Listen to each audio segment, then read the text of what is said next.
Thank you so much. Thank you. That's very kind of you.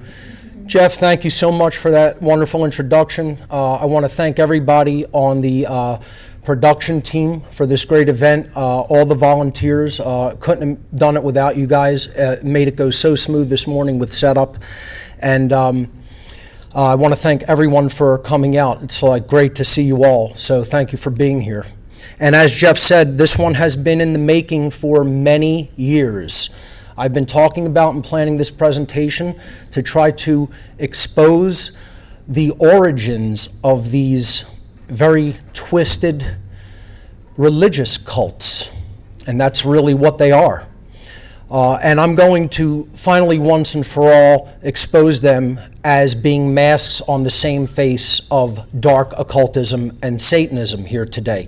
And I think that you'll come away with a very profound understanding of that by the end of the day today. So let's jump in. My presentation, of course, is entitled Two Masks, Same Face, The Dark Occult Origins of Nazism and Communism. Before we begin, I always have some caveats and warnings to just go over. That's probably not really necessary for the live audience, but for people that are going to watch this later on the internet, I always like to do this. There is nothing new that is really going to be presented here. This information is already with us. It is just not widely recognized. So a lot of people will complain and say, well, he's not talking about anything brand new here today, and I fully admit that. You're not really going to be seeing or hearing anything new here today. As the old saying, that ancient saying goes, there is nothing new under the sun. And that means that the truth is objective and eternal. It has always been with us. It has always been here. It always will be. All I can do is present my findings in a personalized framework with my own style and my own aesthetics applied to the presentation. This presentation is not a political presentation. It is apolitical. I am not a member of the Republican Party, the Democrat Party, the Libertarian Party, or any other political party. I do not ideologically align with any political party. I don't ideologically align with politics, period. I'm not an advocate of left-wing or right-wing politics. I am an advocate of moral spirituality. I completely and totally reject the belief in the idea of human authority, period, and all forms of government. Because such ideologies are based entirely in coercion and violence. I advocate for the abolition of these forms of human slavery.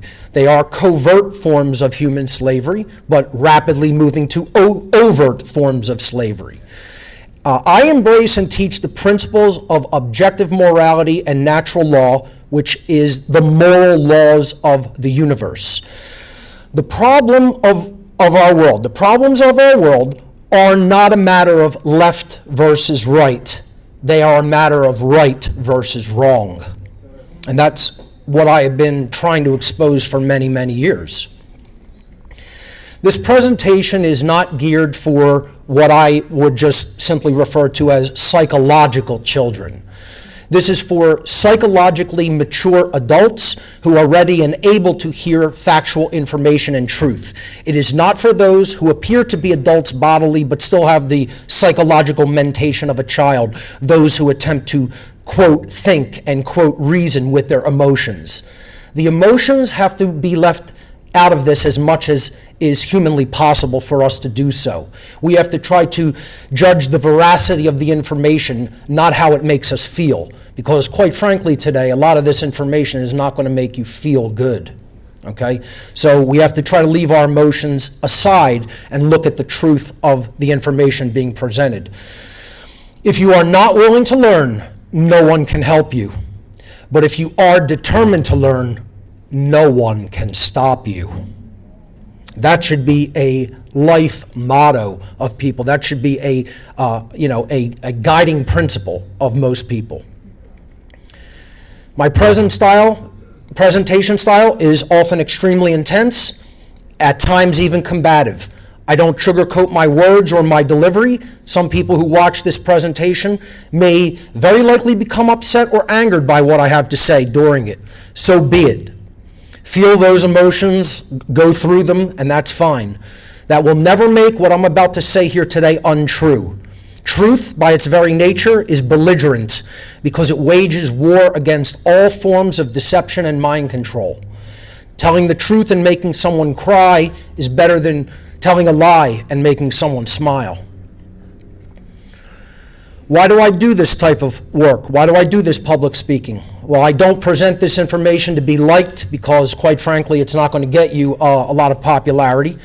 To be popular, to make money, or to make friends. Those are not the reasons I do this. I speak publicly because I recognize that in the crisis of overwhelming ignorance and deception in which we currently live, I have a moral obligation to communicate what I know to be taking place in our world in order to help others to understand it so they can then take action and do something about it. We have to strive to do the right thing simply because it is the right thing to do and for no other ulterior motives.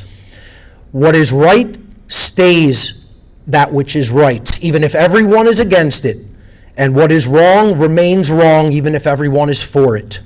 You know, as happened in these totalitarian regimes of the past and the present. This presentation is a tapestry of information, and it's informationally dense. So be prepared for that, and just put yourself in a receptive mind state because it's a lot to take in.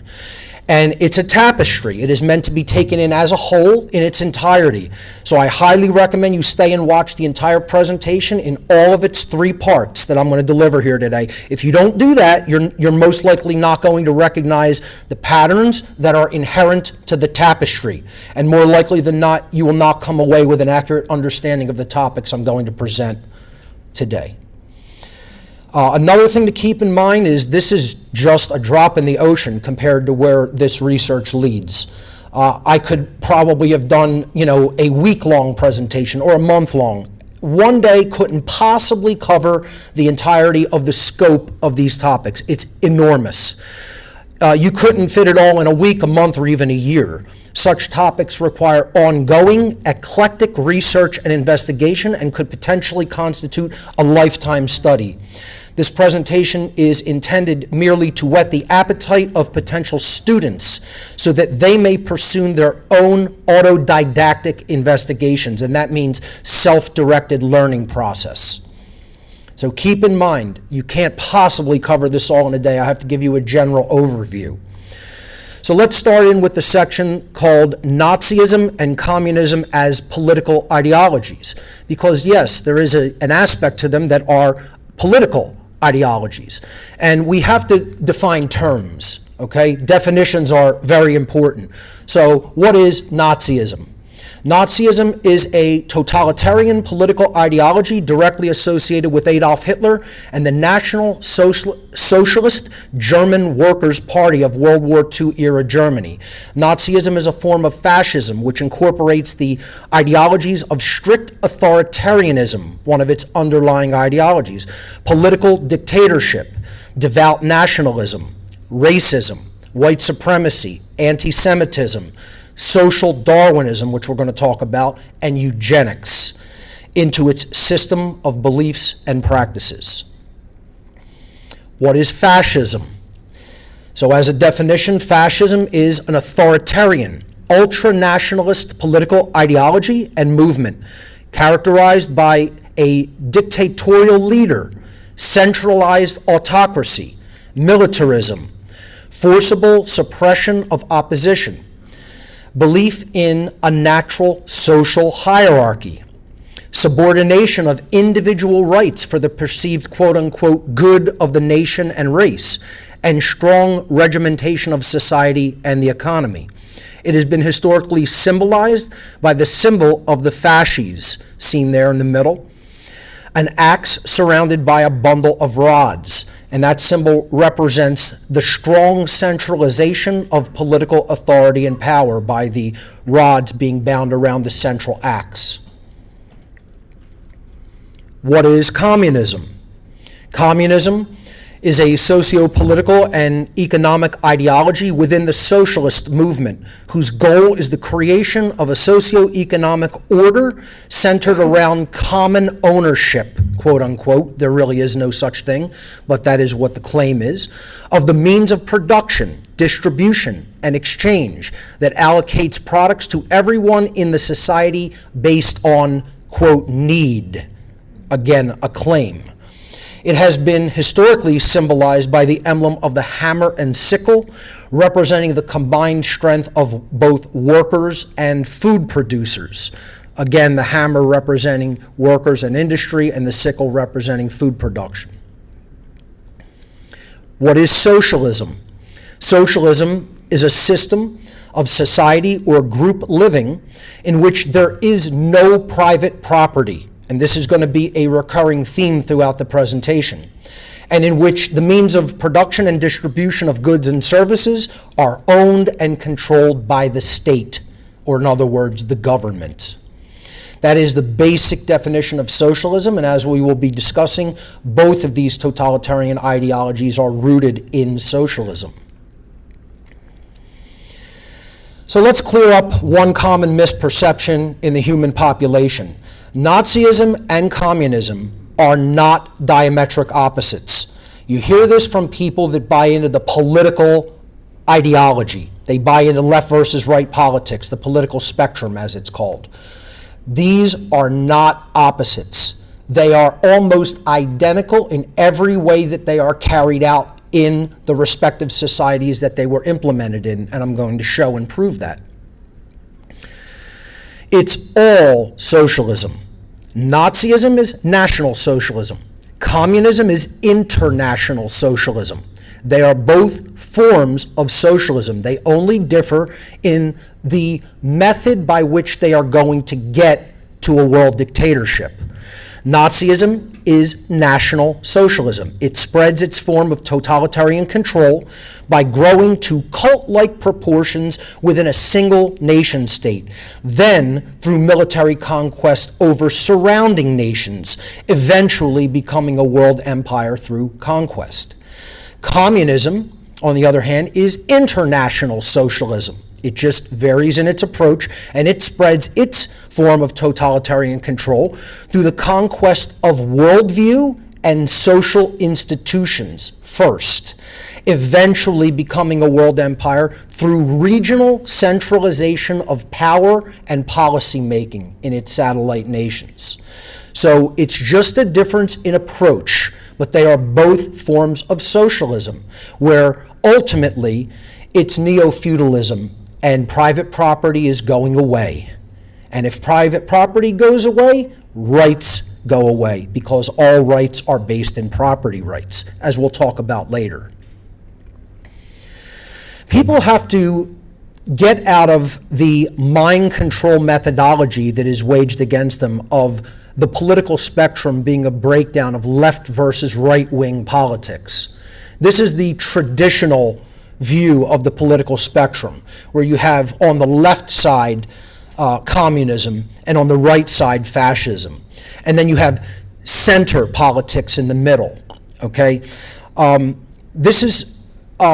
is no place on this chart for actual freedom or abolition of government.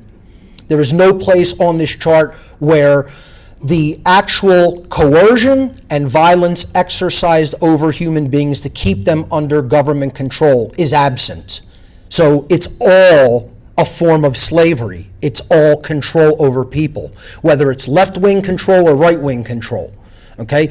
I have introduced what I call the true political spectrum to try to steer people away from falling into this mind control trap, because that's what it is. It's social engineering the existing publicly recognized political spectrum.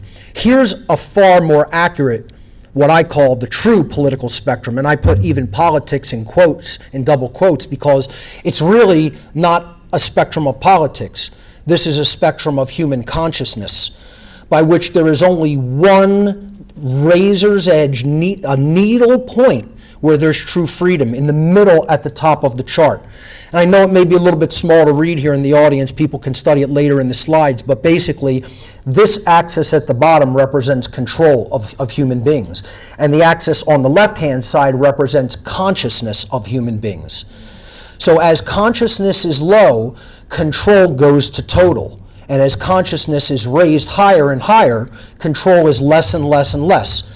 The only place where control is absent is in the middle at that 0 point, right at the very top of the mountain peak or that needle point at the top. Okay, a very difficult place to go to and maintain that position. Most people slide down those slippery slopes very quickly. Okay, so you could see on the left, all the way to the far left, total control or slavery of human beings. You have communism or international socialism. Just to the right of that is democratic, incremental socialism. That's where this country is right now. We're sliding down the slope toward total control. But we're at that point where we are trying to institute democratic, incremental socialism. We're going to talk about that as an ideology later.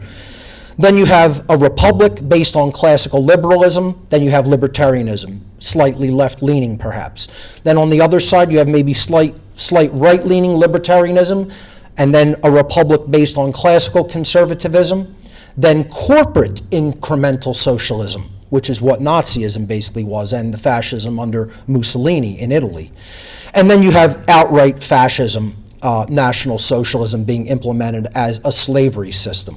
Okay, so again, this is a function of consciousness. The left-hand side gauges the amount of consciousness, alignment with objective morality and natural law, and respect for self-ownership that is present in human society. All right, so that's what I think people should understand as the real political spectrum, or the real way consciousness and control of human beings are related to each other. And again, we'll talk about that later when we talk about natural law and the law of freedom.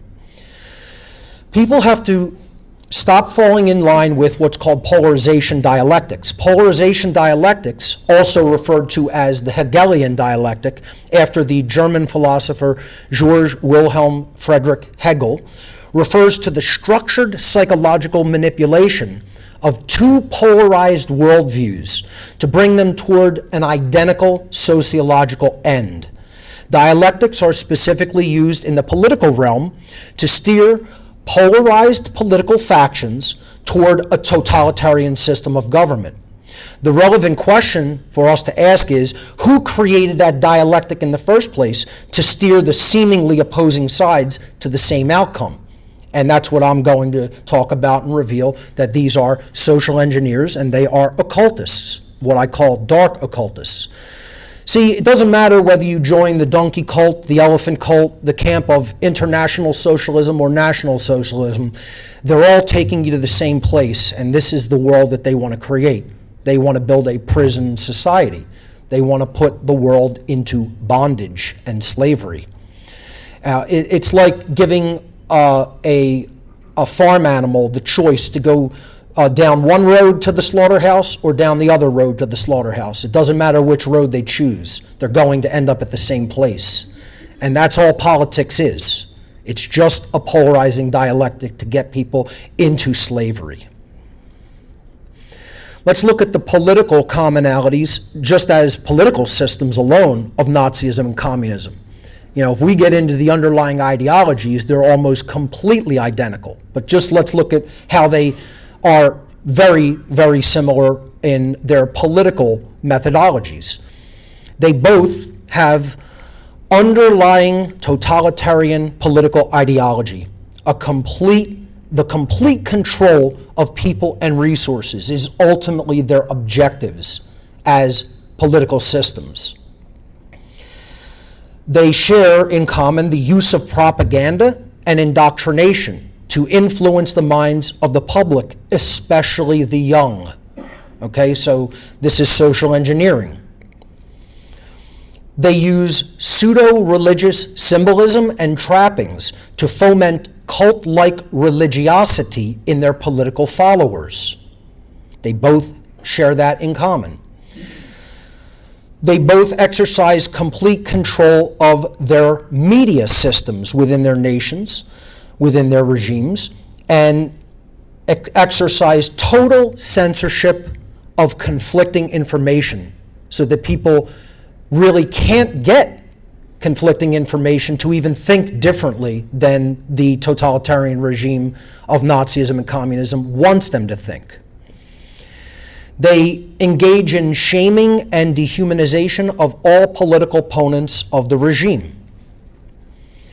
They use the brutal utilization of military and secret police forces via order followers, people who will unquestioningly obey their orders, no matter how immoral they are. And we'll talk about order followers later as well. They share in common the deployment of internment or work camps or concentration camps to punish or kill political opponents and undesirables in their regimes. And about the only real way, even in the political aspect, that they differ is in the 20th century alone, how many human beings they respectively killed. Nazism was confined within Europe, and the Nazis were stopped in World War II. And before they were stopped, they exercised the extermination of approximately 20 million people. And those numbers are, it's probably a conservative estimate if you take into account all the people that were the result, that died as a result of what Nazism did. And communism is responsible for the estimated deaths of 94 million people in the 20th century. So absolutely horrific numbers of people who lost their lives to these ideological regimes. But we have to look past the politics. This is where most people stop. They look at just the political ideologies. They don't understand that these things are not just political mentalities. They are religions. And I want to say that unequivocally. Nazism and communism are religions. And this is very much not known by the general public. They don't see it that way. They don't view it that way because they've been conditioned not to see it that way. But make no mistake, behind these political ideologies lies religion. And what I want to get to is what the religion that they share in common actually is, because they have a common root religion, and that's the thesis of this whole presentation. Nazism and communism are political masks which are presented to the public as diametric opposites, but at their ideological core lies a common root religion which created and controls them both as systems of human slavery. That's the whole takeaway of this entire body of research. You have to understand that there is a common puppeteer hand that ultimately controls both of these political masks. And that is a religious system. It is a covert religious system, but it is a religious system nonetheless. So in this body of work, I am defining religion in a particular context. It's not what people generally think of as religion. And for people who have studied my work, you know this definition. The word religion is etymologically derived from the Latin verb relegare, meaning to bind, to hold back by tying, to thwart from forward progress. That's what the verb in Latin relegare means. Religion, as I am defining it throughout the whole presentation and really throughout all of my work, is a mental, spiritual, and sociological control system based in unchallenged, erroneous, meaning false, and dogmatic belief, which is specifically designed to hold back the progress of human consciousness by preventing it from recognizing and accepting reality and truth. Any form of religion is just a system of mental control that prevents someone from accurately perceiving reality. Keep that definition in mind. It is mind control. There is no better synonym for religion and religiosity and religious belief systems and thought than mind control. That is the entire purpose of all forms of religion, whether they are overt or whether they're covert. So let's look at the difference between overt religions, meaning ones that we could readily see in society that are operating as religious belief systems, versus covert religion, which it's much more difficult for the public to recognize as a religious belief system some ideologies and thought processes. Overt religion is obvious and readily seen by the average person as a religious belief system, whereas covert religion is difficult or impossible for the average person to recognize as a religious belief system. That's why it's covert. It's hidden. It's largely unseen or recognized as a religion. Overt religion openly displays aesthetics and conducts rituals of traditional religious beliefs, those that would be recognized as religion. Covert religion displays aesthetics and conducts rituals which are religious. They contain religiosity and religious notions and ideologies, but the public does not recognize them as such. Okay, that is what makes those ideologies covert religions. They're still holding people back from the truth. But people are told, oh, that's not a religion. That's just politics. That's not a religion. That's just believing in things that have to exist in our reality. Okay? It's all a mind control game that's being waged against people. Overt religion, some examples include what we would historically and culturally recognize as religious beliefs: Christianity, Judaism, Islam, Hinduism, Buddhism, etc., on and on. For covert religion, some examples would include the very idea of authority of some human beings over other human beings. That's a religion. That's a religious belief. It has no bearing in truth, but people believe in it fervently with a religious fervor. Government, same thing. That's a religion. That's religious thought. Okay, they've just replaced the old religions with a new religion called government. Politics, part of government, supporting government policies and people within government positions. Money is a form of religion. Believing in exchange mediums that really are completely illusionary ultimately is a form of religious thought. You're inventing something that doesn't exist in nature and then imbuing it with power. Scientism, which is trusting science as the only arbiter of truth. When in fact it's often funded by large sums of grant money coming in from government to support the conclusions government wants it to find. Okay? So even what we call science can become a religion. And of course, occultism, hidden religious belief systems that are not widely known to the general body of humanity, constitute religion. So what is the common core root religion of these two seemingly political ideologies, but really they're just sects of the same religious cult? They are both sects of Satanism, and what I call, in a general overarching term, the Dark Occult. Dark Occultism is the common core root religion of both Nazism and communism. Always has been, since their inception. And I'm going to talk about how these ideologies came into the power that they came into, and all the occultists and all the occult groups that led to these sick, twisted cults, which is what they are, murdering over 100 million people in the 20th century. So let's review what the occult is briefly, because of course I can't go over my entire Demystifying the Occult series, but I want to let people know, if you want a firm foundation, a foundational understanding of the occult and the knowledge that it contains, you can watch my two presentations, Demystifying the Occult Parts 1 and 2. Part 1, I talk about a lot of different occult traditions throughout time in a positive sense, because all of this knowledge is a dual-edged sword. It can be used for good or evil. Okay? So in Part 1, I largely talk about the occult traditions that are designed and have a tradition of trying to uplift human consciousness. And then in Part 2, called Satanism and the Dark Occult, I talk about how occultism can be twisted and perverted and turned into a mechanism of control and used against people that don't have the knowledge of the occult. So this is knowledge that can create a power differential, as we're going to talk about.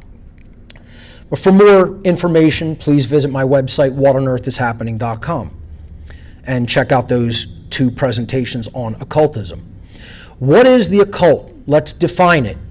The word occult is etymologically derived from the Latin adjective occultus, meaning hidden. And that's all the word occult means. It means hidden. Hidden from sight, difficult to see.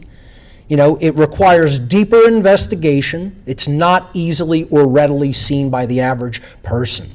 Occultism is the study of the hidden laws of nature, specifically those laws which are at work in the invisible, mental, or spiritual domain, far more than those that are at work in the visible or physical world.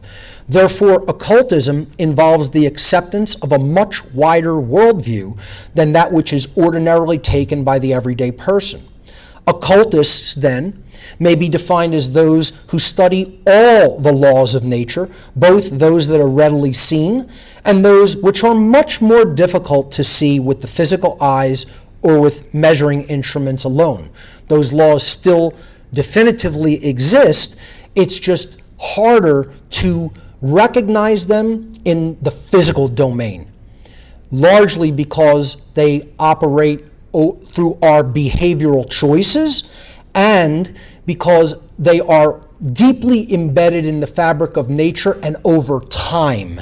It requires a long view of human behavior in order to see how those laws operate. And that's why humanity has not yet recognized the existence of natural law and understood its critical importance when it regards human freedom, in regard to human freedom. So what knowledge does the world of occultism hide? If this is hidden knowledge, what does it contain?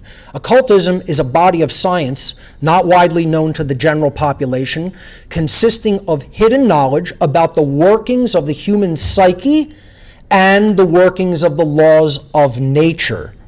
So if we break down occultism into 2 categories or camps, we have the microcosmic world, the world of the self, the world of the individual, okay? And it's a study of the consciousness of the individual and how the psyche of the individual works and how it operates and what its motivations are, what its fears are, how it may be manipulated in a state of ignorance, etc. Okay? So this is what is known in the occult as the minor arcana. It's called the lesser knowledge because it's the knowledge of the small. It doesn't mean it's less important. It just means it's the knowledge of the microcosm of consciousness, the individual, knowledge of the self, knowledge of the human psyche and how it operates. Whereas the other aspect of occultism studies the laws of nature, both physical laws and unseen laws, laws that govern behavior, behavioral consequence, etc. So that's the major arcana. The overarching laws of the universe, okay? What we would call the macrocosmic knowledge, okay? The knowledge of natural law, the universal laws of morality and how they work to bring us the consequences of our behaviors that we choose to enact. And it also contains the knowledge of the general physical sciences, which can be occulted and held by a few so that they can maintain a power differential over the ignorant.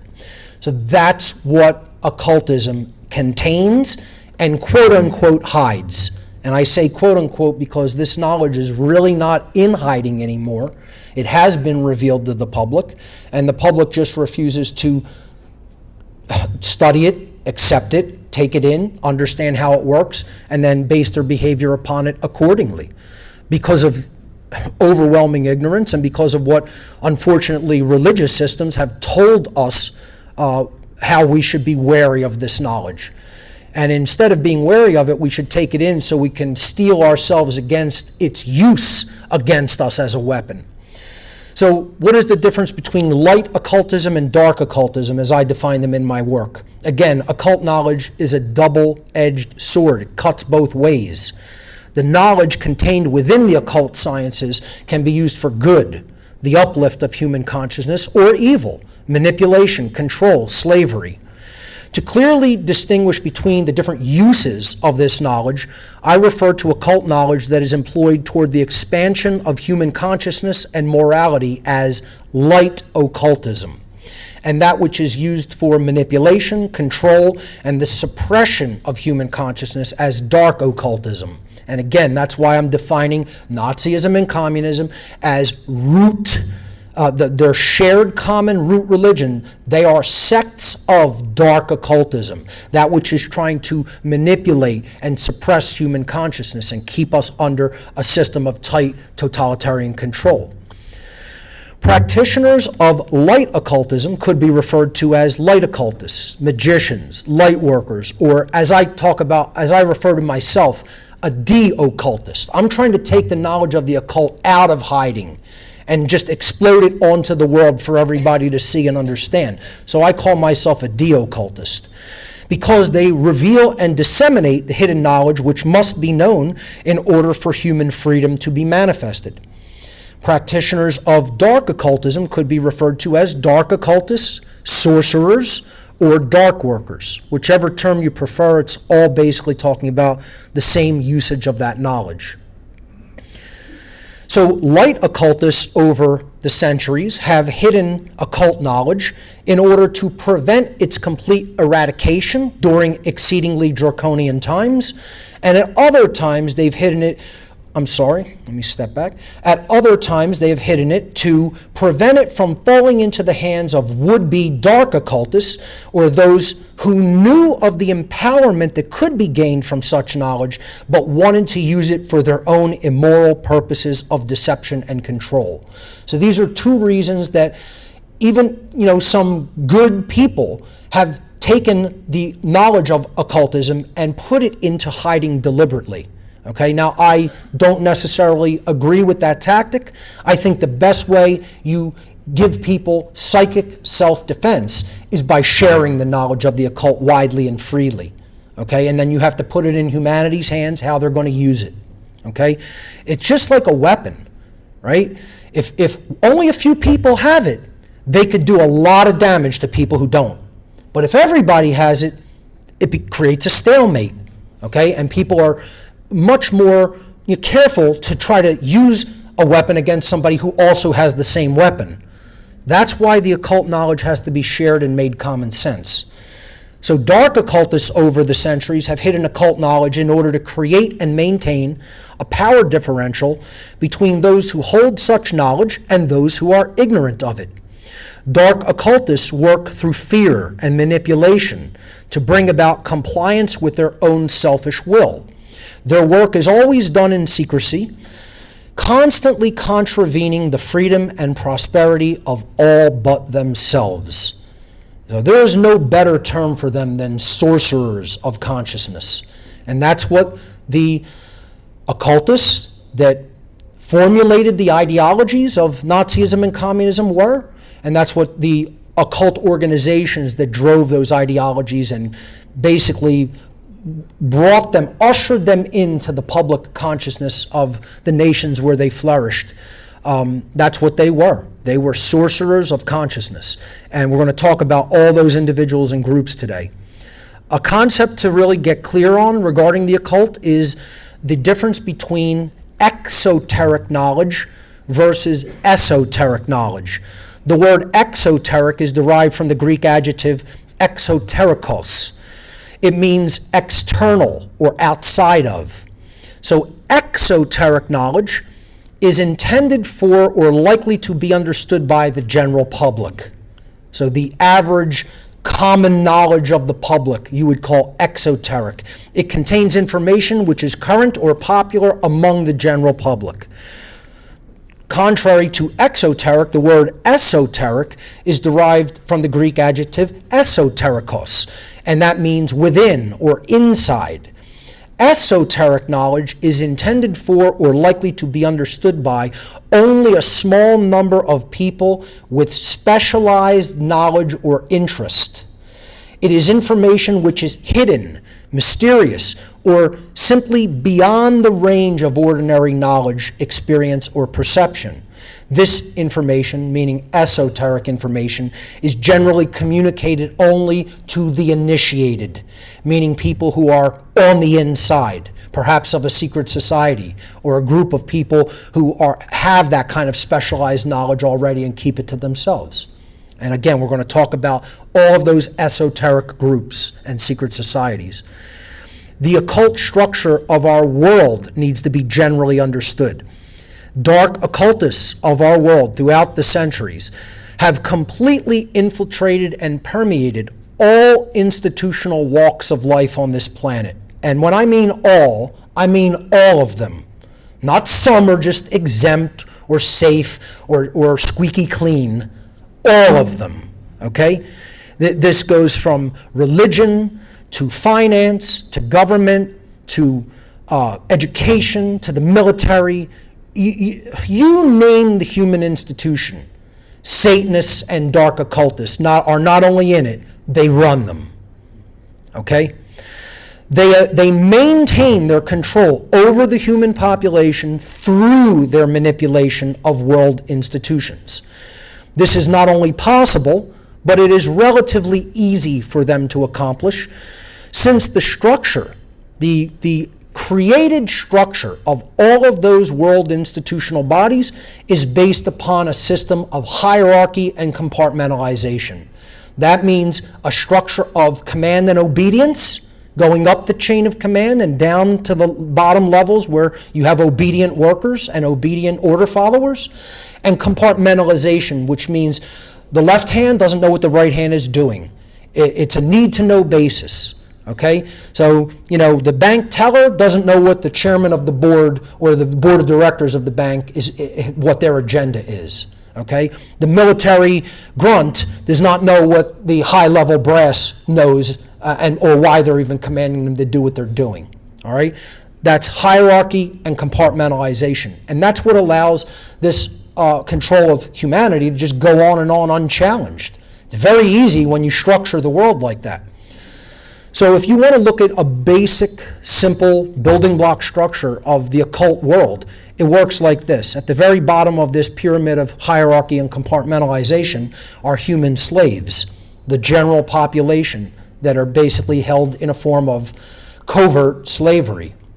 Above them, you have governments of the world, instituted and people believing that they have some moral right to issue all the commands that they call laws and control people the way that they do. And that is just a very low level of the control system. For people that believe that that's all it is, they have a lot to learn. They have a way further to explore and to go down the rabbit hole to know what really lies behind the ostensible power that lies within government. Because above government, still operating, if people think it has, above government, you obviously have the financial world. Banks and corporations are really intertwined in government and ultimately calling the shots. And most people who even study the conspiratorial aspect of our reality on this planet stop there. They believe that's it, that it's the bankers that are the top of the food chain in this system of control. And again, nothing could be further from the truth, because still entrenched even behind financial power is religion. And I'm talking about not the covert religions, not the dark occult yet, right? But even above that level of control are religious institutions. I've talked about this in my work ad infinitum. People think the world is controlled through New York City, London, Washington, D.C., Tokyo, Japan, Beijing, China, etc. These are not the actual centers of power of the world. The centers of if you want to go to the centers of power of this planet, you need to go to 3 cities: Rome, Jerusalem, and Mecca. And then you will find the occultists that are ultimately in power. Religion has not lost its sway or its hold or its thrall over humanity. It just changed the nature of the control system. And it instituted it, instead of directly through religion and kingship, it instituted it through finance and government. to control the people because they stopped believing in all the religious nonsense that they used to control the population in the old world. That's all that happened. They just euphemized that control system, called it government, right? And they're still ruling enthroned behind the scenes of power. And then above them, you have the really super secretive priest class. You have a subset of the secret societies, a subset of the world religions, a subset of all of the intelligence agencies that are really running the show. And you get up to that very top level, and that's where you find occultists. You find covert religion at the very top of this pyramid of power. And these are the dark occultists of our world. They are the ones who are exerting this top-down chain of command and obedience over all these other structures in the power structure. And this is what people have to realize, that a small covert religious priest class ultimately directs things. And it's very difficult. It's one of the most difficult things I've tried to convey to people, because most people will never enter that world in their lives. And I was fortunate enough to at least get a glimpse into that world. I did not make it very high up in that hierarchy because, quite frankly, what I saw at a low level of that hierarchy scared me so badly, and I realized absolutely definitively that these people were trying to institute a system of human slavery worldwide. That led to a crisis of conscience in which I finally got out of the world of the dark occult and have been blowing the whistle on it ever since. So what is Satanism? So I talk about in Demystifying the Occult Part 2, Satanism and the Dark Occult. Satanism is an ancient occult religion. It has been here for millennia under different names. Okay? It is an ancient occult religion comprised of diverse interconnected networks of worldwide adherents. They have a worldwide network of followers and acolytes. But at its ideological core, the religion of Satanism postulates that knowledge of how the human psyche works and knowledge of how the laws of nature work should be occulted or hidden and held only by a few human beings to create a power differential for them over the masses of the ignorant. Instead of looking at these people as a very twisted priest class, which they are, right? Don't get me wrong, that's accurate. They're psychopaths. They're evil psychopaths. But instead of even looking at them in this Hollywoodized manner, or as like people that are going to go out into the woods and sacrifice a bunch of animals in black robes, take that image out of your mind. It is way more accurate, far more accurate, to simply perceive occultists, Satanists, dark occultists in general, as people who have very ancient psychological knowledge.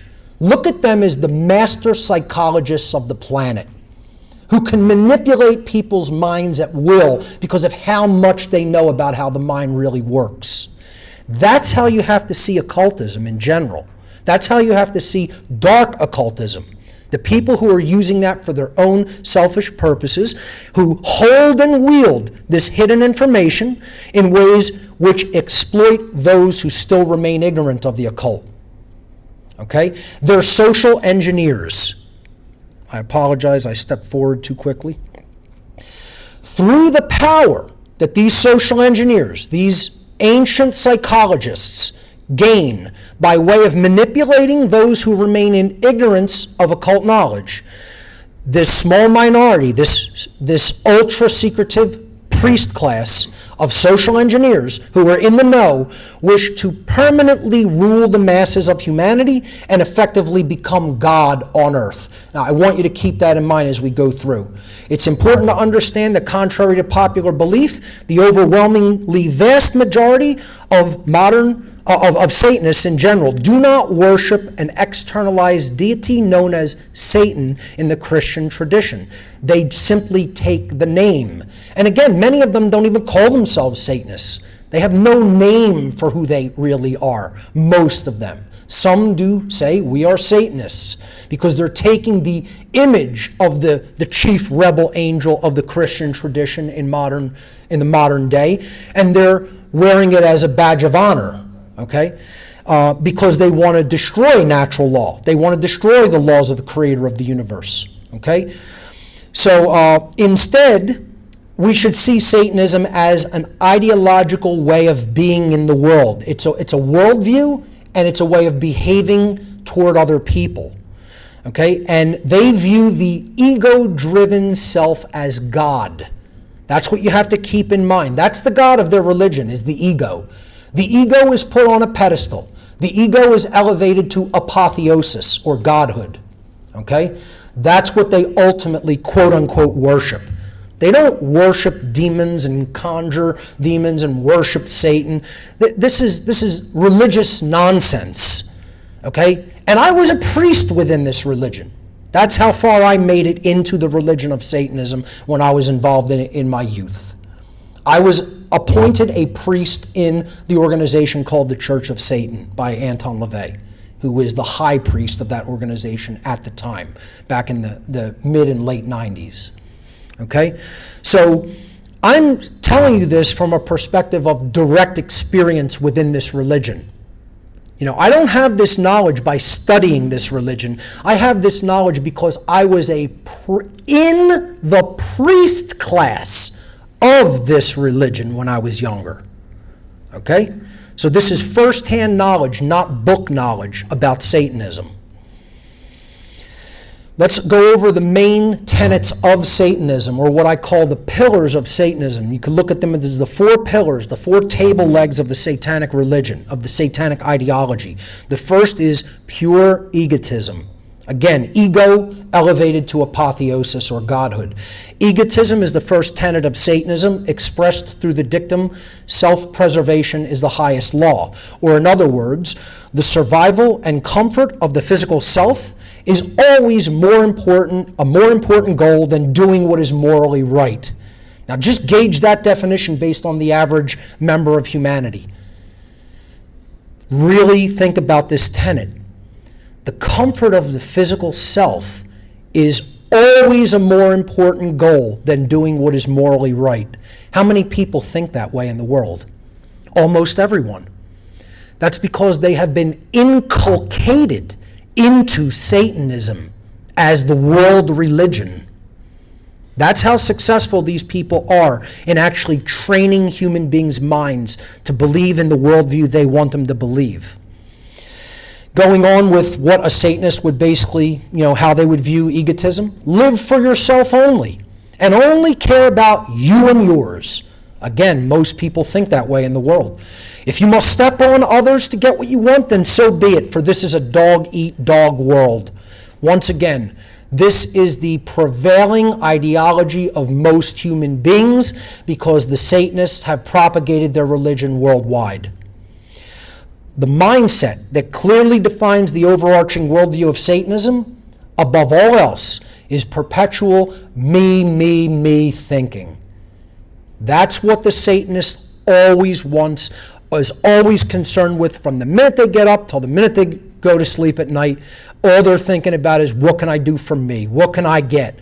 How can I exploit? How can I dominate? Etc. Egotism run rampant. The second tenet of Satanism is moral relativism. And we're going to see these throughout the entire day in Nazism and Communism. Okay? Just note these ideologies. Note these tenets, because these are the religious tenets of both of those so-called political organizations, those masks on the face of Satanism, communism, and Nazism. Moral relativism, the second tenet of Satanism, is the ideology that there is no objective difference between right behavior and wrong behavior. So human beings may arbitrarily create or decide what right and wrong are for themselves. They're just social constructs. Right and wrong don't exist in nature. We get to make them up as we see fit. That's moral relativism. And that's how most people think. Again, because they've been inculcated into this religion.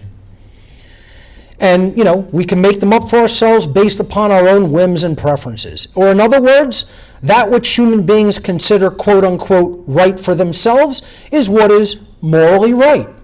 And that which human beings consider wrong for themselves is that which is morally wrong. We're the arbiters of truth and morality. That's the second tenet of Satanism. And you just go and look at these political regimes, these so-called political regimes of Nazism and communism, they're just absolutely brimming with this ideology of moral relativism, that they could just make up whatever the hell they want and set it into law, and that becomes what's right and good. And if they want to ban other people from even saying anything or movement, they can do that too, because that's what's good for them. It's absolute garbage. It's absolute nonsense. And no society can ever be free if they engage in the ideology of moral relativism. It is impossible according to natural law. The third tenet of the satanic religion is social Darwinism. And again, these political regimes set up a system of hierarchy and compartmentalization, a pecking order of human beings. They love to do that because they're absolutely obsessed with control. They have the control disease. It's a spiritual illness. And social Darwinism is a gigantic part of it. So what is social Darwinism? It is the extension of the theory of Darwinism, Darwinian macrobiological evolution, into the human social domain. The proponents of Darwinian macrobiological evolution postulate the notion of the survival of the fittest animals, meaning that the animals who are the most dominant and vicious will eventually come to rule their social strata and their environment. When you apply the Darwinian survival of the fittest modality or theory to the human social domain, this theory then, called social Darwinism, puts forward that the notion that it is the quote-unquote natural order and even desirable for human society to be ruled by the most dominating and vicious human beings, and that such human beings' genetics are the reason that they acquired and maintain their positions of social power.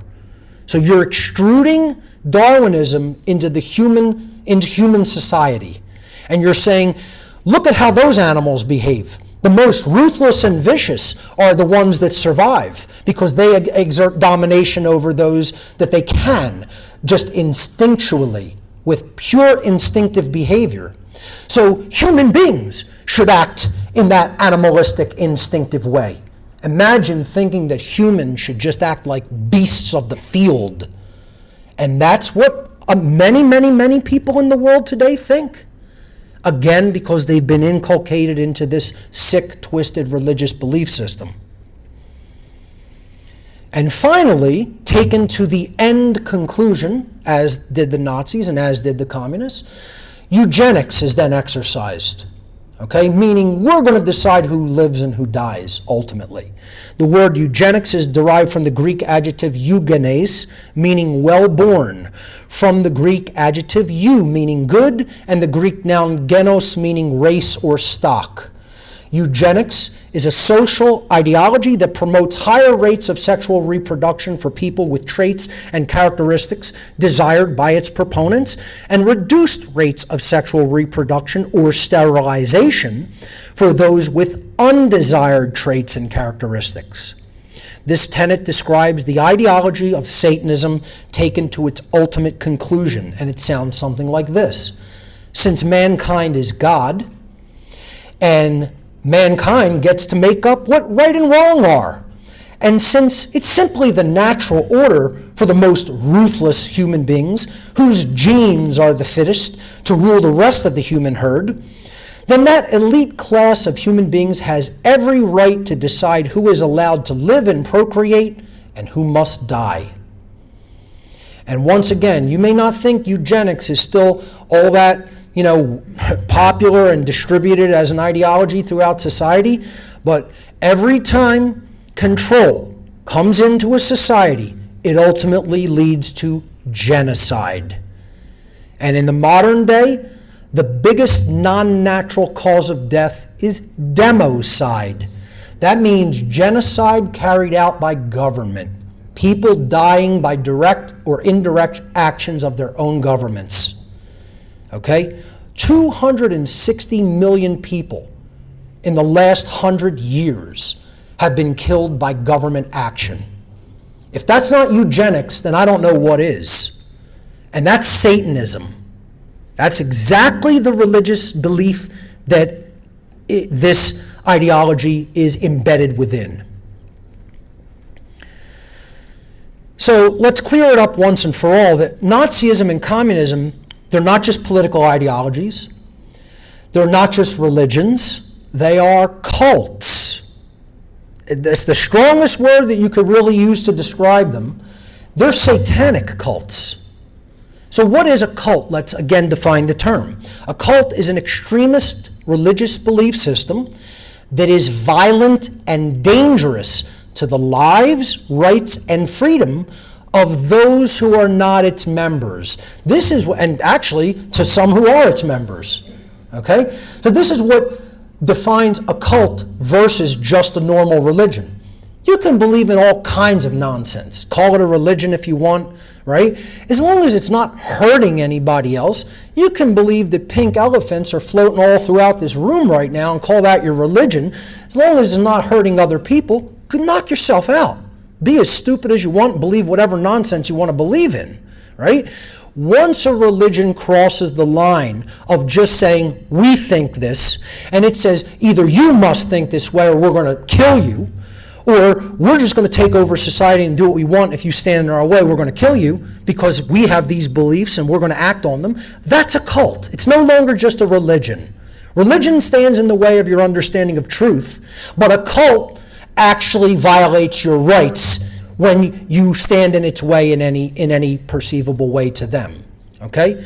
So cults throughout human history have traditionally used the same basic techniques. I laugh hilariously when people say, I'm trying to form a cult with what on earth is happening. Oh yeah, I'm teaching everybody all the damn techniques that cults have used throughout time. I have a whole section in my podcast where all I do is teach cult techniques that cults have used against people to say, hey, you got to be aware of how this works so you don't fall into a cult like I did when I was young. Right? I'm teaching the techniques that cults use to get their membership, to make people do crazy stuff. Right? But yeah, I'm trying to start a cult. You know, it's the cult, it's the anti-cult cult, I guess. You know. They've traditionally used the same exact techniques to establish and maintain the loyalty of their fanatic followers. These include, but are not limited to, social isolation, conformity of thought and appearance, censorship of conflicting information, indoctrination via repetition of ideological dogma, and mental and physical trauma against their very adherents. Think about these in relation to Nazism and communism. They're everywhere in their methodologies. The techniques of cults are the exact methodologies that those political regimes, those totalitarian regimes have used. I mean, you look at the religious fervor of cults, political cults today, and these are ultimately religions. You know, they have millions of devoted acolytes. That's what politics has become. It is the new worldwide religion. And the people who follow it are cult members. Let's look at some of the ideologies that underlay both Nazism and communism and really define cult behavior. They define cult ideology and behavior. The first and most widespread and important to understand is collectivism. Collectivism is a social worldview that emphasizes the needs and goals of the group or collective over the rights and freedom of individual human beings. Collectivism exists in diametric opposition to individualism, the social worldview that stresses the paramount importance of individual rights, freedom, and property. Collectivism is the basis of ideologies such as groupthink, social conformity, corporatism, religion, politics, totalitarianism, and of course, religious cults. Collectivism is always the very top ideology that these people are bowing down to. It's always, I'm a member of the group. The group's needs come before the individual's need or rights. Always. They have to get you into groupthink first before they give you the sick ideologies and perverted practices of any cult. The second ideology, then, it naturally is the belief in authority, authoritarianism. Authoritarianism is a false religious belief system based upon the idea that some human beings have somehow been magically gifted with the right to control and command other human beings. The belief in authority is the basis for the belief in the moral legitimacy of all forms of government. Every form of government, it's based in collectivism and authoritarianism. You can't have government without the belief in authority. If there's no authority, there's no government. Okay, this is a hallmark religious belief of everybody who believes in government and politics. Those who believe in human authority operate under a religiously induced delusion. Now, let me be very, very emphatic about that. Anybody who believes that human authority is true and is somehow morally legitimate and should continue to be conducted is delusional. They're mentally ill and they're operating under religious indoctrination and inculcation. This is a religion. Authoritarianism is a religion. Okay? The belief in authority is an illusion which can only exist within a human psyche that has become diseased. Again, it's a mental illness through indoctrination and mind control. Authority is, and always has been, based entirely in violence. Direct initiation of harm upon others if they don't comply in some form or fashion, and built upon the erroneous and dogmatic belief that some people are masters who have the, quote, moral right to issue commands to other people, while others are their slaves who have the, quote, moral obligation to obey the laws set down by the masters. That's all religion, that's all authority ever has been, is now, and ever will be. That's all forms of government ever have been, are now, and ever will be. And you can call it whatever term you want to call it, but I call it what it really is: slavery. That's all it is. It's never been anything else. And to condone these beliefs is to condone slavery. The belief in the moral legitimacy of authority is the belief in the moral legitimacy of human slavery. Get as offended about the statement as you want, it's still true.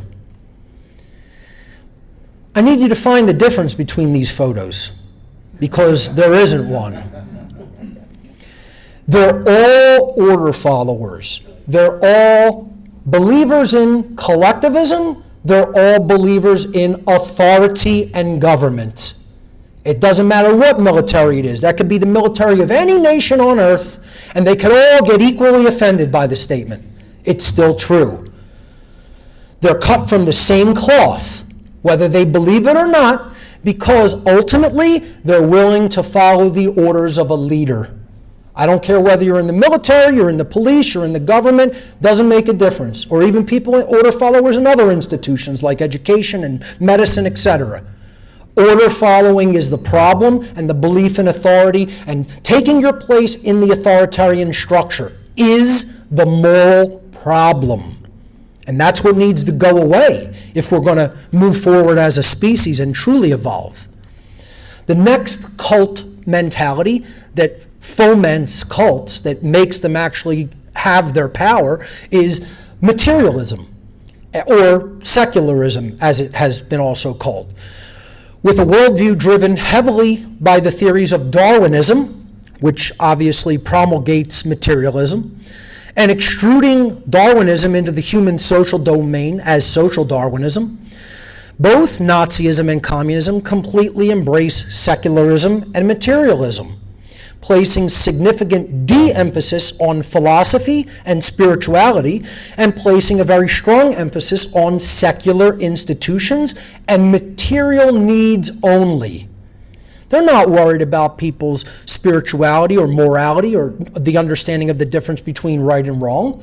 They're only worried about physical worldly power and gathering whatever needs they feel that they want to meet physically. That's all it is. It's all materialism. Okay? As an overarching aspect of their secular worldview, adherents of both Nazism and communism erroneously believe that political and or economic, quote, solutions to human problems even exist, and that such policies that they envision as solutions should be implemented by coercion and violence if they think that's necessary. Both of these cult ideologies have continuously failed to recognize and acknowledge that the only true solutions to human problems stem from an accurate and balanced spiritual worldview, one which encourages human beings to live in harmony with objective morality and natural law. That is the only way that we can solve problems. We have to align our behavior to the objective standards of morality that exist in the universe and are set down by creation's laws itself. Okay? Another ideology that underlies cults, especially in the modern day, is called postmodernism. Postmodernism is generally defined by an attitude of skepticism and rejection of ideas associated with modernism, often criticizing Enlightenment rationality and focusing on the role of ideology in maintaining political or economic power. Again, it's the de-emphasis on philosophy and spirituality, and it's just telling people, formulate an ideology and stick with it, whether it's right, wrong, moral, immoral, it doesn't matter. You have to just be a believer, right? And you just believe those things because there really is no such thing as truth. You have to just pursue what you perceive as truth, okay? Which, as we'll talk about briefly here, is solipsism and moral relativism, all right? So, postmodern thinkers frequently describe that knowledge and values, knowledge itself and values themselves, are contingent, or they are socially conditioned factors, framing them as products of political, historical, or cultural power hierarchies. Postmodernists go so far as to say the idea that knowledge even exists is a product of capitalism. I've literally heard them say this. Truth does not exist. That's a product of a capitalist worldview, or that's a product of the dominant, the male dominator hierarchy's worldview. That I've literally heard them say that. Common targets of postmodern criticism include, but are not limited to, objective reality. And there's no objective reality. We can just make up whatever we want as being real. We see this all the time in postmodern thought. Objective morality. Again, they're moral relativists. A big hallmark of satanic thought. Truth. There's no such thing as truth. It's whatever we make it up to be. Even reason. There's no way of actually arriving at truth. That's epistemology. As we'll see, that's also relative to the postmodernist. Science. They don't even believe there's any objective method of scientific inquiry. And there is. Language, even they see that as a socially engineered construct, and social progress. Accordingly, postmodern thought is broadly categorized by tendencies toward pluralism, that things could be two contradictory things simultaneously, irreverence, meaning that there's nothing that is sacred or holy or of value that even transcends the human being, solipsism, the idea that there's no objective truth or objective reality. Epistemological relativism, that means there's no known way of developing a methodology to understand what is true and real. That's the investigation of reality as epistemology. And of course, moral relativism, the idea that there's no such thing as objective right or wrong. This is a mental illness and a cult belief system. And it's rife throughout, especially communism, but was probably also very present in Nazi society. And then finally, the last ideology that constitutes cult belief is millenarianism. Not a commonly known term, but this is the belief by a religious, social, or political group or movement in a coming fundamental transformation of society, after which all things will be changed. Millenarianism exists in various cultures and religions worldwide with various interpretations of what actually constitutes a so-called societal transformation. Many of the occultists and occult organizations that we'll be talking about distinctly held a millenarianist worldview. And we'll talk about that later. So now let's explore the first major section here, the dark occult origins of Nazism. To really understand where Nazism developed from and really was perverted out of older systems of religion and belief, you really have to go back to ancient Germanic paganism, because that's what a lot of the occultists based a lot of their folklore upon. Okay? And it is not to say that this is all evil. Please do not make that mistake into me thinking everything I show you here today means that it's evil.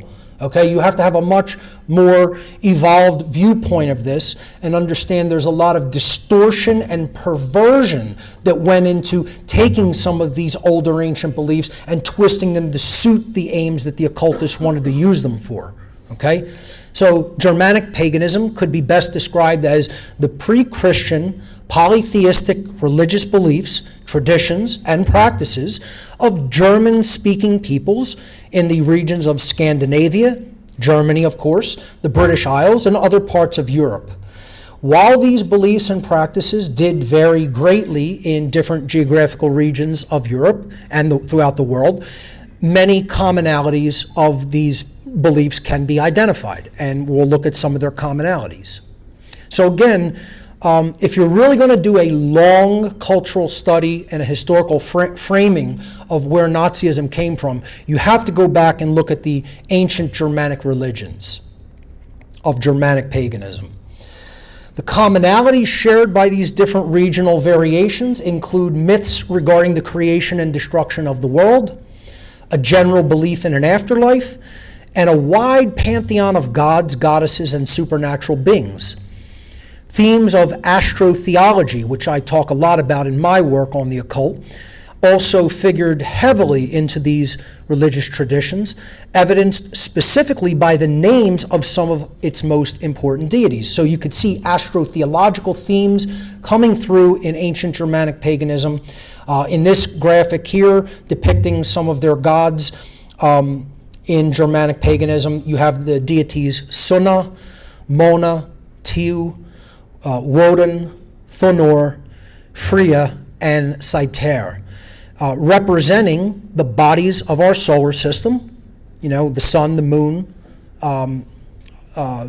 Mercury, Venus, Mars, Jupiter, and Saturn, and the 7 days of the week, very readily seen in their names, Sunna, sun, Mona, moon, Tiu, Tuesday, Woden, Wednesday, or Mona, Monday, Sunna, Sunday, Woden, Wednesday, Thonor, Thursday, or Thor, Freya, Friday, and of course Satir, Saturday. Very blatantly obvious in the names of the week. So this is all astrotheology. It's very much covered in my podcast series. It's very much covered in my Demystifying the Occult presentation. Obviously, that's another presentation unto itself to study astrotheology, but it's very interesting how all of those associations take place within these ancient religious views in Germanic paganism. There was a Germanic occult revival in the late 19th and early 20th centuries that really paved the way for the coming on of the ideologies that led to the Third Reich. The late 19th and early 20th century saw a general occult revival on the European continent, specifically the regions including Germany and Austria. Among the occult traditions that influenced this occult revival were astrology, runes or runology, Freemasonry, Rosicrucianism, theosophy and anthroposophy. So I want to talk briefly about the last two here, because we'll get into ruins a little bit, we'll get into Freemasonry a bit when we talk about some of the other secret societies later. But theosophy and anthroposophy, we really have to understand them in a framework that of distortion by the dark occultists. All of these ideologies are not evil systems. People have to understand they just contained occult knowledge, and these dark occultists or sorcerers come along and they twist them and pervert them and use them for their own ends. So once again, it's very important to understand some of the people that led to this occult revival, right, which did pave the way for some of these dark occultists to come along and twist and pervert those ideologies. They themselves were teaching a pure form of some of these occult traditions and should not be blamed for the rise of Nazism. Okay? So the first and foremost of these is theosophy.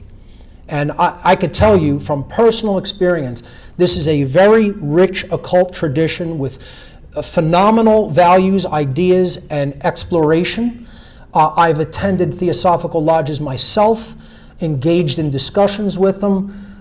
You have to see this tradition from the pure perspective that it is intended to be seen from, and not fall into the ideology that, theosophy paved the way for Nazism. It was twisted and distorted by dark occultists. That's all they ever do. They just take the pure form, they twist and pervert it, they give it to people, and then it's off to the races. Okay? So, theosophy, from the Greek nouns theos, meaning God or divinity, and sophos, meaning wisdom, thus literally it means divine wisdom, or the wisdom of the divine. Theosophy is a system of esoteric philosophy, again, intended for initiates, not intended for people on the outside who don't have a lot of knowledge on these topics. It's taught to an initiated group. Esoteric philosophy, which investigates and seeks direct knowledge of the mysteries of being and nature, or in other words, natural law, or the occult. Although it is an ancient philosophy, theosophy was popularized by a 19th century occultist named Helena Petrovna Blavatsky, who founded the Theosophical Society and wrote many famous works of occult teaching. The Theosophical Society's mantra is, "There is no religion higher than truth." If you're going to devote your life to the understanding of something, you should try to pursue truth. The truth about the nature of reality, the truth about the nature of human beings. And there's nothing higher than that path. You don't strive to just arrive at dogma and belief and just accept. You pursue the truth through true investigative processes until you arrive at it. And it is knowable. It's discoverable. It's knowable. The creator of the universe didn't make the universe to tantalize us with its unknowability. You know, I can't believe how many people think we can't arrive at a basic understanding of things, about how things really work. Of course we can. It's just hard work to do that. So most people just give up and say, "Oh, I'll never understand that." Then they want to try to tell other people, "You can never understand it." No, truth is knowable. It's not some impossible to reach objective. You know, the way things work in our reality can be discovered and known. It's just hard work to arrive at that. And that's what they're basically telling people, that you have to really put in the work. The main tenets of theosophy as taught by Blavatsky are the same tenets found in many other occult traditions. Chief among these is the belief of the presence of what Blavatsky called a divine spark within every person, which with the proper discipline and training can lead to spiritual illumination or enlightenment. Theosophy's adherents consider themselves searchers after truth, who are dissatisfied with the world and are dissenters of the creeds of organized religion. They just believe that as religious dogma taught to people to try to control their minds. Theosophists admit the existence of a God, but not necessarily of a personal God, not of a humanistic God, right? To most theosophists, God is nature and spiritual law itself. It is the laws of creation that are operating all around us. That's God to the theosophist. It's the law of nature. Blavatsky also taught that humanity has had many past incarnations or variations on Earth, which she called root races. This is a key concept here because Nazis really perverted this and distorted it. Root races were never meant to be understood as genetic races in theosophical teaching, but rather as different types of civilizations that attained different levels of consciousness. Blavatsky called the root race, which she claimed was destined to transcend materialist darkness and ascend into the light of knowledge and become enlightened, as the Aryan race. So she used the term Aryan to describe the race that would eventually transcend materialism and truly become an enlightened species. I'm sorry, I have to step back there. The root of the word Aryan is the word Ari in many different ancient languages. Ari, A-R-I, the basic transliteration, regardless of what language we're talking about, means in various ancient languages, it translates to best, superior, godlike, sunlike, light, or enlightened. So Aryan did not mean those with blonde hair and blue eyes, okay? In the context that Blavatsky was teaching in theosophy, Aryan referred to an enlightened people who had gained an understanding about the human psyche and the laws of nature, the knowledge of the occult, and became enlightened. Not those with light skin, hair, and eyes. A common misperception, okay? The Nazis and their predecessors, who we're going to talk about, distorted this original meaning of Aryan, taught in theosophy, into their idea of a genetically superior race of people. Okay? It has to be clearly kept in mind and understood that the Nazis were distorting teachings of theosophy. Blavatsky was not a racist. Blavatsky was teaching people about root races that attained levels of consciousness. The concept of root races was meant to be understood in alignment with what is known as the Hermetic principle of rhythm, which explains that there is a cyclical quality or wave-like progression to time, which imparts lessons and influences consciousness to produce certain outcomes.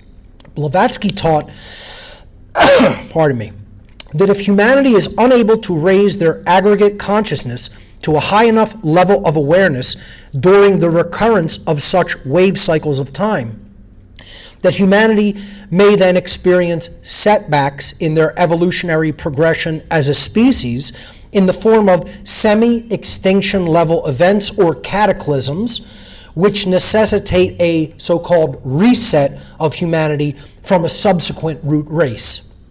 And again, that's what a lot of the dark occultists want to do right now, and they're calling it the Great Reset. But they want to initiate the reset of humanity. They don't want nature or the Creator to initiate the reset. They want to be the initiators of it. And that's why many of them are calling what they want to institute, that their agenda, the Great Reset of humanity. So now we have to look at anthroposophy and the teachings of Rudolf Steiner, who was one of the greatest occultists of the 20th century. So again, a lot of people believe Steiner influenced the Nazi ideology, and I don't see it that way at all. I see it also as they perverted Steiner's teachings, especially his teachings of Rosicrucianism and anthroposophy. Anthroposophy comes from the Greek nouns anthropos, meaning human, and sophos, meaning wisdom. So again, whereas Blavatsky taught the wisdom of the divine, Steiner looked at it in a more human term and said, this is the ancient teachings of human wisdom throughout the centuries. Okay? So it means wisdom of humanity, anthroposophy. It is a body of spiritual teaching developed in the early 20th century by Austrian occultist Rudolf Steiner. And I'll tell you what, if you're not familiar with Steiner's writings, you should become familiar with them, because he is one of the greatest occultists of all time. especially in the realm of Rosicrucianism. He really defined the hallmarks of Rosicrucian philosophy. Anthroposophy postulates the existence of an objective and intellectually comprehensible spiritual reality which is accessible to the human experience. Okay? Think about that for a minute. It's exactly what I was just saying. The universe did not create everything to say, the creator didn't put all the laws of the universe into effect to say, you could never know what's going on here. It'll be an eternal mystery forever and ever the end. We're not in some kind of a torture chamber where everything is unknowable. It's hard work to know how it really works, and you got to really strive for that. You got to make it your objective in life, right? That's what the occult trains you and teaches you to do. If it's done right, and if it's in the correct motivation and drive of the teachers of it, that's ultimately what all occult schools and mystery traditions have attempted to do. So he postulates the existence of an objective and intellectually comprehensible reality, okay, which is accessible to human experience. Through anthroposophy, an individual grows spiritually by applying their abilities to develop clear thinking and truthful perception of the world. So the idea of this tradition of occultism is we must work to align our perception to reality. Perception is not the objective reality, but it is the human being's work to try to discipline their mind and their thoughts to the extent that they can align their own perceptions to the objective reality. Brilliant. And again, you just have to read Steiner to understand his thinking. Through anthroposophy, an individual grows... Oh, I read that line. Here we go. It is seen by its adherents, anthroposophy, as a path to higher moral conduct. Again, the goal of it is to understand natural law and objective morality, eventually leading to higher insight into the workings of the spiritual realm. During his life, Rudolf Steiner fiercely advocated for universal education and self-improvement as a pathway to positive social change. He did not want to see it done through violence and force and coercion. He wanted to see it done through educational outreach.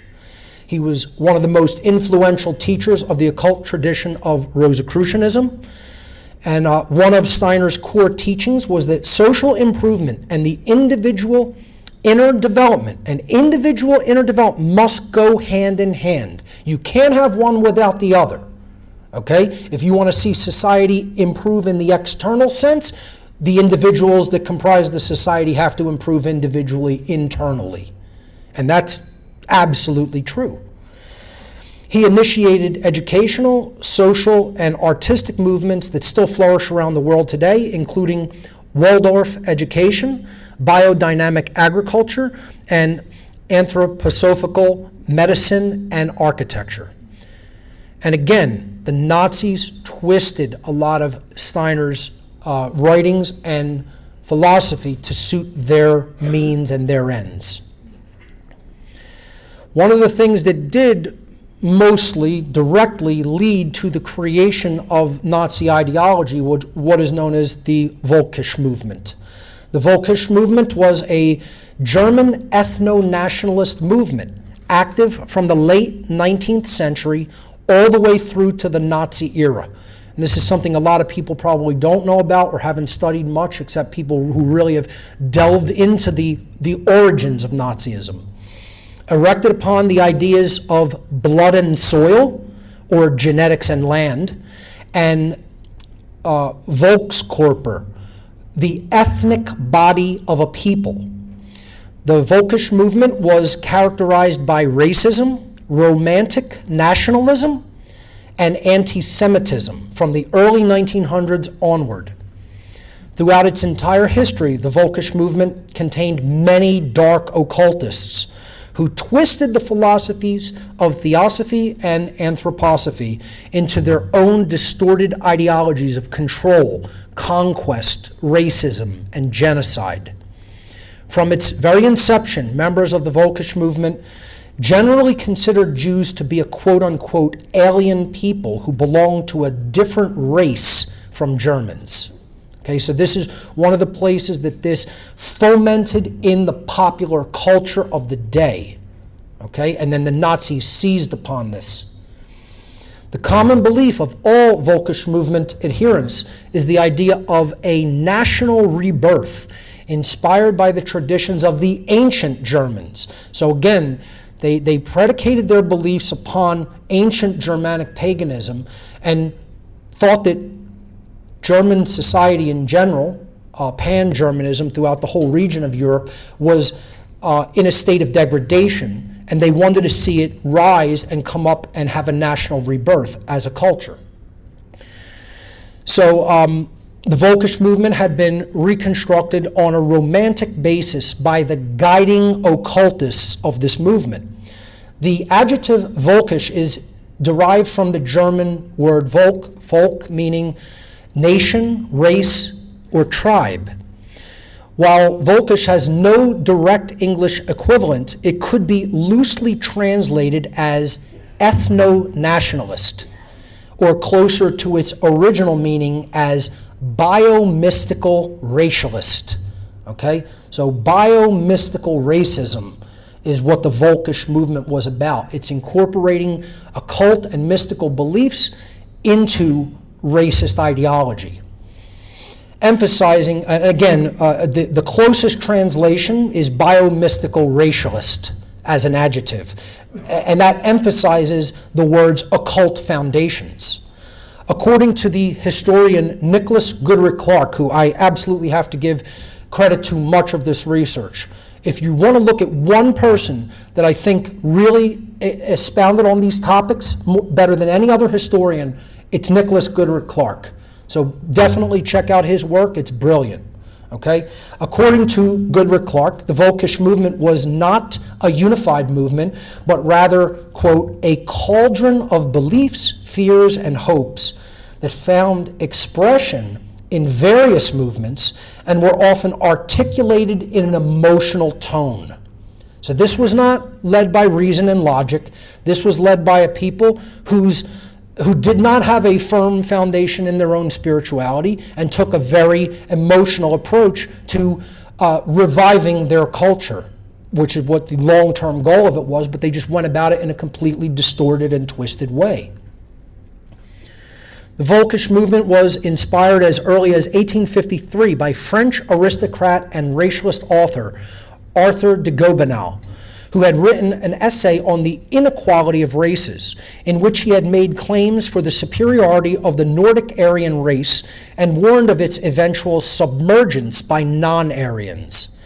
This notion, along with the ideas about the biological struggle of social Darwinism, again, a foundational tenet of Satanism, was taken up at the turn of the 20th century by Völkisch propagandists who claimed that Germans could defend their race and culture only by remaining, quote, racially pure.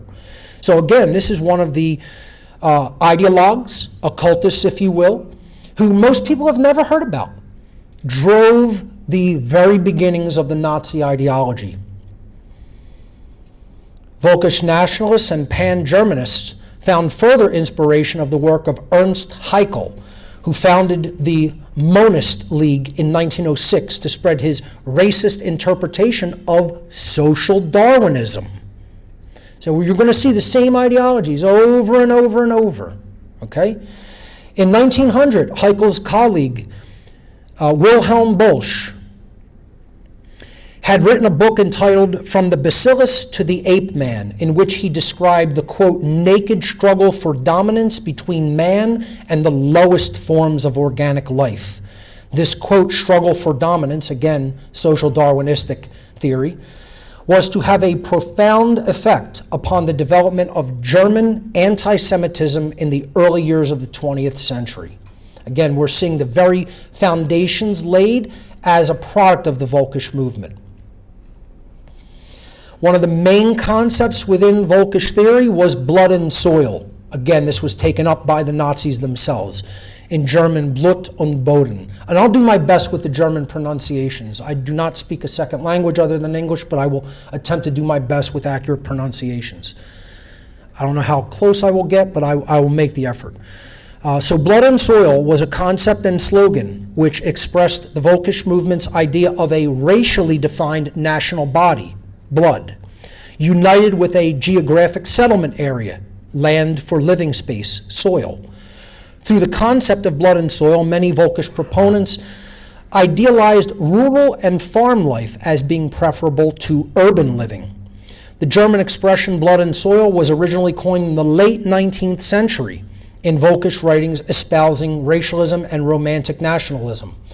It produced much regionalist literature whose romantic attachment was widespread prior to the rise of the Nazis. Blood and soil later became a key slogan of Nazi ideology. The next concept to understand that widely influenced Nazi ideology was Lebensraum. Tied tightly to the idea of blood and soil was the German concept of Lebensraum, or living space. The belief that the German people were destined to expand into Eastern Europe and beyond. The geopolitical use of the term Lebensraum is credited to Karl Haushofer, on which we'll look at more later. We'll definitely look at Haushofer later, who viewed it as a means to avenge Germany's military defeat in World War I and reverse the dictates of the Versailles Treaty, the Treaty of Versailles, which reduced Germany geographically, economically, and militarily after World War I. So Lebensraum was the idea that there would be pan-Germanism throughout Eastern Europe, all the way through toward the territory that was the Russian Empire at the time. During Hitler's rise to political power, he claimed that the inevitable expansion of Lebensraum would reverse overpopulation, provide natural resources for Germany, and uphold German national honor. Nazi usage of the term Lebensraum was explicitly racial, used to justify the mystical right of the Aryan race to fulfill their cultural destiny at the expense of those they viewed as, quote, racially inferior, such as the Slavs of Poland, Russia, Ukraine, and the other non-Germanic peoples of the East. One of the early ideologues that really paved the way for Nazi ideology and thought was Houston Stewart Chamberlain. He was a British-German author who promoted German ethno-nationalism, anti-Semitism, and, quote, scientific racism. His best-known work, a 2-volume book called The Foundations of the 19th Century, was published in 1899 and became highly influential in the pan-Germanic Völkisch movements of the early 20th century. Chamberlain's work would later influence the anti-Semitism and racial policies of the Nazi Third Reich. Chamberlain has been referred to as Hitler's John the Baptist. Okay, so if Hitler is the Nazi Jesus, Chamberlain was his John the Baptist. He paved the way for his coming, okay, with his racial theories. Again, these are the ideologues, these are the occultists, these are the people who really gave the underlying ideology a discrete, concrete form for the Nazis that came after them. Chamberlain was one of the forefathers of Aryanism, the ideology of racial supremacy, which views the, quote, Aryan race as a distinct and superior racial group, which is entitled to rule the rest of humanity. Okay? The ideology of Nazism was based upon the conception of the ancient Aryan race being a superior race, or Gottmenschen, Godmen. And again, go back to Satanism. Ego is first. We come first. You'll see this theme over and over and over and over again. We are the gods. And then they will begin acting like it. Okay? So if you put the ego in the position of apotheosis, only terror, horror, and destruction is going to follow in its wake. Okay?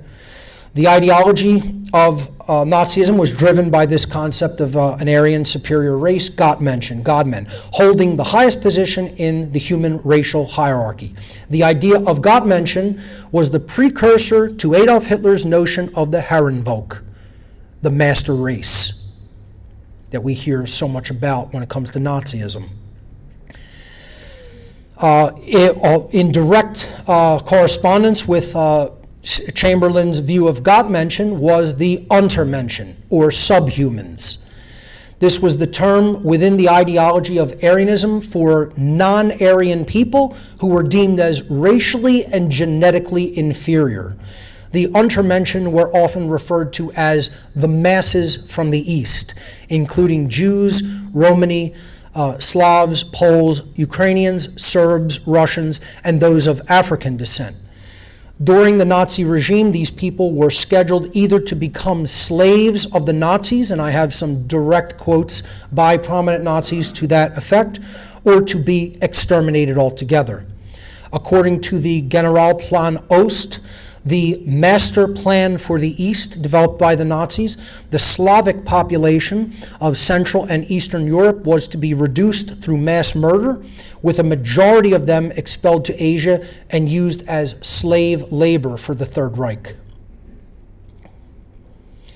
Let's get into one of the most very deeply embedded and deeply responsible occultists that really paved the underlying ideology of Nazism, and that was Guido von List. Absolutely one of the dark occultists. And again, most of these names nobody will ever have heard of. Some may know von List, he was more popular than some others, but almost entirely, I can almost guarantee, most people will not have heard of any of the names and groups that I'm going to talk about, with the exception of one, which we all know probably what that is, which I'll get into later. But most of these names are going to be obscure, okay? Guido von List was an Austrian occultist who founded a Germanic pagan religious movement known as Wotanism, named after the Germanic pagan god Woden, the Norse god Odin. It's the same god, just different naming convention in different traditions throughout Europe. List abandoned his family's Roman Catholic faith in childhood and devoted himself to the pre-Christian god Wotan. List claimed that Wotanism was the revival of the religion of the ancient Germanic Aryan root race. Wotanism, the exoteric form of List's religion, included a set of esoteric teachings of Ariosophy, which List termed Armanism. Okay, so again, you have this outer shell that's going to be taught to the average person as a religion. Then you have the inner core esoteric traditions that are going to be taught to the priest class of the religion. Always separating into the two classes to keep some people ignorant and some people in the know. Okay, so List's exoteric version was Wotanism and his esoteric version was Armanism. In 1877, List began a career as a journalist, writing articles for national newspapers and magazines in which he significantly influenced the early Volkisch movement. During the 1890s, his works began taking on an extremely anti-Semitic aspect, and he involved himself in Austria's pan-German nationalist movement, which sought the integration of Austria into the German Empire. In the early 1900s, List became increasingly interested in occultism, specifically theosophy, which he distorted into an expansion of his belief system, Wotanism. In 1902, he invented a new variation of the Nordic runes, which he called the Armanen runes, or what has now become known as the Armanen Futhark. Okay, and I'm using the ancient spelling here of the Futhark runic system. Some people disagree with this spelling, but this is the true way that the Futhark is supposed to be spelled. The popularity of List's work among the German Volkisch movement resulted in the establishment of the Guido von List Society. So this is one of the secret societies. dedicated to the racist and Volkish teachings of von List as an occultist. Okay, the word Gesellschaft or Gesellschaft means society or secret society in German. So the von List Gesellschaft was created in 1908, which published List's writings and included an Ariosophist inner occult society. So once again, he's splitting the Wotanic or Votanic religion into esoteric and exoteric. The inner core is the esoteric order. And this Ariosophist inner occult society he called the High Armanen Orden. The High Armanen Order, which List founded in 1911 and presided over as Grand Master. Many influential German and Austrian occultists became members of the Guido von List Society in the early 20th century. He was one of the leading and guiding dark occultists that paved the way to the Nazi Third Reich. List promoted the millenarian worldview that modern society was degenerate, but that it would be cleansed through the establishment of the new pan-German empire, List's New World Order, that would embrace Wotanism. He influenced later Volkish groups such as the Reichshammerbund and the Germanenorden, again, secret societies that most people have never heard of. And through those organizations, List exerted a significant influence on both the burgeoning Nazi Party and the SS, the Schutzstaffel, and again, more on them later. List viewed his religion, Wotanism, as the exoteric outer form of the pre-Christian Germanic religion, while Armanism was the term he applied to what he believed were the esoteric, secret teachings of this ancient belief system. List believed that while Wotanism expounded polytheism for the wider population, in other words, the worship of multiple gods, those who were members of the Armanist priest class, the esoteric order, were fully aware of the reality of monotheism, the idea that there is one creator of the universe. List's Armanism would later be classified as a form of Ariosophy, the wisdom of the Aryans, a term which was coined by Jörg Lanz von Lebenfels in 1915.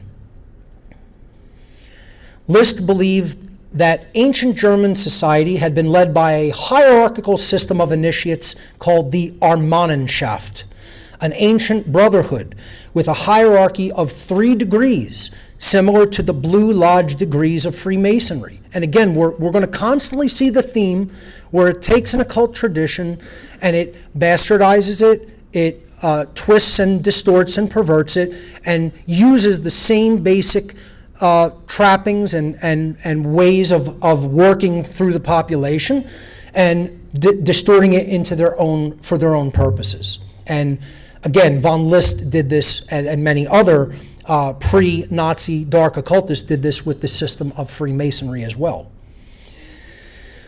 Von List believed that the Armanenschaft had societal control over the ancient German people, acting as teachers, priests, and judges. List generally saw the world in which he was living as one of degeneration. Adopting a millenarianist perspective, he believed in the imminent defeat of this enemy and the establishment of a better future for the Aryo-Germanic race. For List, this better future would be intricately connected to the ancient past, reflecting his belief in the cyclical nature of time. Again, something taught in theosophy, but he's distorting it for his purposes. Something which he had adopted from both his reading of Norse mythology and from theosophy. Reflecting his beliefs that monarchy, kingship, was the preferred form of government by which humanity should be ruled, List envisioned a future worldwide monarchical state governed by the House of Habsburg.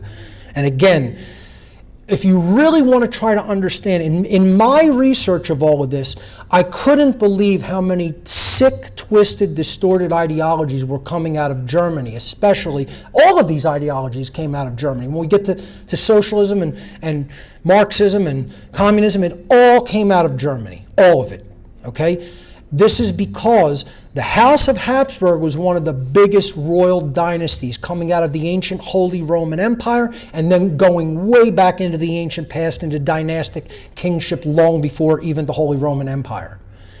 And if you really want to trace all of this sick, distorted ideology, you have to look into the House of Habsburg and other ancient royal dynasties, because this is all, these people are their progeny, okay? They came after them and they even refined their psychopathology. So List believes that there was going to be a resurgence of the House of Habsburg with a revived system of feudalism. Now keep that in mind, because both of the Nazi and communist ideologies are forms of what I call neo-feudalism. We're going to talk about that later and what it is. But he wanted a new system of feudalism from the ancient dynasties of kingship to be reintroduced into German society. I mean, talk about authoritarianism and collectivism. In List's opinion, this new empire would be extremely hierarchical, with non-Aryans being subjugated under the Aryan population, a system of masters and slaves, and opportunities for education and jobs in public service being restricted to those deemed racially pure. List envisioned this empire following the Wotannic religion, which he promoted. Prominent members of the Guido von List Society included many influential German occultists of the day, including Friedrich Waniek, Philipp Stauff, Eberhard von Brockusen, Karl Helwig, George Hauerstein, and Bernhard Kerner, some of whom were also founding members of the Reichshammerbund and Germanenorden occult societies. More on those later. Through the Germanenorden's Munich offshoot, the Toul Society, a lineage can be drawn directly between the List Society and the early Nazi Party as it was established after World War I. Some historical scholars contend that List's vision of a future German empire constituted a direct blueprint for the coming Nazi regime. This is how influential this one man was. And this is how influential dark occultists ultimately are in human society throughout time. The next big dark occultist that paved the way for Nazism and its rise to power was Jörg Lanz von Lebenfels. And again, I'm not even going to ask for a raising of hands. How many people know about any of these people? It's almost certain most people have never heard of these people. Jörg Lanz von Lebenfels was an Austrian occultist, a political theorist, and a pioneer of the occult ideologies of Ariosophy and theozoology. Again, most people have probably never heard of those ideologies. He was a former monk of the Catholic Cistercian order and the founder of the magazine Ostara, in which he published anti-Semitic and Volkish theories. On Christmas of the year 1900, von Lebenfels founded the occult secret society called Ordo Novi Templi, which means the Order of the New Templars. So this is about the ancient knight society of the Templar Knights, but Lebenfels felt that he was bringing about a resurrection of the Templars, and thus he called it the New Templar Society. An occult order that was dedicated to bringing fascist extremists together and mobilizing them in favor of National Socialism in Germany. In 1905, Lebenfels published a book called Theozoology, in which he advocated sterilization and forced labor of the lower races and glorified the Aryan race as Gottmenschen, or godmen. Through his ideology or religion called theozoology, Lebenfels distorted occult, spiritual, and even biblical teachings to justify his esoteric racial ideology. He taught that the biblical Eve had procreated with demons to give birth to what he described as the lower races. In 1905, Liebenfels founded the magazine Ostara, a magazine through which he promoted Ariosophy and theozoology. Liebenfels claimed that Ostara had over 100,000 subscribers, including Adolf Hitler himself. Liebenfels claimed that he was visited by Hitler in 1909 and supplied Hitler with 2 missing copies of Ostara that Hitler did not have in his collection. In 1915, Liebenfels began using the term Ariosophy to describe his esoteric doctrines, again, distorting theosophy and anthroposophy. Theosophy meaning the divine wisdom, anthroposophy meaning human wisdom. Now, this is the wisdom of the Aryans, okay?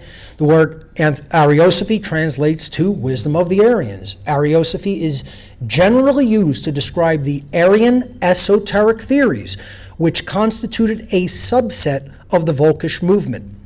While both Liebenfels and Guido von List consider themselves Ariosophists, List called his esoteric doctrine Armanism, while Liebenfels used the terms theozoology and Aryo-Christianity, since he was formerly a Christian monk prior to World War I.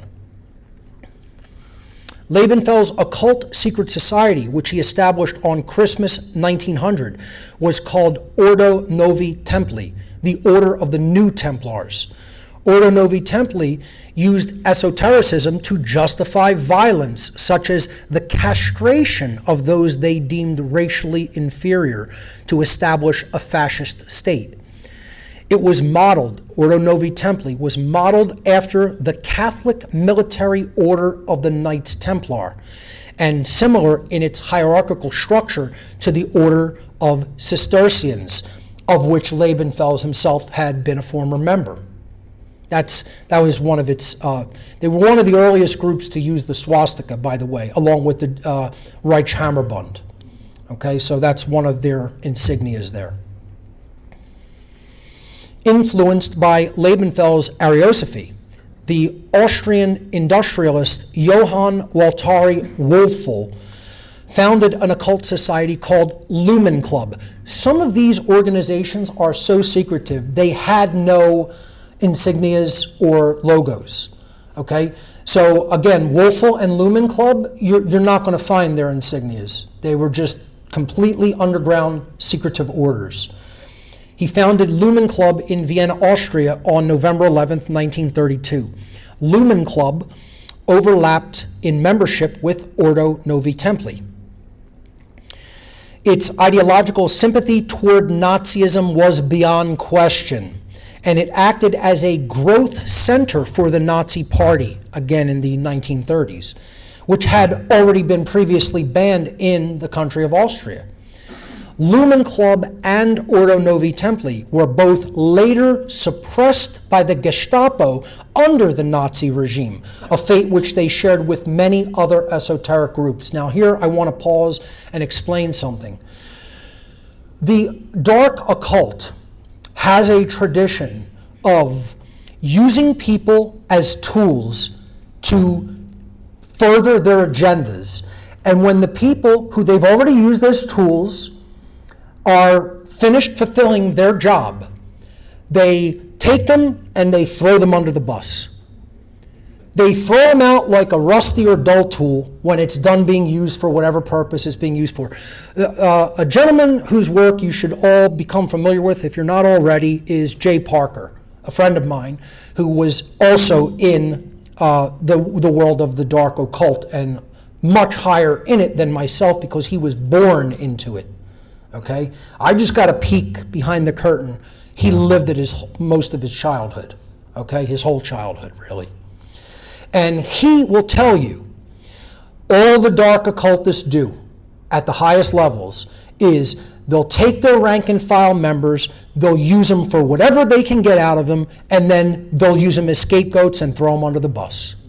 And you're going to see that over and over and over again today as we go through this, okay? So keep that in mind. After Hitler's rise to prominence in the 1920s, Lebensfels tried to be recognized as one of his ideological precursors, and he absolutely was. It is known historically that Hitler read Ostara and collected it, okay? So he definitely took ideas from Lebensfels and von List. Okay? In the preface of issue number 1 of the 3rd series of Ostara magazine, Lebensfels wrote, "One shall remember that the swastika and fascist movements are basically offsprings of Ostara as a movement and as a propaganda tool." After Austria was annexed by Germany in 1938, Lebensfels hoped for Hitler's patronage, but Hitler banned him from publishing his writings, and copies of Ostara were then removed from circulation. After the war, Lebensfels accused Hitler of having not only stolen but corrupted his ideas, and also he accused him of being, quote, inferior racial stock, because Lebensfels probably learned that Hitler had Jewish blood and was of Jewish descent, namely from the House of Rothschild. Hitler never mentioned Lebensfels in any recorded conversation, speech, or document, even though he was clearly one of his ideological precursors. The next occultist to look into is Theodor Fritsch, who was very instrumental in the founding of the Reichshammerbund and Germanenorden secret societies. Theodor Fritsch was a German publisher and journalist. His anti-Semitic writings heavily influenced popular German opinion against Jews in the late 19th and early 20th centuries. Fritsch was a believer in the absolute superiority of the Aryan race. His opinion was radicalized by the changes brought on by rapid industrialization and urbanization of the Second Industrial Revolution. Fritsch called for a return to the traditional values and customs of the past, which he believed exemplified the essence of the German people. In 1893, Fritsch published one of his most famous works, The Handbook of the Jewish Question, which leveled a number of conspiratorial charges at European Jews and called upon Germans to refrain from intermingling with them. The book was read by millions of Völkisch movement sympathizers. The ideas espoused by Fritsch's work greatly influenced Adolf Hitler and the Nazis during their rise to power after World War I. In 1902, Fritsch founded an anti-Semitic journal called The Hammer, which became the basis of the Reichshammerbund Society in 1912. The Reichshammerbund, meaning the Reichshammer League, was founded by Theodor Fritsch in 1912 as an anti-Semitic collective movement. The founding document for the Reichshammerbund had been Willibald Henschel's 1901 book called Varuna, which preached racial purity and anti-Semitism. The aim of the group was to coordinate the activities of the many small anti-Semitic organizations active at the time, and to bring as many of these groups as possible under the banner of the Reichshammerbund. The battle sign of the Reichshammerbund was the swastika, making it one of the first organized Völkisch movements to use the symbol of the swastika. In 1912, Fritsch also established the secret society known as the Germanenorden, or the German Order. The Germanenorden was a clandestine or occult group for leading members of society who wished to work in secret, rather than the Reichshammerbund, which operated more in the open. See, this is for the people who considered themselves more of the higher echelon of society, that didn't want themselves to be seen as operating in such overt racist or Völkisch circles, and they wanted to keep it as an occult society, hidden from the general public. So the Germanenorden was the esoteric or occult, and the Reichshammerbund was the exoteric or operating out in the open. Members of both the Reichshammerbund and the Germanenorden formed the Tool Society in 1918, which eventually sponsored the creation of the Nazi Party. So these are two basically secret societies, and they were obviously influenced by earlier ones of von List and von Lebenfels, and then members of them came together and formed the Tool Society, and there you have the actual creation of the Nazi Party through the Tool Society, which we'll get to. So the next dark occultist and group you have to look at is Rudolf von Sabattendorf and the Tool Society. Sabattendorf was a German occultist, writer, intelligence agent, and political activist. He was the founding member of the Tool Society, a post-World War I German occult organization in which he played a key role and influenced many members of the Nazi Party. Sabattendorf was also a Freemason of the clandestine rites of Memphis and Mizraim.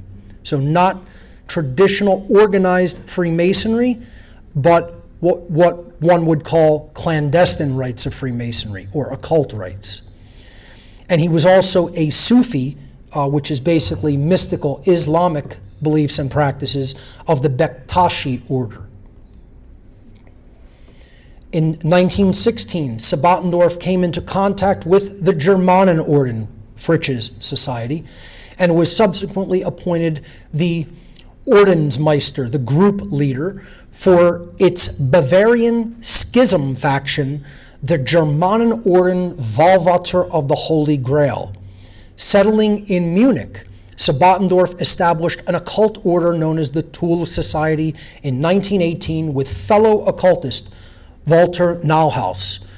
The Tool Society quickly became an increasingly influential behind-the-scenes force of German politics.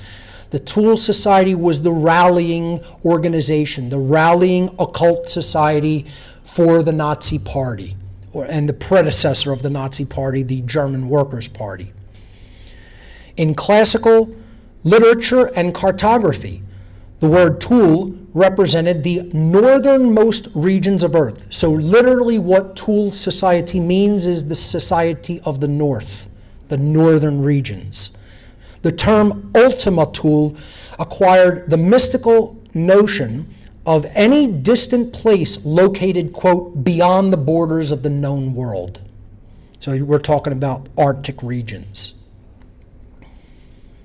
And again, you see the use of the swastika in the Tool Society's logo/insignia. The occultist Anton Drexler, who had developed links between the Tool Society and various extremist workers' organizations in Munich, Germany, together with the Tool Society's Karl Hauer, went on to establish the Deutsche Arbeiterpartei, DAP, or in English, the German Workers' Party, on January 5th, 1919. This party was joined in September 1919 by Adolf Hitler, who transformed it into the National Socialist German Workers' Party, or the NSDAP, or the Nazi Party. So the Nazi Party came directly out of the German Workers' Party, which itself came directly out of the occult Tool Society. Direct lineage.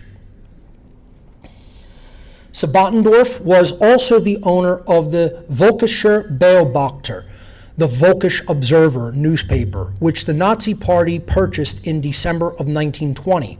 In 1921, Adolf Hitler acquired all the shares of the company, making him the sole owner of the publication. This newspaper was to become Hitler's most important propaganda tool in his rise to power, and subsequently. In January 1933, Sabattendorf published Before Hitler Came, documents from the early days of the National Socialist movement, a collection of writings dealing with the Tool Society and the early days of the German Workers' Party. In other words, the lineage of how it all got started, how he got the ball rolling in National Socialism. Hitler disliked this book. Again, he wanted all the credit. He didn't want people even knowing that these descended from occult orders and secret societies. You know, that's why they banned all other occultists. They wanted to be the only occult game in town. Sebottendorf was arrested by the Nazis, but somehow was able to escape Germany and flee to Turkey, presumably due to a friendship from his days in Munich and with the Tool Society. It is believed by some researchers that Sebottendorf committed suicide by jumping into the Bosphorus Strait near Istanbul, Turkey on May 8th, 1945. And again, this is another thing you're going to see over and over again. Suicide is a common theme. Once they get thrown under the bus, they either get killed or they off themselves. This is the ruthlessness of the dark occult, and again, directly shown by the ideologies of egotism, moral relativism, and social Darwinism.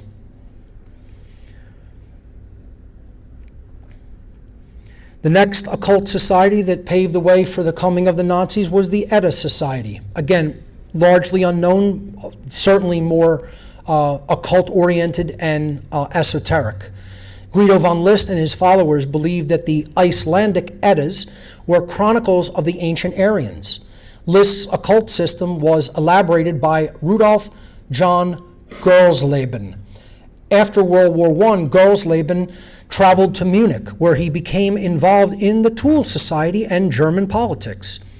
Through his periodical Aryan Freedom, Gerlsleben disseminated his occult racist ideas, which centered upon the concept of racial purity and the reactivation of the occult powers that every Aryan possessed, which had become atrophied.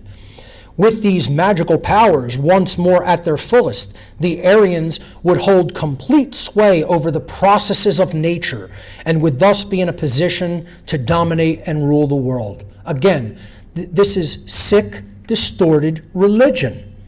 And this is all politics is. Politics is just the child of religion like this, of occult ideas like this. That's all it is. With regard to the Eddas, Gerlsleben believed that the Scandinavian ruins contained an inherent magical power that provided those who understood their significance with a spiritual conduit through which could flow the force that drives the universe itself. And again, many Germanic occultists referred to this as Vril. In November 1925, Gerlsleben founded the Edda Society in Bavaria, Germany.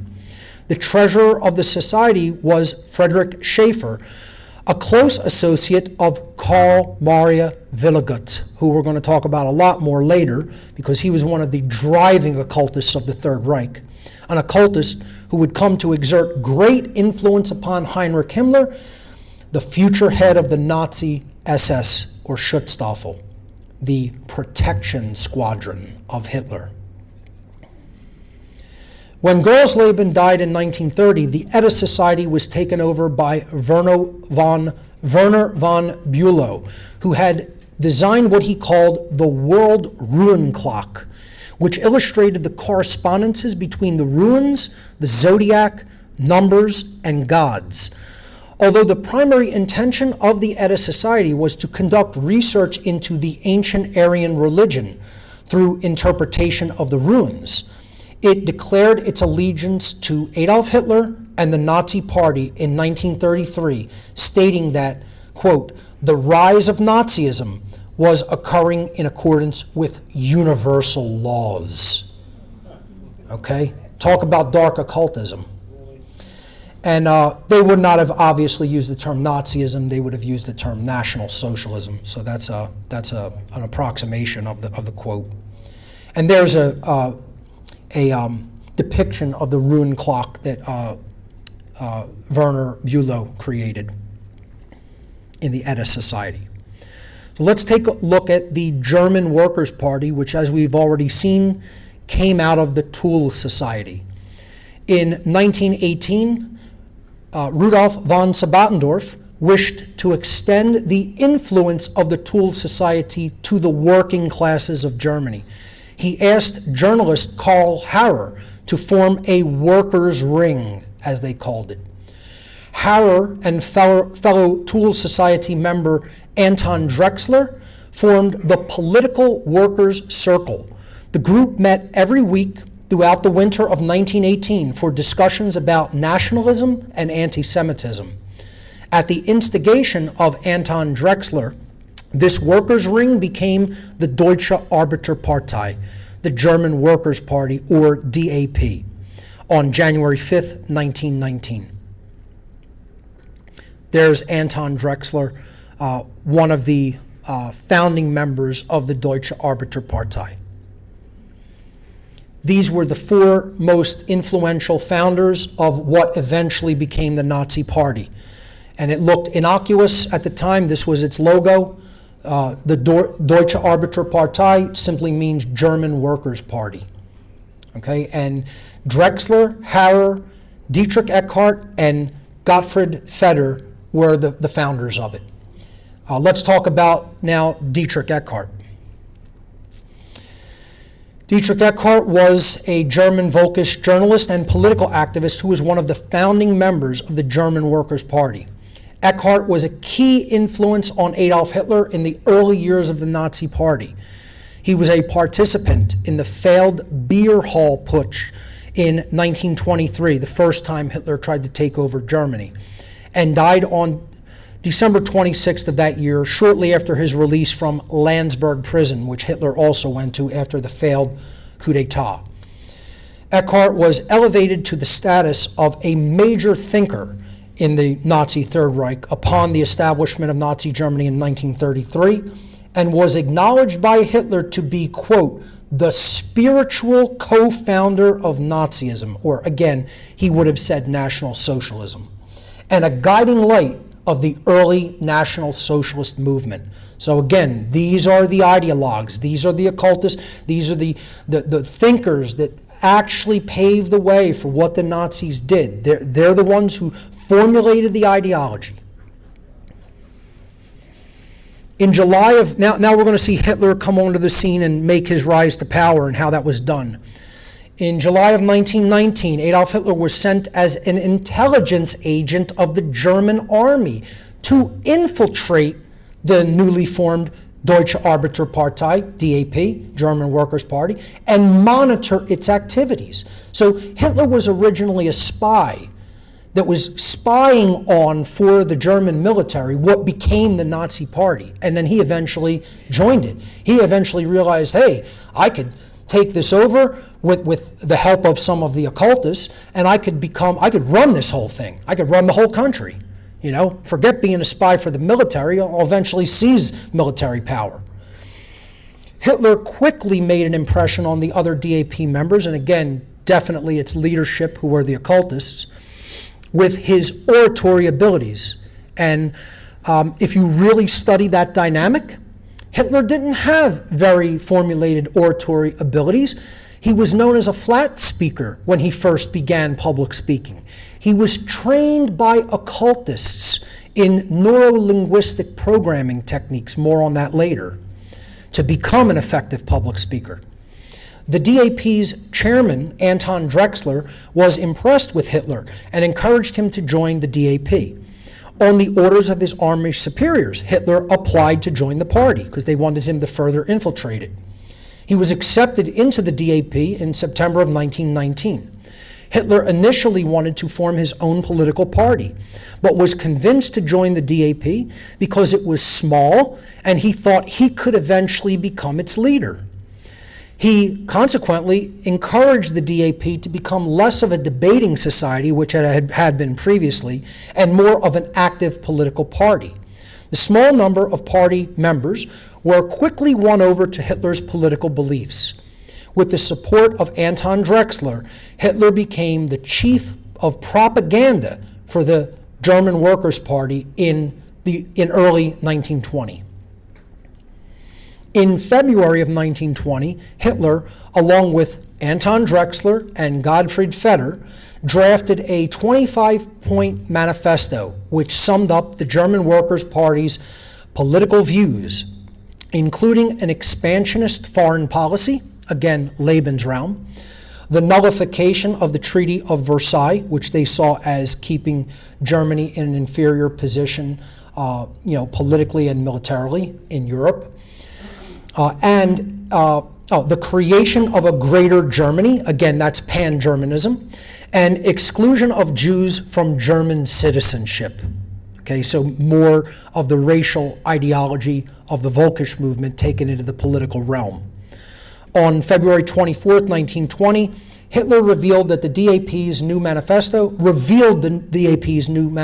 in a speech at a DAP rally in Munich to over 2,000 people. On the same day, the DAP was officially renamed the National Socialist German Workers' Party. I'll do my best to pronounce it. National Sozialistische Deutsche Arbeiterpartei, or NSDAP. I think I did that pretty well, in an attempt to make the party more broadly appealing to larger segments of the population.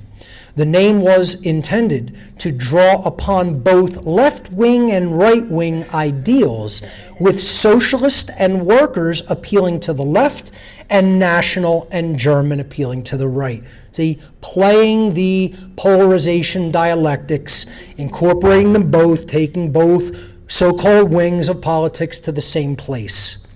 It's an ancient strategy and people still haven't figured it out. This brings us to the National Socialist German Workers' Party, or NSDAP. Shortly after its official formation on February 24th, 1920, the National Socialist German Workers' Party announced that only persons of pure Aryan descent could become party members. Members of the NSDAP could not be related either directly or indirectly to a so-called non-Aryan. So now they're really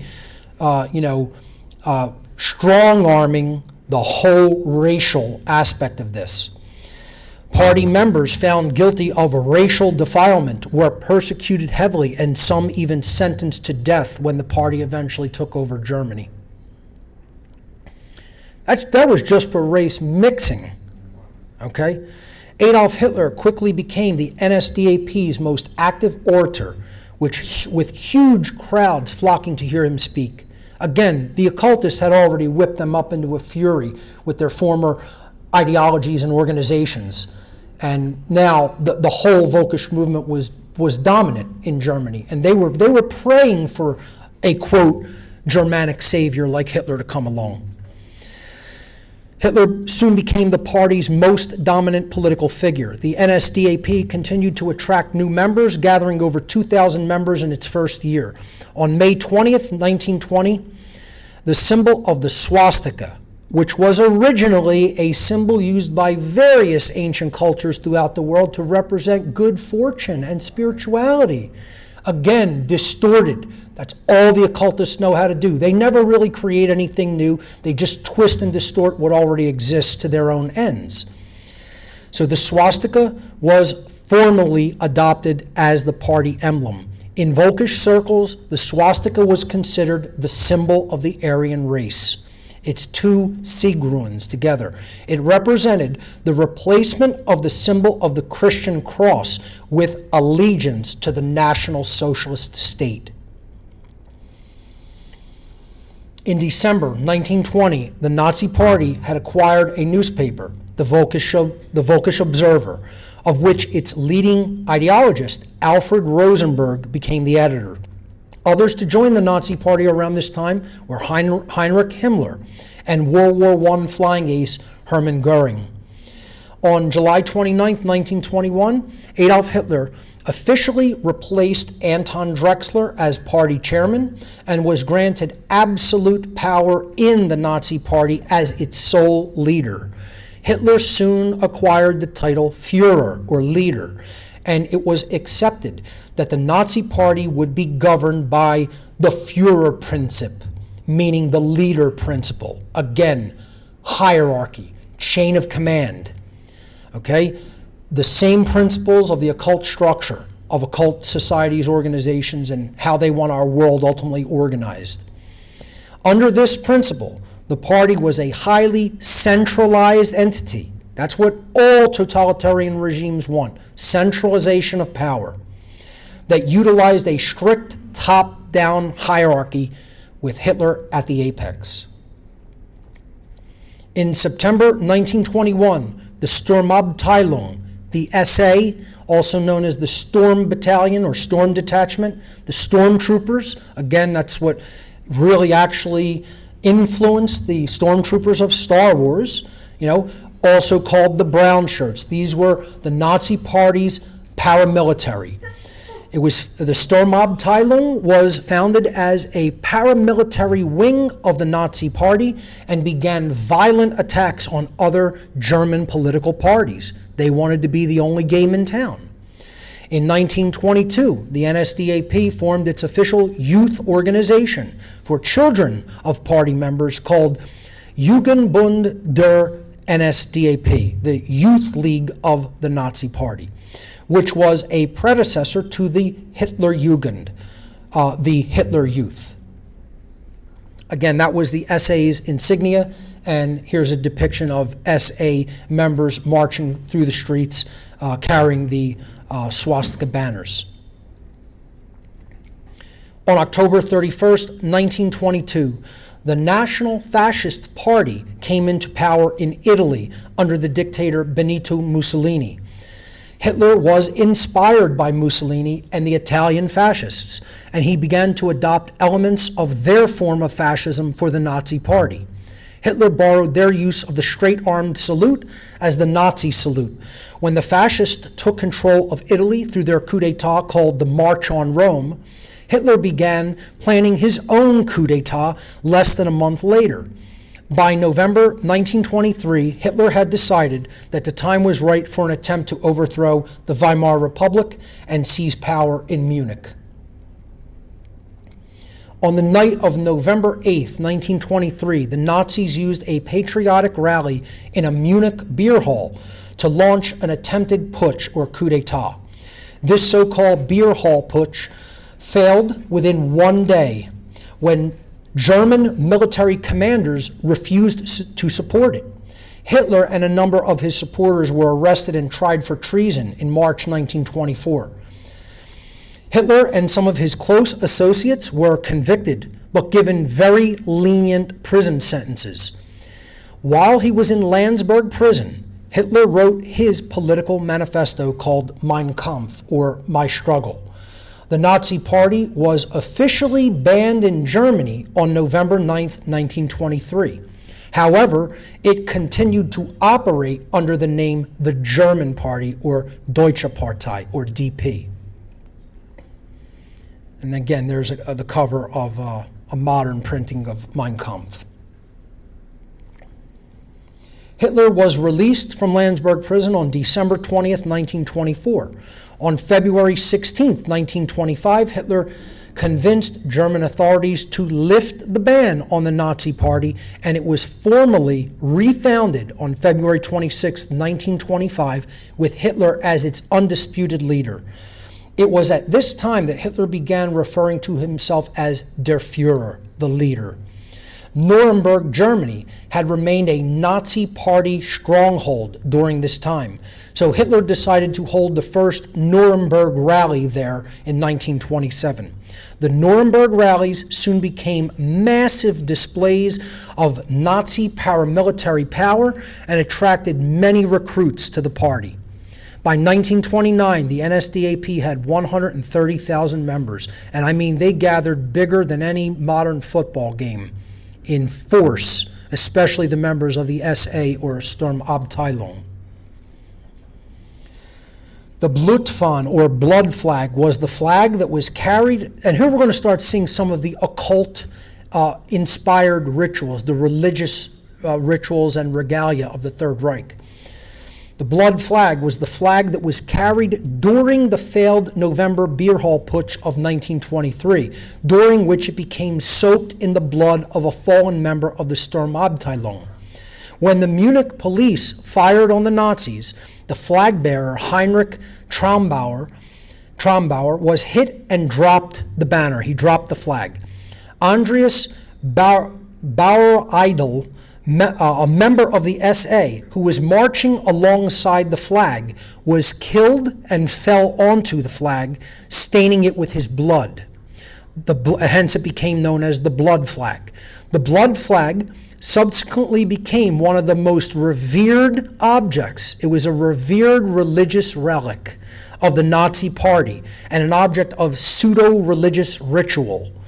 All new Nazi flags needed to be, quote, consecrated in a ritualized manner by it being physically touched to the original blood flag. So here you see that ceremony being performed, and then Hitler touching the new banner that had been created for the SA to the original blood flag. They incorporated all kinds of pseudo-religious rituals into all of their proceedings. And then it got really intense with the coming of the SS. Then it really became an occult order. And the whole Nazi regime was really led by an inner occult order, as we're going to get to. During the Great Depression in the early 1930s, the German economy was beset with mass unemployment and widespread business failures. The Nazis blamed the crisis on Jewish financiers and the Bolsheviks, a position which resonated with wide sections of the German electorate. In the 1930 elections, the Nazis won 18% of the votes and became the second largest party in the Reichstag, or German parliament. By 1932, the Sturmabteilung had grown to 400,000 members. That's bigger than almost every country's army. And its street battles with other political paramilitaries reduced some German cities to combat zones. So before they even seized, actual political power through seizing the German government, their strong arm paramilitary was already killing people in the streets of Germany in a warfare-like fashion. And, this is where the United States is going to be headed with the political polarization that exists here. Part of Hitler's appeal to a frightened and demoralized middle class was a promise to restore law and order. How many times do politicians promise that? And again, because of what his own people were doing. He created the problem, and then he tells people, you got to give me power so I can restore law and order. It's one of the most ancient games in the book, In the July 1932 Reichstag election, the Nazis won 37% of the vote and became the largest party in the German parliament by a wide margin. So you're seeing them become more and more and more popular with the German people. The German people voted for Hitler primarily because of his promises to revive the economy, restore German greatness, and save Germany from communism. Hitler was, again, two masks of the same face playing off against each other just for complete control. They'll continue to do this for as long as the tactic works. They don't need to change the tactic because it works. Until the public wakes up to it, that it's all nonsense, and stops supporting either side, this tactic will continue to work flawlessly. Hitler was appointed as Chancellor of Germany on January 30th, 1933. On February 27th, a fire broke out in the German parliamentary building, the Reichstag, widely recognized as a false flag operation.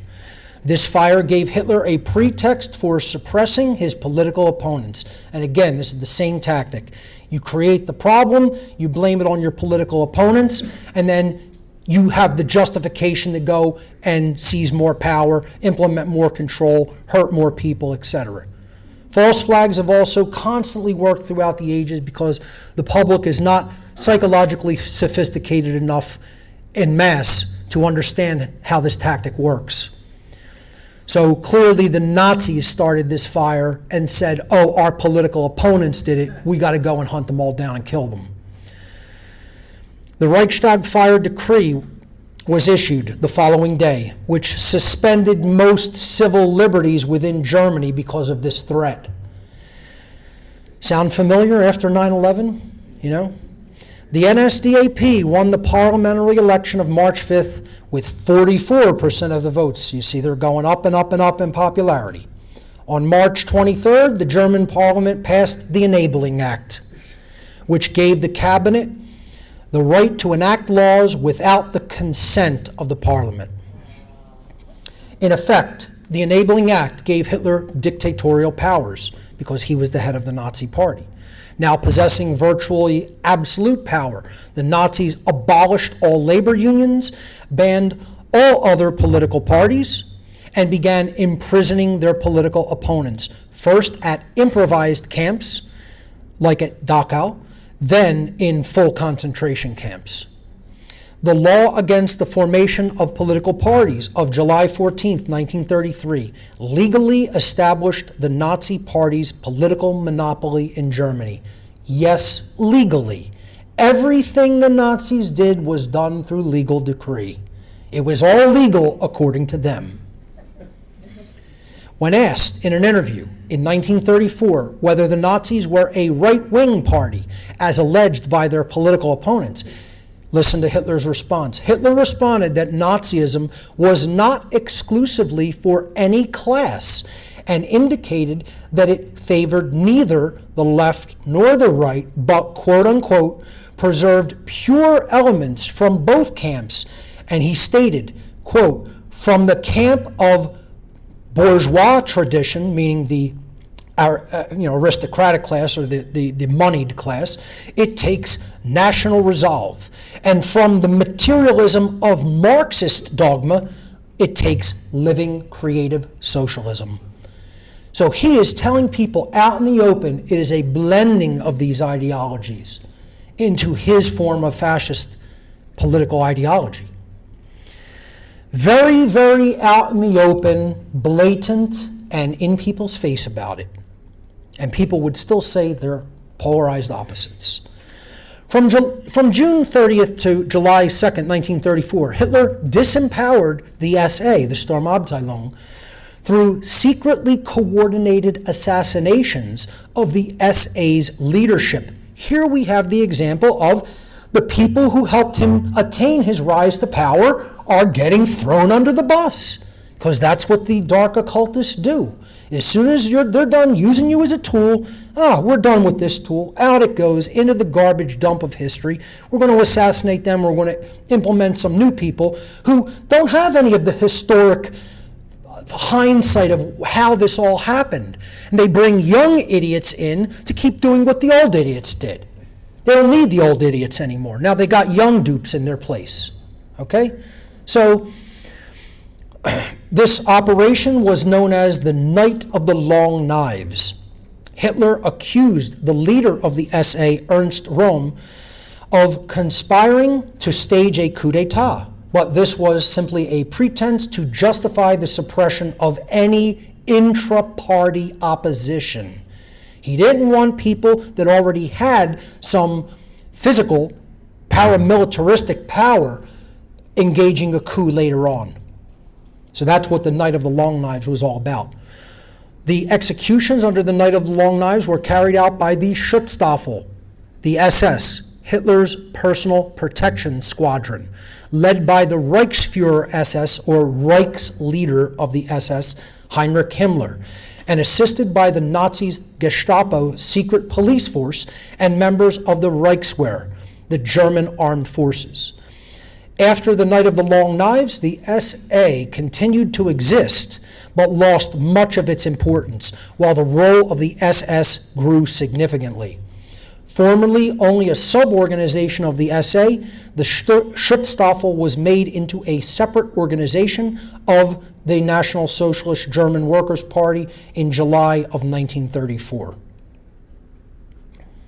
On August 2nd, 1934, Hitler merged the offices of party leader, head of state, and chief of government into one position, taking the title of Führer und Reichskanzler, leader and Reich Chancellor, blurring the distinction between structures of party and state even further. Under Hitler's direct authority, the Schutzstaffel increasingly exerted police functions, and the Sicherheitsdienst, or SD, became the de facto intelligence agency of Nazi Germany. This would have been the equivalent of the CIA today. On September 1st, 1939, Nazi Germany invaded Poland, beginning the conflict of World War II.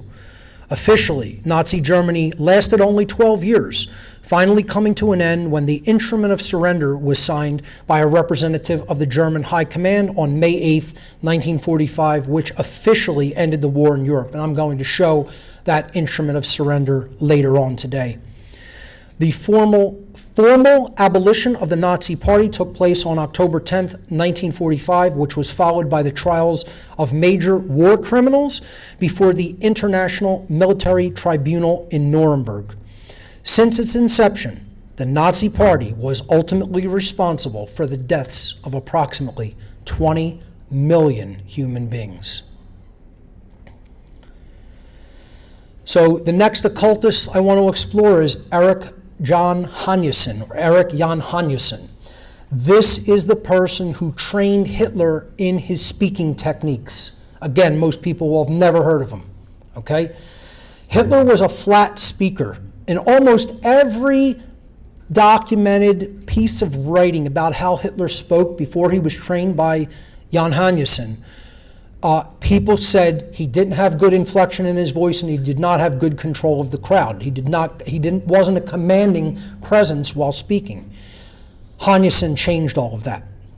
Erich Jan Hannessen was an Austrian hypnotist, mentalist, occultist, and astrologer who instructed Adolf Hitler on how to achieve dramatic effect and elicit emotional responses during his speaking performances. Hannessen taught Hitler a set of occult speaking techniques that later became known as neuro-linguistic programming, or NLP, which uses word choice, tone, cadence, and body language to subtly influence thought at the subconscious level. Hitler took regular lessons in speaking and in mass psychology from Hannessen.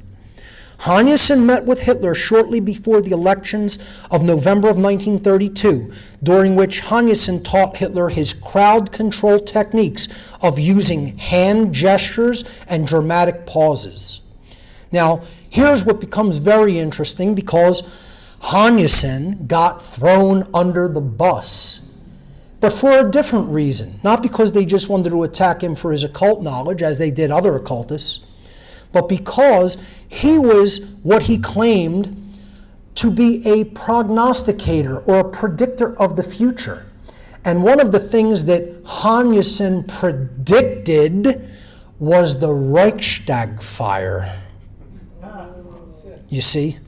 He knew of the false flag operation and wanted to get credit for predicting it, so he blabbed about it. In his most famous feat of alleged clairvoyance, Hannessen, quote-unquote, predicted the Reichstag fire, the event that allowed Hitler to seize absolute power in 1933. This was most likely a very miscalculated use of inside information. Some researchers have claimed that Hannessen may have been directly involved in the Reichstag fire by hypnotizing the convicted arsonist Marinus van der Lubbe to commit the act of arson. Hannessen was subsequently assassinated by members of the Sturmabteilung on March 25, 1933, and his body was found over a month later buried in a field on the outskirts of Berlin. These people don't play, though, right? They don't play games. If you are really on the inside, they take the oaths of loyalty to them very seriously, and they take people out who go against their oaths of loyalty. Fortunately, I never took those oaths of loyalty. I was still at least enough in the exoteric realm, on the outside of it all, that I never actually swore allegiance to these people. Because if you do, then you're done. They don't let you out of those oaths. I did not take those oaths to the occult orders that I was involved in. I worked with them. I observed. They wanted to groom me and take me up into higher levels, but that never materialized, thank God. So Rudolf Hess was a leading member of the Nazi Party. He was an ardent student of astrology and other occult sciences. The Nazi regime was just littered with occultists, filled with dark occultists. This guy was a low-ranking man. He was like Hitler's next in line to take over as chancellor, but he didn't have any real political power, you know. The real occultists were all behind the scenes, and we'll get to those people. But, Hess was just a poster child of the Nazis. He wasn't... I'm sorry, folks, I knocked my recording mic down. Just give me a moment. Okay. He was a prominent member of the Nazi Party, but as far as real power being wielded, it was not Hess, okay? He was appointed as the deputy Führer to Adolf Hitler on April 21st, 1933. Hess held that position until 1941, when he flew solo to Scotland in an attempt to negotiate the UK's exit from World War II. His plane was shot down, and he was taken prisoner and convicted of war crimes. He was serving a life sentence when he committed suicide in 1987. Again, you'll see the theme of suicide of these people and occultists all over the place. In 1919, Hess enrolled in the University of Munich, where he studied geopolitics under occultist Karl Haushofer, a prominent proponent of the concept of Lebensraum, or living space, which became one of the pillars of Nazi ideology. Hess joined the Nazi Party on July 1st, 1920, and was at Hitler's side for the failed beer hall putsch on November 8th, 1923. While serving his prison sentence for the attempted coup, Hess assisted Hitler with Mein Kampf. This is one of his big claims to fame. And of course, Mein Kampf became a foundation of the political platform of the Nazi Party. Now, Hess was a longtime associate of Karl Haushofer, and this is one of the people that really informed both Hitler and Hess's ideologies. And he did that through what he called geopolitik, or what we now call geopolitics, and Lebensraum. Karl Haushofer was a German general and professor whose concept of geopolitik greatly influenced the ideological development of Adolf Hitler. Haushofer also coined the political use of the term Lebensraum, a concept Hitler used to justify genocide. Under the Nuremberg laws regarding race, Haushofer's half-Jewish wife and their children were categorized as Mischlinge, race mixers. So again, even their own people came down under levels of persecution if they didn't fully conform to what the good Nazi was in their structure of control. After retiring from the German army with the rank of Major General in 1919, Haushofer forged a close friendship with Rudolf Hess, who became his personal assistant. He became a teacher of politics and philosophy, and I would say probably occult ideology, to both Hess and Hitler while they were in Landsberg prison following the failed beer hall putsch of 1923. Every Wednesday between June 24th and December 12th, 1924, Haushofer traveled from Munich to Landsberg and offered hours of intense personal mentoring to both Hess and Hitler, whom Haushofer called his young eagles. Historian Joachim Fest stated that bringing Haushofer and Hitler together was the most important personal contribution that Rudolf Hess made to the creation of National Socialism. And again, most people never would ever hear Haushofer's name. One of the most influential ideologues of the Third Reich prior to the rise of the Third Reich. After the establishment of the Nazi government, Rudolf Hess protected Haushofer's wife from the Nuremberg laws. Under Hitler's regime, Haushofer became rich and influential, but his influence shrank abruptly after Hess was captured in the United Kingdom. So you see, this is how they take take care of each other in a certain way. Hess was protecting his political and ideological mentor, but once Hess went out of the picture, then they came after Haushofer and his wife. Before being prosecuted at the Nuremberg tribunals for complicity in Nazi war crimes, Haushofer committed suicide together with his wife near their home in Bavaria, Germany. So he committed suicide with his wife to avoid being brought up on war crimes charges at Nuremberg. And folks, I'm not going to have any particular place I'm going to leave it. I'm just going to continue until 1, and then we'll take our break, and wherever I'm at, and pick up on the other side of the break. Cool. The next section is about the Nazis' secret police force, the Gestapo. The Gestapo, or Geheime Staatspolizei, the secret state police, was the official secret state police force of Nazi Germany. The Gestapo was created by Hermann Goering in 1933 by combining the various political police agencies of Prussia into one organization.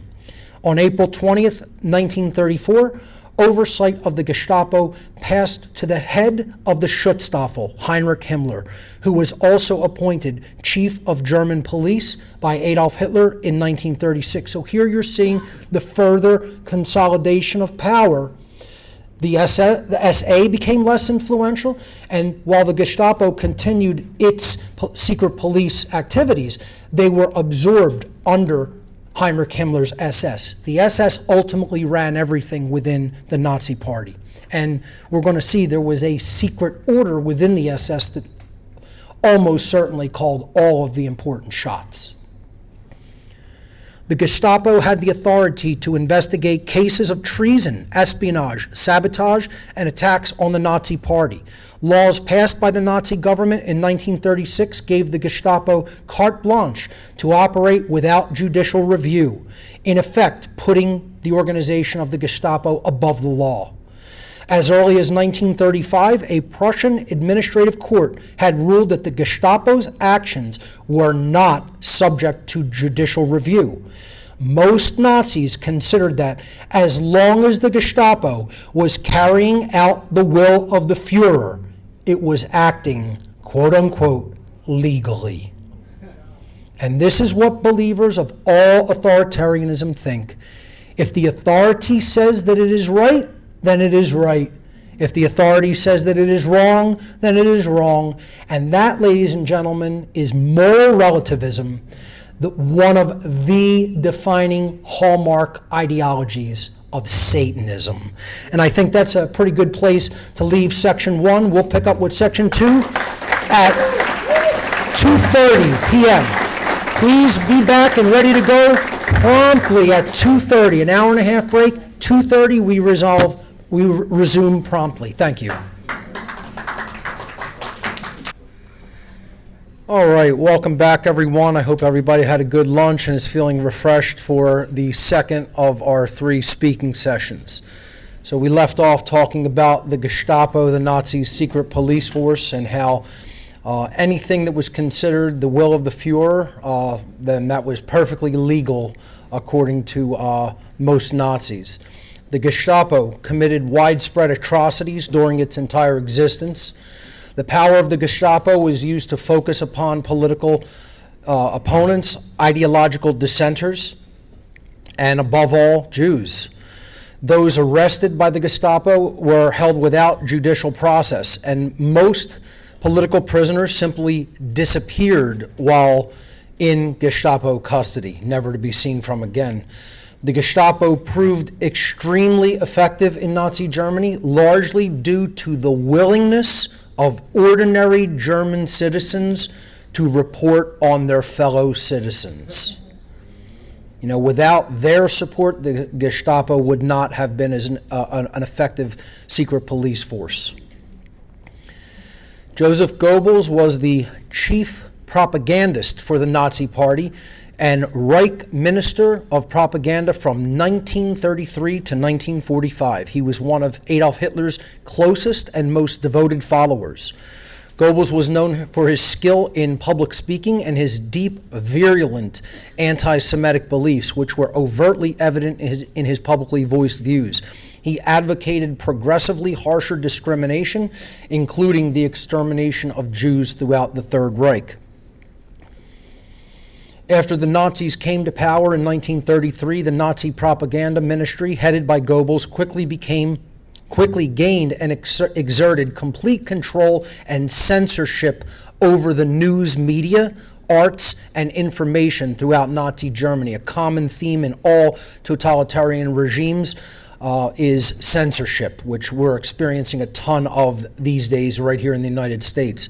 Goebbels was particularly adept at using the relatively new media of radio and film for propaganda purposes.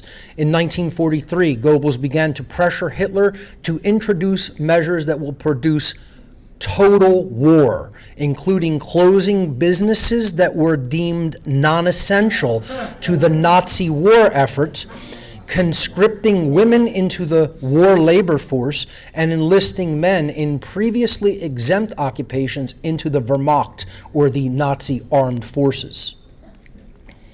Goebbels converted the May 1st holiday from a workers' rights holiday into a day celebrating the Nazi Party. May 1st is Beltane, also called Walpurgisnacht, the highest Sabbath or holy day of the Occult calendar year. He also organized and spoke at many book-burning ceremonies where huge crowds of Nazis gathered to burn books which were viewed as being subversive or representing ideologies that were opposed to Nazism. This proved an effective information control technique within Nazi Germany. If they could never read opposing views, most Germans could never come out of the mindset programmed into them by Nazi propagandists. This is a well-known occult technique. Here you see the occult year broken down into the seasons, each house of the zodiac representing a month of the year, and Beltane in the upper left quadrant being the highest holiday or Sabbath of the occult year. This is the day that most ritual sacrifices take place during the occult year, and it is the period from the spring equinox called Ostara, again the magazine of Lance Labenfels called Ostara the spring equinox, to the midpoint of spring at Beltane is known in the occult year as the season of sacrifice, which I've talked a lot about in my work. Here you see the Nazi May 1st holiday ritual, massive gatherings of people, of members of the Nazi Party with full regalia. And this is what May Day was turned into. Again, the occult or satanic year, the highest holiday is May 1st. The Nazis' highest holiday was May 1st. The communists' highest holiday is May 1st. They all share the same holiday, high holiday of the year. These are some May 1st holiday posters representing, Hitler as the savior of Germany, etc. And there you see Nazis gathering books to be burned that were subversive to their ideology. And there's an actual Nazi book burning ceremony taking place. The destruction of information was one of the most utilized techniques. Censorship, widely utilized in both Nazism and communism. As the war drew to a close and Nazi Germany faced defeat, Goebbels and his family joined Hitler in his war bunker in Berlin. Hitler committed suicide on April 30th, 1945. That is the eve of Walpurgisnacht, the eve of May Day. In accordance with Hitler's will, Goebbels succeeded him as Chancellor and served only one day in this post. The following day, May 1st, 1945, Walpurgisnacht, Goebbels and his wife committed suicide after killing their 6 children with a cyanide compound. Once again, over and over, you see the same theme with the occultists and totalitarians. Another leading Nazi was Alfred Rosenberg, a Nazi theorist and ideologue, and head of the Nazi Office of Foreign Affairs during the Third Reich. He also headed the Rosenberg Bureau, an official Nazi body for cultural policy and surveillance between 1934 and 1945. During World War II, Rosenberg was the head of the Reich Ministry for the occupied Eastern Territories. He is considered one of the main authors and key Nazi ideological creeds, main authors of key Nazi ideological creeds, including its racial theory, Lebensraum, and the persecution of Jews. Rosenberg was an associate of the Tool Society, the occult organization that was directly responsible for the formation of the German Workers' Party, which later became the Nazi Party. In 1930, Rosenberg published his seminal work of Nazi ideology called The Myth of the 20th Century. Rosenberg introduced Adolf Hitler to the document called The Protocols of the Learned Elders of Zion, on which much has been written and talked about in the early 1920s. Hitler referred to the protocols in some of his early political speeches, and the document played an important part in the Nazis' propaganda campaign against Jews. Again, this is purportedly a document that lays out a Jewish agenda for world domination and human slavery. And I would suggest that the agenda laid out in it is real, but it is the occult agenda that is attempting to be carried out and communicated through this document. And the occultists always want to have, the dark occultists always want to have a scapegoat in mind. And they used the Jews as a scapegoat for their agenda. They wanted people to perceive it as coming from high-ranking rabbis and Jews of, the Jewish religion, when in fact this is really an occult document. Some schools in Nazi Germany used the Protocols of the Learned Elders of Zion as a tool to indoctrinate students into anti-Semitism. Rosenberg was also known for his rejection and hatred for traditional Christianity, and played an important role in the development of the distorted Nazi version of Christianity, which we're going to talk about. After World War II, Rosenberg was convicted of war crimes and crimes against humanity at the Nuremberg trials in 1946. He was sentenced to death by hanging and executed on October 16, 1946. One of the things that he really pushed for was the distortion of Christianity within the Third Reich. Specifically, he and other top-ranking Nazis tried to completely distort the Christmas holiday into their religious tradition, into their occult religion. So there was a Nazi version of Christmas during the Third Reich. During the Third Reich, the Nazis distorted the Christian religious holiday of Christmas into a celebration of Nazi ideology. The Jewish origins of Jesus and the commemoration of his birth as the Jewish Messiah was troubling for some members of the Nazi Party and their racist beliefs. The Nazi regime wanted to transform the consciousness of the German people into a cohesive national romanticism. The Nazis intended to destroy Christianity in Germany and insert in its place a combination of the belief in the old German pagan gods and the new, quote, gods who ruled the Nazi Party. Again, it's all about becoming God. After taking power in 1933, Nazi ideologues sought to reject Germany's long-held Christmas traditions by renaming Christmas to Yulefest, or the Yule Festival, again, a Sabbath on the occult calendar. And also propagating its Germanic origins as the celebration of the winter solstice and turning it into a quote-unquote festival of light. As you see here, the Nazi, the lighted up Christmas tree would often be have a swastika or a sig rune on top of it. Nazi ideologists claimed that the Christian elements of the holiday had been superimposed upon ancient Germanic traditions. They argued that Christmas originally had nothing to do with the birth of Jesus, but instead celebrated the winter solstice and the, quote, rebirth of the sun.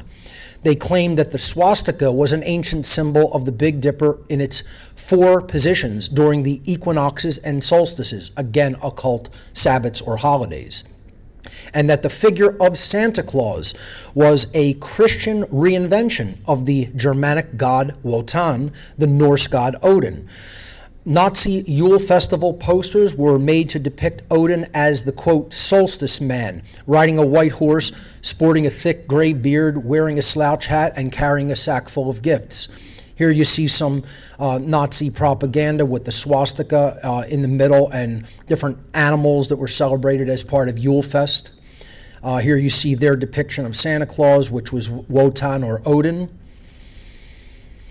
And they had more traditions that they celebrated for the Nazi Christmas. The traditional nativity scene was replaced by a garden containing wooden toy deer and rabbits, with the biblical figures of Mary and Jesus depicted as blonde-haired,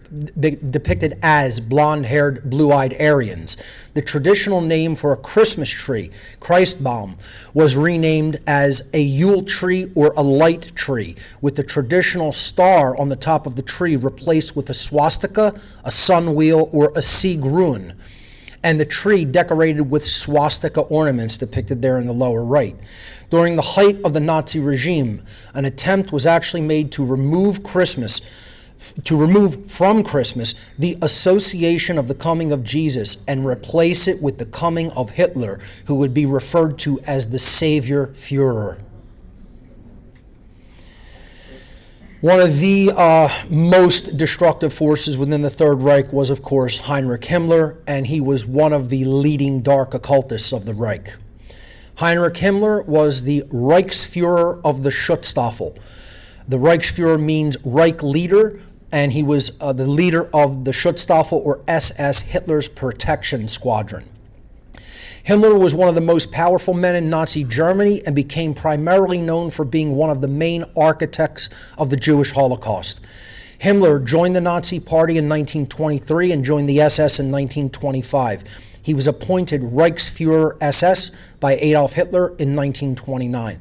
Over the next 16 years, Himmler developed the SS from a 290-man battalion into a paramilitary group with over 1 million members. As an occultist, Himmler viewed the SS as a mystical inner order of the Nazi Party. And I want you to keep that phrase in mind, because we're going to talk about there was an actual inner order within that inner order later on. Okay, and he viewed the SS as a mystical inner order along the lines of the Teutonic Knights of ancient Germany. From 1943 onward, he oversaw all internal and external Nazi police and security forces, including the Gestapo. He also commanded the Waffen-SS, the military branch of the SS. In 1935, Himmler and leading blood and soil ideologist Richard Walter Dare founded an archaeological research and expedition society called the Ahnenerbe, which was dedicated to proving the genetic superiority and ancient origins of the Germanic race. Himmler regarded the Ahnenerbe as an elite think tank, which would sweep away previous scholarship on the development of humanity and reveal that Hitler's ideas on the subject were true. Himmler also believed that the Ahnenerbe's investigations might reveal ancient secrets about agriculture, medicine, and warfare, which would benefit Nazi Germany. It employed scholars from a wide range of academic fields, including archaeology, anthropology, ethnology, history, biology, zoology, botany, astronomy, medicine, and more. The Ahnenerbe formed the basis for the depiction in the Indiana Jones franchise of Nazis searching for religious artifacts. So that is a partly true depiction, and there is the Ahnenerbe's insignia. As the Reichsführer of the Schutzstaffel, Himmler would become the principal overseer of Nazi Germany's genocidal programs, forming the Einsatzgruppen, mobile killing units, and administering the extermination camps. Himmler commissioned the drafting of Generalplan Ost, the master plan for the East, which was approved by Hitler in May 1942. The total number of civilians eventually killed by the Nazi regime, largely under Himmler's orders, is estimated to be between 11 to 14 million people, most of whom were Polish and Soviet citizens. This is a depiction of the Einsatzgruppen, the mobile killing squads that first used mass shooting and then moved to gassing techniques. Himmler's interest in the occult heavily influenced the development of the racial policy of Nazi Germany, and he incorporated esoteric symbolism and rituals into every aspect of the SS. He was one of their main chief occultists. Chosen in 1932, the dual lightning bolt logo of the SS is a pair of Sieg runes from the Armanen runes created by Guido von List in 1906. The ancient Soilo rune originally symbolized the sun, just like the swastika did, but was renamed Sieg, or victory, in List's runes. The Totenkopf, the death's head symbol, had been chosen for the SS to mean solidarity to the cause and a commitment unto death. It was the main symbol for the SS Totenkopfverband, the SS Death's Head Units, which was the SS organization responsible for administering the Nazi concentration and extermination camps. Late in the Second World War, upon realizing that the war was lost, Himmler attempted to open peace talks with the Western Allies without Hitler's knowledge. Hearing of this, Hitler dismissed him from all of his posts in April of 1945 and ordered his arrest. Himmler attempted to go into hiding but was detained and then arrested by British forces once his identity became known. While in British custody, he died by suicide on May 23, 1945, by biting down on a poison pill and killing himself. Another leading occultist that many people have never heard of is Karl Maria Willigut.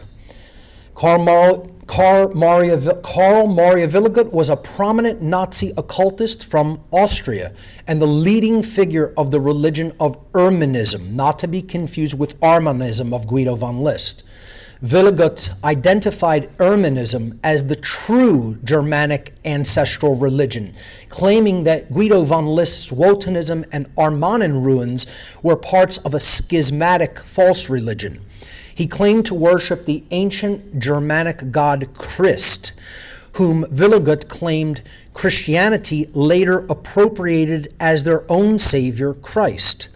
Willigut also claimed to be the descendant of an ancient line of god kings, the Armanenschaft, dating back to 228,000 BC, and that he was able to see into the past lives of his ancestors. Very key here to keep in mind for a little bit later. Willigut believed that a burnt-out star, or black sun, which he called Santur, was once the center of our solar system and was still visible in human antiquity. He believed that Santur was the source of power for the ancient Hyperboreans, the far north Aryans. So keep that in mind moving forward. Willigut's wife blamed his occult interests for their destitution and pushed for his committal to a mental hospital. On November 29, 1924, police arrested Willigut and took him to a local mental institution in Austria. He was diagnosed with schizophrenia and megalomania and sent to Salzburg Asylum, where he was confined until 1927. After his release from Salzburg in 1932, he abandoned his wife and family and emigrated from Austria to Germany, residing in Munich. He made a name for himself in occult circles throughout Germany and is known to have corresponded with many occultists and admirers, and disciples, including Ernest Rudiger of the Edda Society and members of Rudolf von Sabatendorf's Ordo Novi Templi Occult Society. Willigut's knowledge of occultism eventually garnered him the attention and head of the SS, Heinrich Himmler. Shortly after being introduced to Himmler in September of 1933, Willigut was inducted into the SS. In the spring of 1935, Willigut was transferred to Berlin to serve on Himmler's personal staff. In September of 1936, Willigut was promoted to the rank of SS Brigade Führer. Willigut acted as Heinrich Himmler's personal counselor on magical and religious subjects, and eventually became known as Hitler's Rasputin. So he was the mentor in the occult ideologies of Heinrich Himmler, and most people have never heard of him. In Berlin, while working in the office of Karl Wolff, the chief adjutant of the SS, Willigut developed his plans for the rebuilding of the Wewelsburg Castle in Bavaria into an allegorical center of the world. It's not in Bavaria, it's in Westphalia. Willigut contributed significantly as an allegorical center of the world. Willigut contributed significantly to the development of Wewelsburg as the, quote, order castle, a ceremonial center of SS occult practice. Willigut also designed the Totenkampf ring, the Death's Head ring, which Himmler personally awarded to prestigious SS officers. During the Third Reich, at the instigation of Willigut, the Nazi regime instituted an occult purge, a policy of persecution of other occultists, systematically closing down all esoteric organizations which were seen as a direct threat to the Nazi regime due to the knowledge that such groups possessed. So you see, it's just they have to run only their game and no other competition is allowed. So they even shut down all of the other occult and esoteric orders within Nazi Germany. In November 1938, Chief SS Adjutant Karl Wolff visited Willigut's wife and learned of Willigut's earlier involuntary commitment to a mental institution, which proved embarrassing to Heinrich Himmler. Willigut's staff was notified that his, quote, application for retirement on the grounds of age and poor health had been granted in February 1939. So they basically forced his retirement because mental feebleness was not allowed in the Nazi regime. After World War II, Willigut moved to a refugee camp in St. Johann near Velden, Austria, where he had a stroke. He died in Arlsen, Austria on January 3rd, 1946. Indoctrination of the youth was one of the chief campaigns of the Nazi regime, obviously also a very chief campaign of communist regimes everywhere. The Hitler Jugend, the Hitler Youth, or HJ, was the youth organization of the Nazi Party. From 1936 to 1945, the Hitler Youth was the sole official boys' youth organization in Nazi Germany. Its origins date back to 1922, when the Munich-based Nazi Party established its official youth organization called Jugendbund der NSDAP, the Youth League of the Nazi Party. Its inaugural meeting took place on May 13th, 1922. Another youth group, the Jungstrom Adolf Hitler, the Youth League of Adolf Hitler, was established the same year. Based in Munich, Bavaria, it served to train and recruit future members of the Sturmabteilung, the main paramilitary wing of the Nazi Party at that time. Once Hitler came onto the revolutionary scene, the transition from seemingly innocuous youth movements to political entities focused on Hitler was swift. In April 1924, the Youth League of the NSDAP was renamed the Greater German Youth Movement, which became the Nazi Party's official youth organization. In July 1926, it was renamed to the Hitler Youth and officially became an integral part of the SA. Girls from 10 to 18 years of age were also given their own parallel youth organization called the League of German Maidens. In December 1936, the Hitler Youth Law was passed by the Nazis, making membership in the Hitler Youth mandatory for Aryan boys. In March 1939, the Youth Service Duty Law conscripted all German youths into the Hitler Youth, even if the parents objected.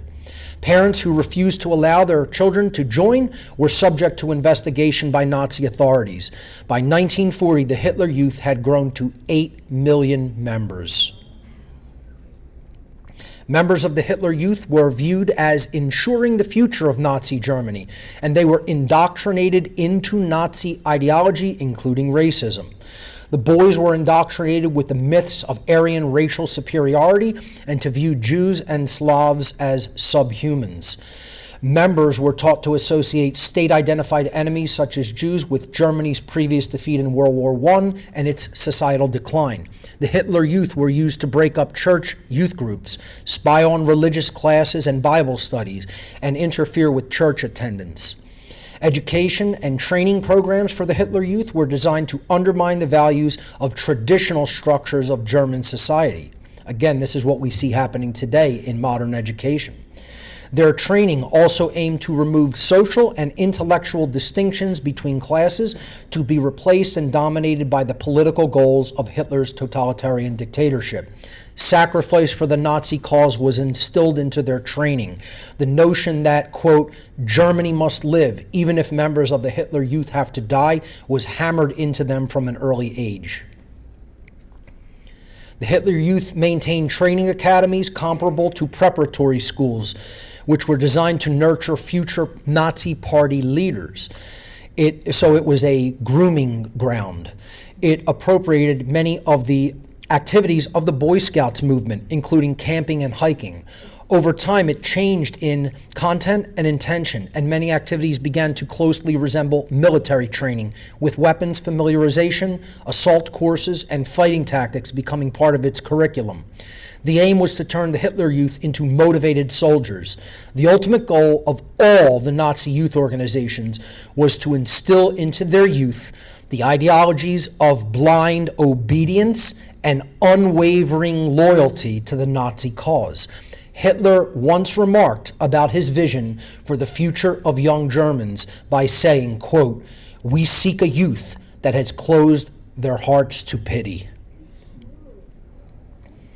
Even before membership in the Hitler Youth was made mandatory in 1939, German boys faced strong pressure to join. They were made the subject of frequent taunts from teachers and fellow students, and could even be refused their diploma, which made it impossible to be admitted to colleges and universities. Many employers also refused to offer work to anyone who was not a member of the Hitler Youth, making it difficult for non-members to find jobs. Mandatory vaccinations, anyone? In 1938, Hitler referred to the Nazi regime's ability to completely indoctrinate German youth, stating, quote, "These boys and girls enter our youth organizations at 10 years of age. After 4 years of the young folk, they go on to the Hitler Youth, where we have them for another 4 years. If they are still not complete National Socialists, they go to labor service and are smoothed out there for another 6 or 7 months. Whatever class consciousness or social status might still be left, the Wehrmacht will take care of that." One of the underlying ideologies of Nazism was eugenics, and once again, this is tenet or pillar number 4 of Satanism and the satanic ideology. At the center of Nazi ideology was their view of eugenics, which sought the biological improvement of the German people through the policy of selective breeding of Nordic or Aryan genetic traits. These policies were used to justify the involuntary sterilization and mass murder of those deemed, quote, undesirable. In Germany, the concepts of eugenics was mostly known under the term of Rassenhygiene, or race hygiene. Racial competition, a significant concept of social Darwinism, one of the tenets of Satanism, was one of the foundational ideologies that inspired the rise of Nazi eugenics. Eugenics research in Nazi Germany before and during the Nazi period was similar to that in the United States, particularly in the state of California. The eugenics movement was already well established in the United States since the early 1900s, after it was spread to Germany by California eugenicists, who began producing literature promoting eugenics and sending it overseas to German scientists and medical professionals. By 1933, California had subjected more people to involuntary sterilization than any other U.S. states combined, than all other U.S. states combined. The forced sterilization program engineered by the Nazis was heavily inspired by California's eugenics programs, and it spread to all over the United States, not just California. There were eugenics programs in just about every state. This is a depiction of an actual eugenics building advocating for eugenics in Topeka, Kansas in 1929. And closer to home on the next slide, we'll see one that was in Philadelphia, or an exhibition that took place in Philadelphia. Upon returning from a trip to Germany in the 1930s, California eugenics leader C.M. Goethe bragged to a colleague, quote, "You will be interested to know that your work has played a powerful part in shaping the opinions of the group of intellectuals who are behind Hitler in this epoch-making program. Everywhere I sense that their opinions have been tremendously stimulated by American thought. You have really jolted into action a great government of 60 million people." That is an American eugenicist saying that about one of his colleagues, about how their eugenics program here in America influenced the Nazis. And here you see a eugenics poster saying some people are born to be a burden on the rest, from the Philadelphia sesquicentennial or 150th celebration in 1926, 150th anniversary of the creation of America.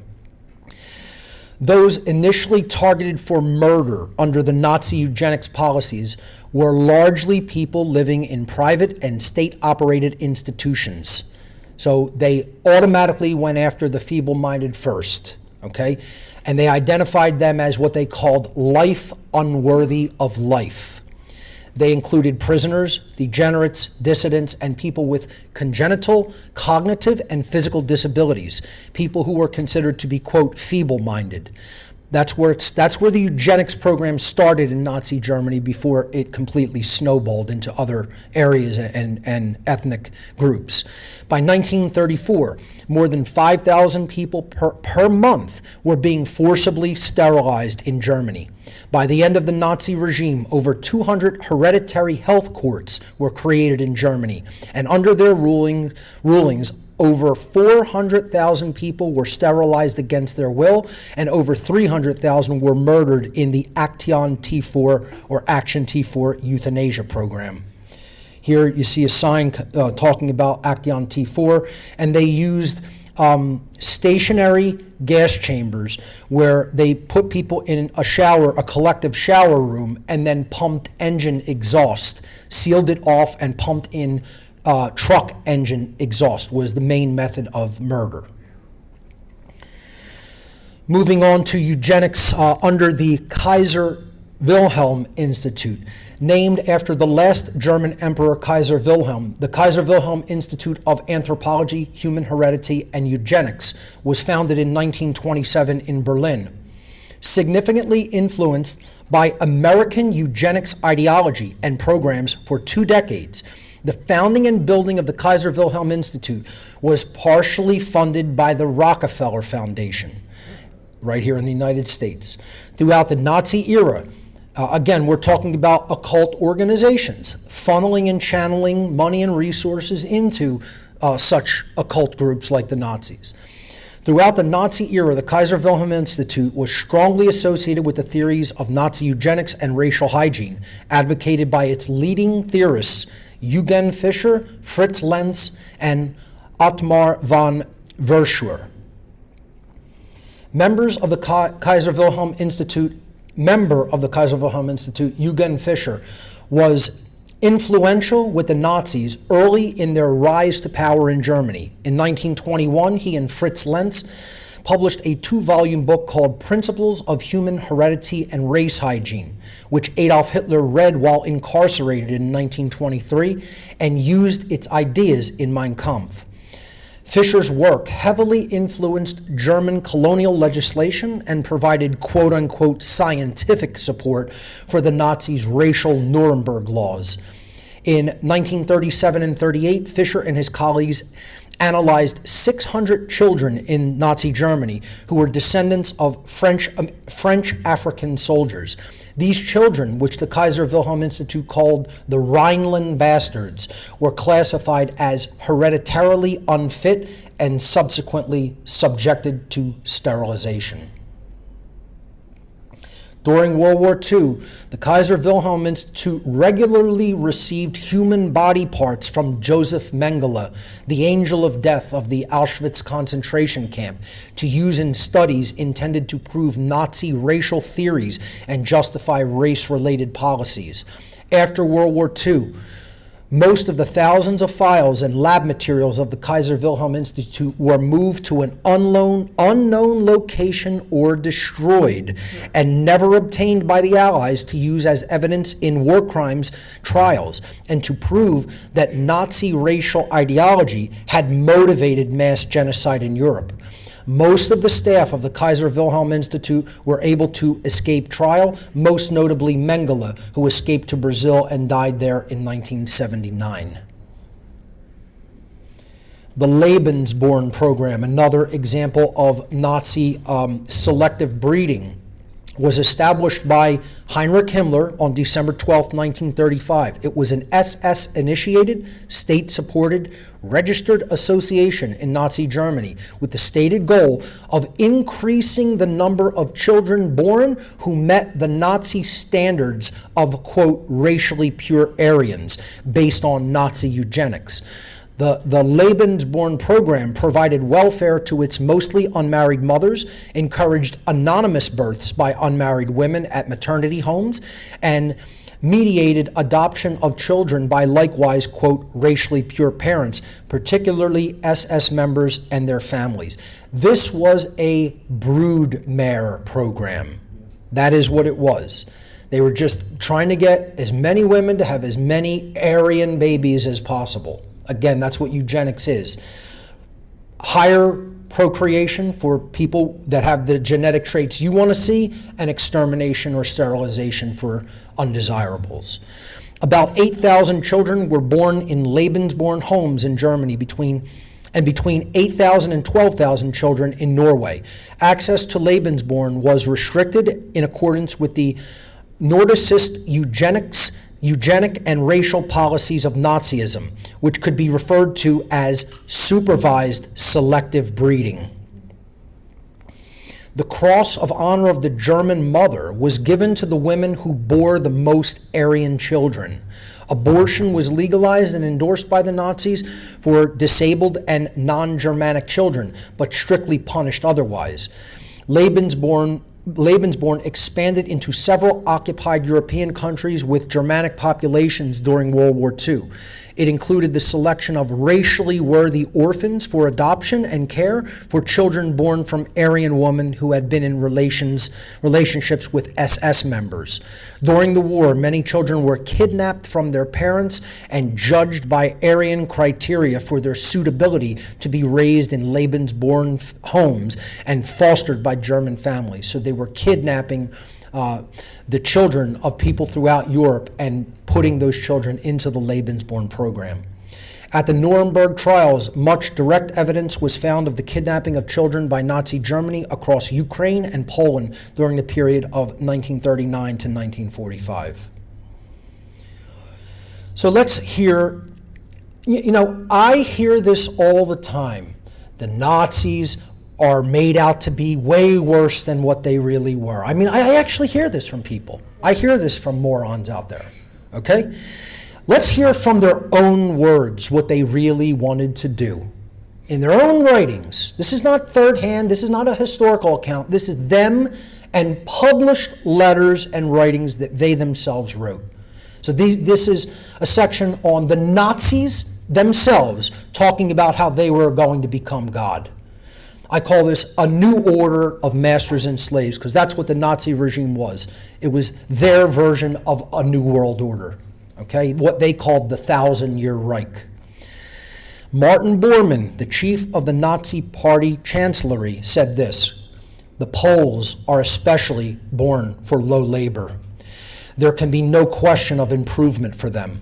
It is necessary to keep the standard of life low in Poland, and it must not be permitted to rise. Poland should be used by us merely as a source of unskilled labor. Every year the laborers needed by the Reich could be procured from there. As for the Polish priests, they will preach what we want them to preach. If any priest acts differently, we shall make short work of him. The task of the priest is to keep the Poles quiet, stupid, and dull-witted. And I would say that's the task of all religion, ladies and gentlemen. And the occultists use that to their tactical advantage. It is indispensable to bear in mind that the Polish gentry, the middle class, must cease to exist. And the eradication of the middle class is a very, very, very prominent goal in the modern day. However cruel this may sound, they must be exterminated wherever they are. There should be one master only for the Poles, the German. Two masters side by side cannot and must not exist. Therefore, all representatives of the Polish intelligentsia are to be exterminated. That means if you were an educated person in Poland, you had to be taken out. This sounds cruel, but such is the law of life. Martin Bormann. From his own words, his own writings. He continued, saying, the Slavs are to work for us. Insofar as we don't need them, they may die. The fertility of the Slavs is undesirable. They may use contraceptives or practice abortion, the more the better. Education is dangerous. It is enough if they can count up to 100. Every educated person is a future enemy. Religion, we leave to them as a means of diversion. As for food, they won't get any more than is absolutely necessary. We are the masters. We come first. There's the first tenet of Satanism right there. Eric Koch, the Reich Commissioner for the Ukraine, said, we are the master race and must govern hard but just. I will draw the very last out of this country. I did not come to spread bliss. The population must work, work, and work again. We definitely did not come here to give out manna. We have come here to create the basis for victory. We are a master race, which must remember that the lowliest German worker is racially and biologically 1,000 times more valuable than the population here, meaning in the Ukraine. By the decree of Hans Frank, the Governor General of Poland during the Third Reich, all property in Poland belonging to Jews and Poles was subjected to confiscation without compensation. Hundreds of thousands of Polish-owned farms were seized and handed over to the Nazi conquerors.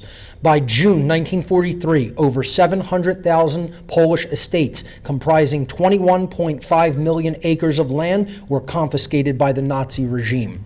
And here is Hans Frank's own words regarding what he called the colony of Poland.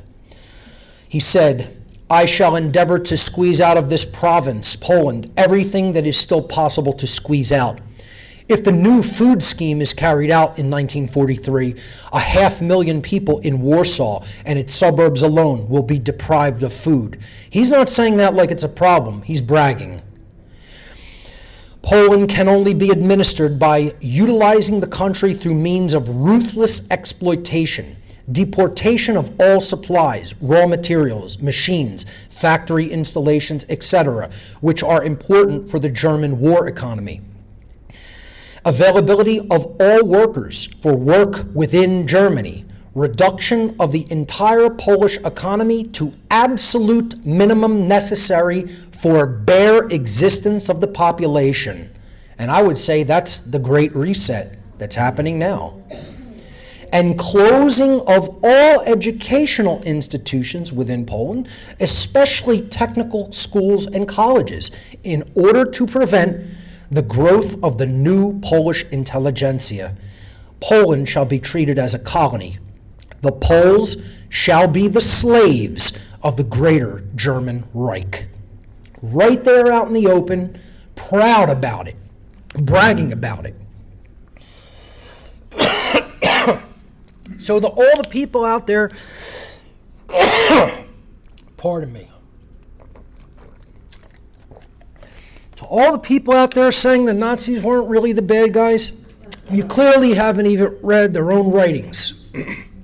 They were proud of turning people into slaves. And this, of course, led to the final solution, as the Nazis called it. What I call it is what it really was.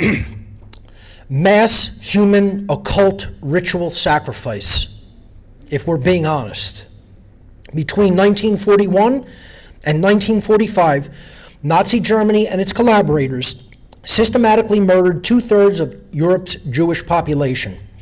The murders were carried out primarily through mass shootings and poison gas in extermination camps, chiefly located in Poland, at Auschwitz, Treblinka, Belchek, Sobibor, and Chelmno, and within Germany at Dachau, which was originally a detainment camp for German nationals detained for political reasons. On November 9th and 10th, 1938, the Nazi regime orchestrated a nationwide pogrom called Kristallnacht, the Night of Broken Glass, against Jews, also known as the November Pogrom, or November Pogrom. It was carried out by the Nazis' paramilitary forces, the Sturmabteilung SA and the Schutzstaffel SS. The name Kristallnacht comes from the shards of broken glass that littered the streets after the windows of Jewish-owned stores, buildings, and synagogues were smashed. Jewish homes, hospitals, and schools were ransacked as attackers demolished buildings with sledgehammers. At least 90 Jews were murdered, over 7,000 Jewish businesses were damaged or destroyed, and 30,000 Jewish men were arrested and incarcerated in concentration camps, with over 10,000 interned at Dachau. This is the imagery of the shattered glass littered throughout the streets. And this is Dachau concentration camp, where you see the phrase on the gate, Arbeit macht frei, which means work creates freedom. Or in other words, work will set you free. After Germany invaded Poland in September 1939, occupation authorities began to establish urban ghettos like the Warsaw Ghetto and to segregate Jews. Following the invasion of the Soviet Union by Nazi Germany via Operation Barbarossa in June 1941, the systematic murder of Jews by the Nazis began in full force, with around 1.5 million Jews shot by German forces and local collaborators. This was the very beginning of the Holocaust. These executions often took place a few kilometers from a town. Victims were rounded up, marched to the execution site, and shot, with their bodies falling into previously dug mass grave sites. Executions were public spectacles, and the victims' property was looted by both Nazi occupiers and local inhabitants. As the Nazis occupied other European nations, citizens from across Europe were sent to concentration camps, which interned prisoners from every nation occupied by the forces of the Third Reich. Some Nazis found the method of execution by shooting both psychologically distressing and logistically inconvenient, which influenced the Nazis' decision to switch to other killing methods. The Schutzstaffel's Einsatzgruppen, or mobile killing units, were first deployed in 1941 and were initially organized to facilitate mass shootings. They soon employed the technique of mass murder by poisonous gas. Their victims were forced into specially designed vans or trucks and killed with the vehicle's engine exhaust before being transported and dumped into mass graves. In early 1942, the highest levels of the Nazi government decided to murder all Jews throughout Europe, what they called the final solution. Nazi extermination camps were usually located along rail lines to make it easier to transport victims to their deaths, but in places that were remote enough to avoid notice by local populations who claimed that they knew nothing of what was happening. Victims were deported by trains to extermination camps, where most were killed via poison gas. Victims were typically deported to the camps in overcrowded cattle cars, seen here on the upper right, where most were killed with poison gas. Victims were typically deported in overcrowded cattle cars, with as many as 150 people forced into a single boxcar on a train. Upon arrival, the victims were stripped of their remaining possessions, forced to undress, had their hair cut off, and were forced into gas chambers, mostly gas chambers that, again, were improvised with engine exhaust. Death from the poisonous gas was agonizing and could take as long as 30 minutes. Toward the end of the Nazi regime, Zyklon B gas eventually became the preferred killing method in extermination camps.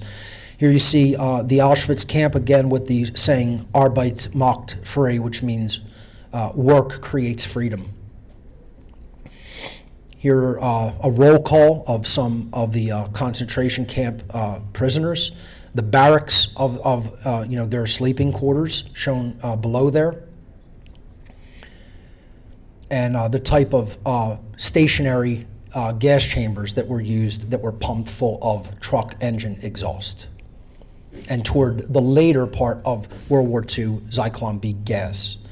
Then crematoria were created, and you see them up at the top there, and at the bottom, this is simply a reenactment of how they would load people into the crematoria. Most of them were dumped in mass graves and not cremated. This is the total just of executions in prisoner camps. In Auschwitz, 1 million were executed via the method of Zyklon B gas.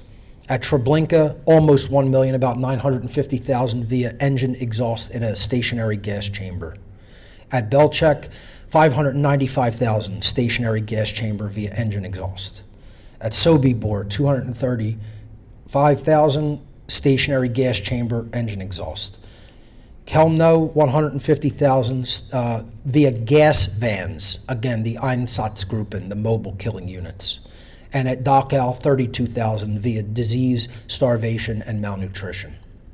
That totals close to 2 million, I believe, 3 million, okay? Then you take the pogroms that were done throughout Europe, and other methods of execution and starvation and disease, and you get multiple millions of people. And then add war, and the number goes up from there.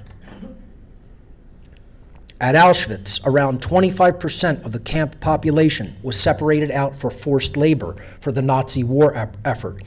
In addition to gas chambers, extermination camp victims were also killed through starvation, mass shooting, and torture, and used as test subjects in deadly forced medical experimentation at Auschwitz, led by Edward Wirths and Joseph Mengele.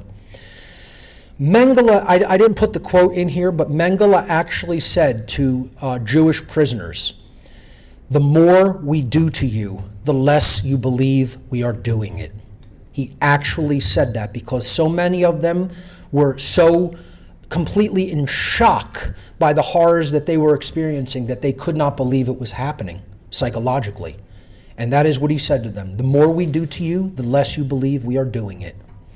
The majority of Holocaust victims died in 1942, but the killing continued right up to the end of World War II in May of 1945. Not all Holocaust victims were Jews. Millions of non-Jews were also killed for their ethnic and ideological associations. The word Holocaust is etymologically derived from the Greek adjective holos, meaning whole, and the Greek adjective kaustos, meaning burned. Thus, it means literally burned entirely or immolated. And it has become the most common word, Holocaust, to describe the Nazi extermination of Jews and other undesirables such as Slavs, Poles, Romani, and others during the Third Reich. The Nazis themselves used the phrase final solution to describe their genocidal actions. An estimated 250,000 Germans, about 250,000, were directly involved in killing Jews during the Holocaust. An additional 250,000 were involved in the organization and planning of these exterminations. Genocide required the active and tacit consent of millions of Germans and non-German collaborators alike. The German SS, the German police, and the regular army units rarely had any trouble finding enough men to follow their orders to shoot Jewish civilians, even though punishment for refusal to do so was either very light or altogether absent. They were glad to do it. They considered it a badge of honor. They wanted to follow the orders. You know, you think about that level of immorality and ask yourself, is America any damn different now? And if you think it is, I have news for you. You need to do a lot more examination and investigation of the people all around us, because it's no different today. Not a bit. And this is the human future. Take a good look at it, because this is what's coming for humanity. This is what we're going to experience probably within our lifetimes if we don't shape up and really learn what's going on and really understand objective morality and natural law and start teaching it to other people. That's what's coming. Let's talk about Nazi occult technology for a moment and then talk about the inner order within the inner order that really called the shots in Nazi Germany. This is one of the most unknown Nazis and one of the highest ranking Nazis in the entire Nazi party. Okay? Hardly anybody knows about Hans Kammler, and there's a reason for that. He was their high-level technologist on the most top-secret technology projects that existed within the Third Reich. So they really wanted to keep his existence secret, and no one knows what happened to him after World War II. Hans Kammler, and his death date is not known, okay, was an SS Obergruppenführer, the highest of SS leaders. He was right there under Himmler, okay, was responsible for Nazi civil engineering projects, and he was the chief technologist for top secret Nazi weapons programs. Kammler joined the Nazi Party in 1931 and the SS on May 20th, 1933. In Kammler's ideology, modern technology and ideologies of German supremacy were tightly interwoven. He wanted to see a technocratic ruling class, and that's what he helped to try to bring about. Kammler was described as having technological competence and extreme Nazi fanaticism coexisting in the same man. Hitler's chief architect, Albert Speer, described Kammler as, quote, Himmler's most brutal and most ruthless henchman. Don't you think we would hear about someone like that historically? You would think so, right? He's being described as, this is the guy who Himmler himself views as the model Nazi, and yet his name is completely lost to history. Kammler oversaw the construction of various Nazi concentration camps, including Auschwitz. He was one of the chief architects of Auschwitz, at which he was later called back to advise on modalities for boosting the daily output of its gas chambers, because they couldn't kill people fast enough. He was also responsible for the demolition of the Warsaw Ghetto. In 1945, Kammler was appointed to the Third Reich's plenipotentiary for all top-secret weapons research, responsible directly to the Reichsfuhrer SS Heinrich Himmler and to the Fuhrer Adolf Hitler himself, and only them. By the end of World War II, Hitler had concentrated more power in Hans Kammler's hands than he had ever entrusted to any single person, and yet his name is erased from history. In the final weeks of the war, Kammler's movements became sketchy and unpredictable. It is rumored that he attempted to relocate or destroy some of the most advanced weapons projects he had worked to create before they were able to be captured by the Allied powers. Kammler disappeared in May 1945 during the final days of the war and was never found. Many researchers have speculated that Nazi technologists were working on classified advanced weapons projects, including atomic weapons, missiles capable of reaching the United States, scalar weaponry, and above all, time travel and anti-gravity devices. The most famous of these speculated programs was Die Glock, the bell, which was described as a piece of glowing, rotating machinery that possibly had some kind of anti-gravitational effect. Speculation continues today that the bell may have been some sort of prototype for an anti-gravitational craft, which would act as a wonder weapon to allow Hitler and the Nazis to turn the tide late in World War II. This is a depiction of what the bell may have looked like, and it's based on some reports of what people who saw its prototype operation, how it worked. This is the henge, as it is known, where the bell allegedly either sat in the middle or perhaps was underneath of this henge. Now, notice that the henge has 12 pillars and lintels, and that's going to come in very significant in the next section, okay? It had 12 sections. That's not accidental or arbitrary. And again, this is a speculative part of the presentation, but much has been written and speculated on it by historians and scholars on this topic. And now we come to the inner order of the inner order of the Nazi regime, the Order of the Black Sun. Something that most people will never really understand or know anything about. It was so well hidden as an occult order. Inside Heinrich Himmler's Schutzstaffel, the SS, which he himself described as a mystical inner order of the Nazi Party, was embedded another occult order and secret society, Die Schwarzsonne, the Black Sun. The Black Sun was, quote, an inner order within an inner order, the occult brotherhood that truly directed the Third Reich. Himmler most likely based the Black Sun order upon the beliefs of the man known as his personal Rasputin and his private Magus, his mentor and counselor on matters of the occult, Karl Maria Willigut.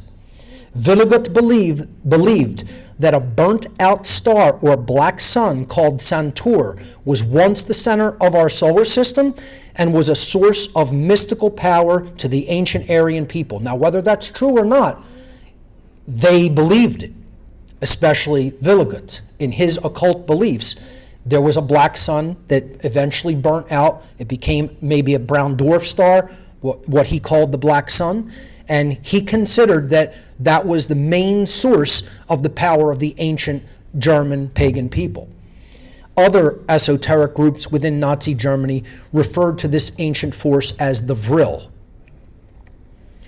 This is the black sun symbol on the left that was used by Himmler and the SS, and other secret societies and occult organizations also believed in the black sun and had their variation of the black sun symbol.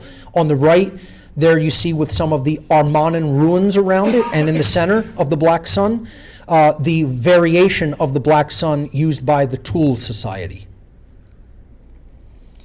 The black sun symbol was formed by 12 Armanen Sieg ruins, the same ruin that was chosen to represent the SS, arrayed in a circular pattern to represent the 12 houses of the zodiac surrounding a central disk representing the black sun at its center.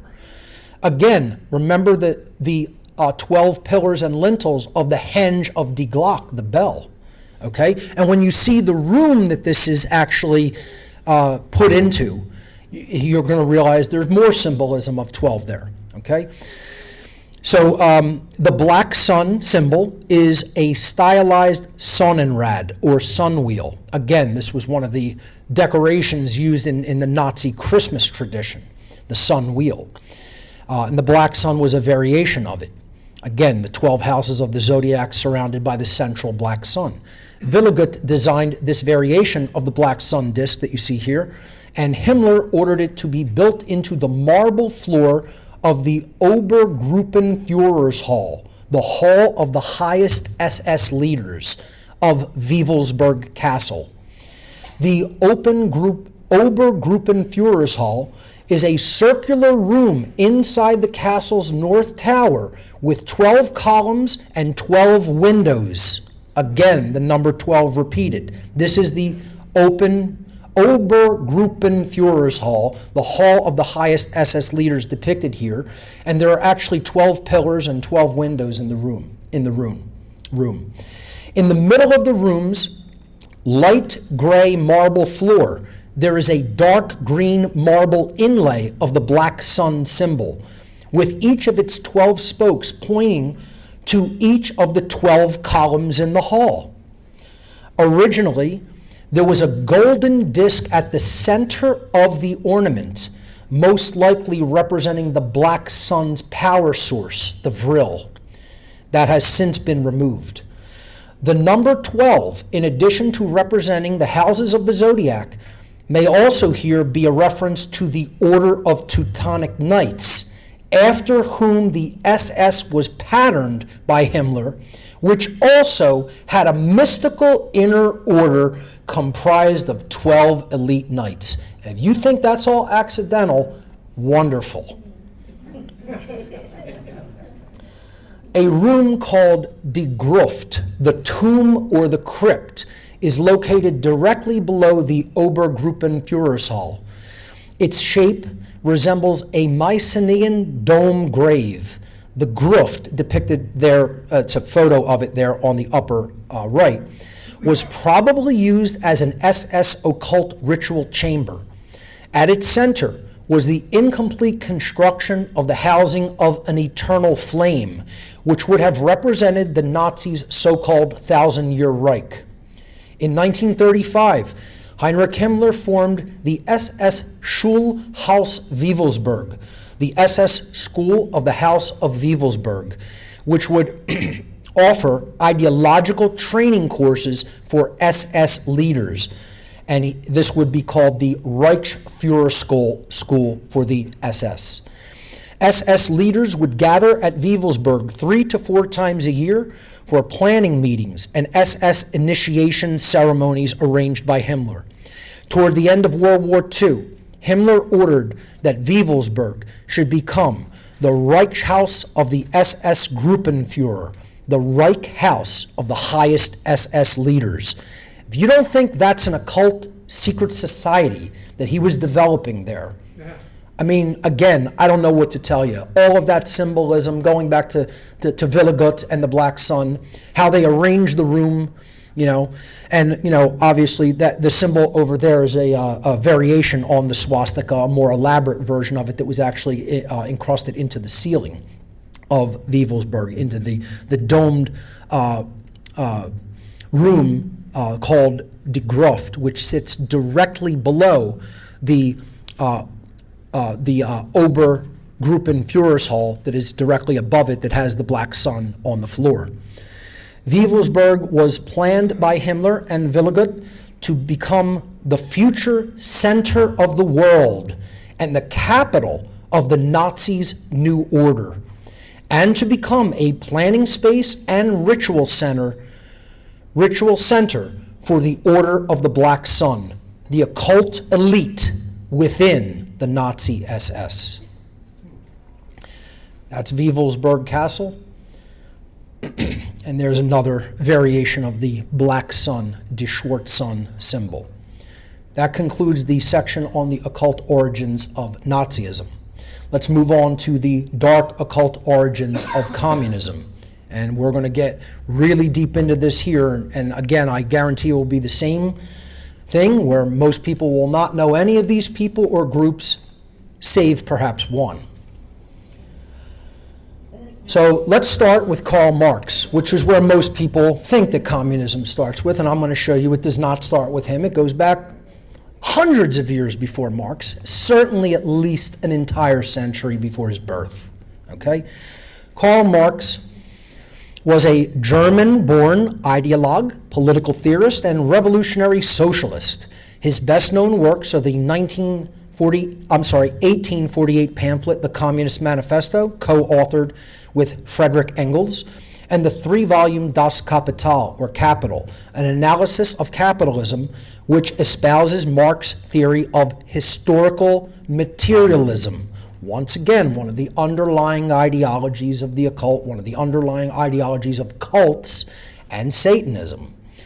Marx's ideas and theories and their subsequent development, collectively known as Marxism, have exerted enormous influence on modern intellectual, economic, and political history, perhaps more than any other figure in human history.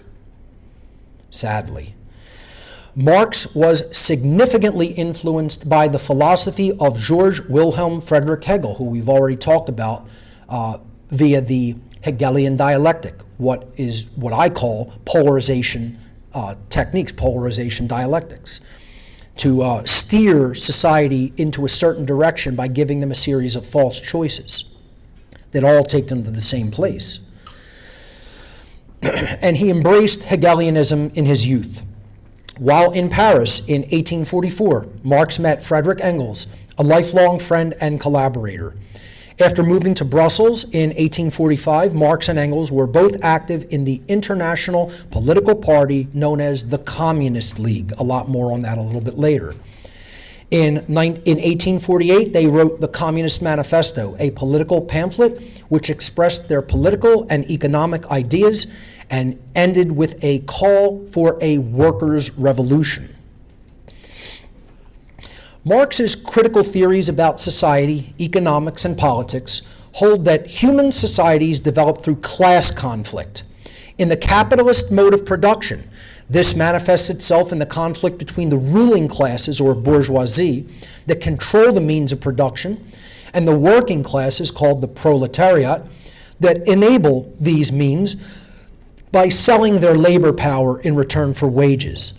Employing a critical approach known as historical materialism, Marx predicted that the tensions produced by capitalism would lead to its self-destruction and replacement by a new system known as the socialist mode of production. And this is what people in the socialist community refer to as common or shared ownership, of which there is no such thing in nature. To own something means someone maintains the exclusive right over it. That's why people are not property, because no one can have an exclusive right over another human being. And there's no such thing as shared ownership, truly, not in nature. So he's inventing a construct that doesn't exist and try to apply it to all of humanity. This socialist mode of production would lead to a workers' conquest of political power and eventually the establishment of a classless communist society. Marx argued that the working class should carry out organized revolutionary action to topple capitalism and bring about his envisaged socio-economic emancipation. Marxism has exerted major influence on socialist thought and political movements, and during the 20th century, revolutionary governments identifying as Marxist took power in many countries and established socialist states, including the Soviet Union and the People's Republic of China, more on later. A number of theoretical variants, such as Leninism, Trotskyism, and Maoism, have also been developed. Marx was expelled from Paris, Belgium, and Germany over the course of his life for his revolutionary ideas. He finally settled in London in 1849. You're going to see this historical pattern over and over, especially with communism. Moving out of other countries of Europe and into London, a power center for social engineering, and you'll see why. Marx was expelled. He was expelled and finally settled in London in 1849, where he wrote Das Kapital. In 1864, Marx helped found the International Working Men's Association, also called First International, through which he sought to spread the communist ideology and to fight the influence of so-called anarchists of his time, led by Mikhail Bakunin. Marx died in March of 1883. While not publicly known as an occultist himself, the dark side of Marx has been well documented. He was known amongst his contemporaries for his hatred of humanity as a species, and he often espoused a desire to promote human destruction. Marx expressed hatred for entire cultures and was very racist. He hated Jews, Germans, the English, and more. He was a virulent racist and frequently made hateful remarks about blacks and other minorities in his writings. While Marxists have claimed that Marx was an atheist, it is well known by those who have studied his mindset and his writings that he both acknowledged and despised the existence of God, and in his own words, expressed the desire to, quote, chase God from heaven. Marx once stated, quote, "I wish to avenge myself against the one who rules above." While he never personally described his ideology as Satanism, and no true occultist, dark occultist would, Marx's personal belief system was a perfect example of what I, in my work, refer to as de facto Satanism. A great book on the topic of Marx's ideology when it came to the hatred of human beings, the human species, and of God is the book Marx and Satan by Richard Wurmbrand. Highly recommended.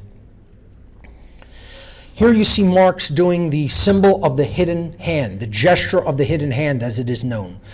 He's basically telling you the forces that I move with and that move me are hidden, are occulted. The hand that guides the chess pieces is hidden inside his coat jacket.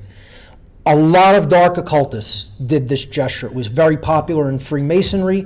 It was very popular in, as we're going to talk about a little bit later today, the Bavarian Order of the Illuminati as well.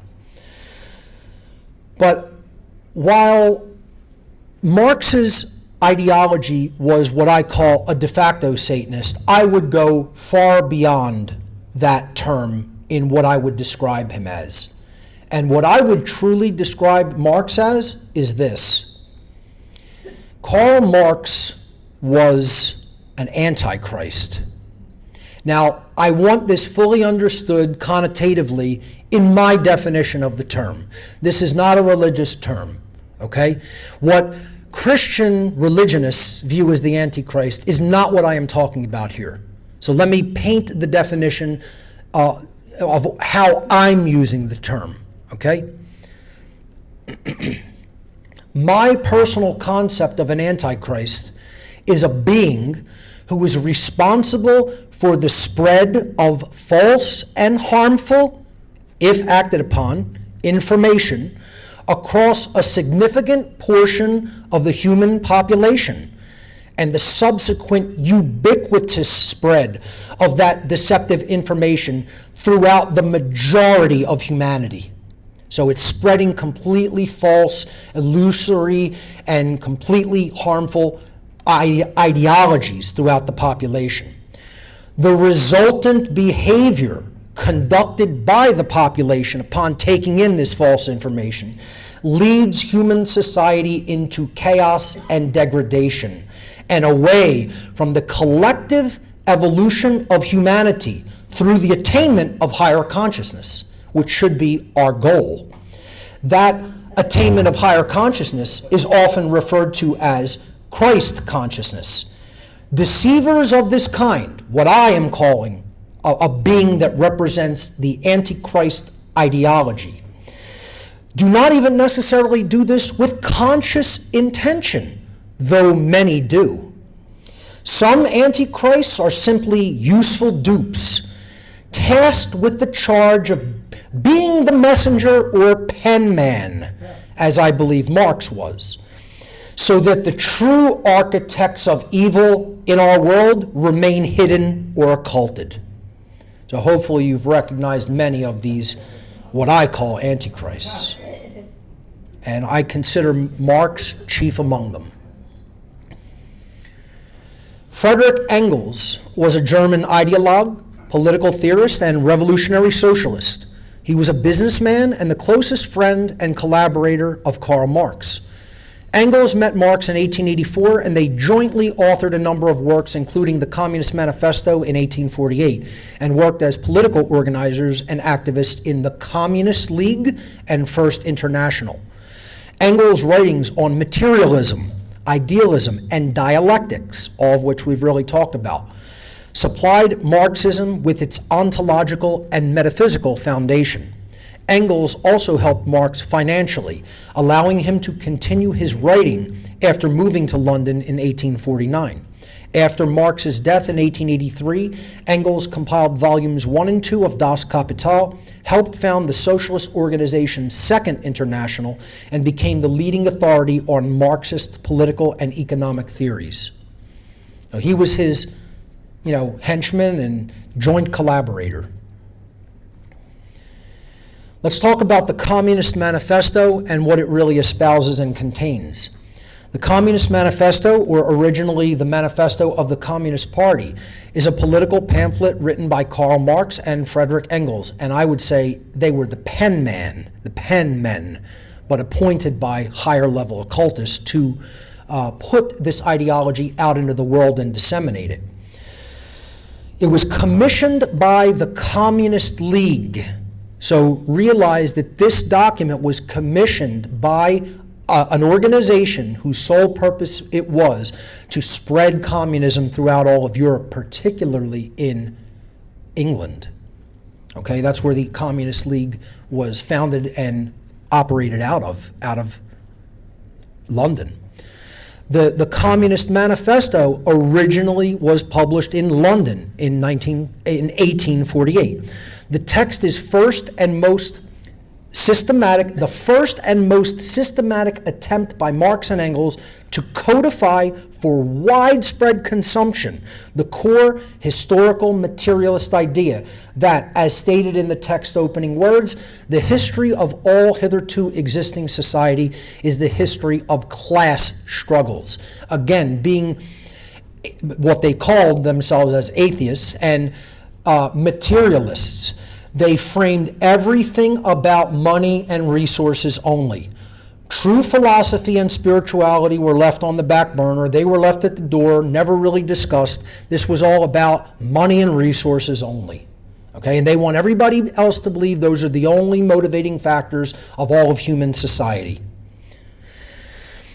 in which social classes are defined by the relationship of people to the means of production.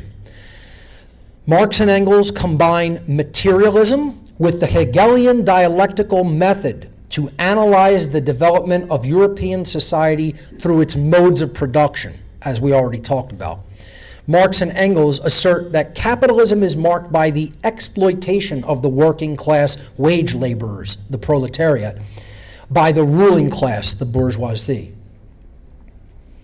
The Communist Manifesto asserts that capitalism does not offer humanity the possibility of self-realization and ensures that human beings remain perpetually stunted and alienated.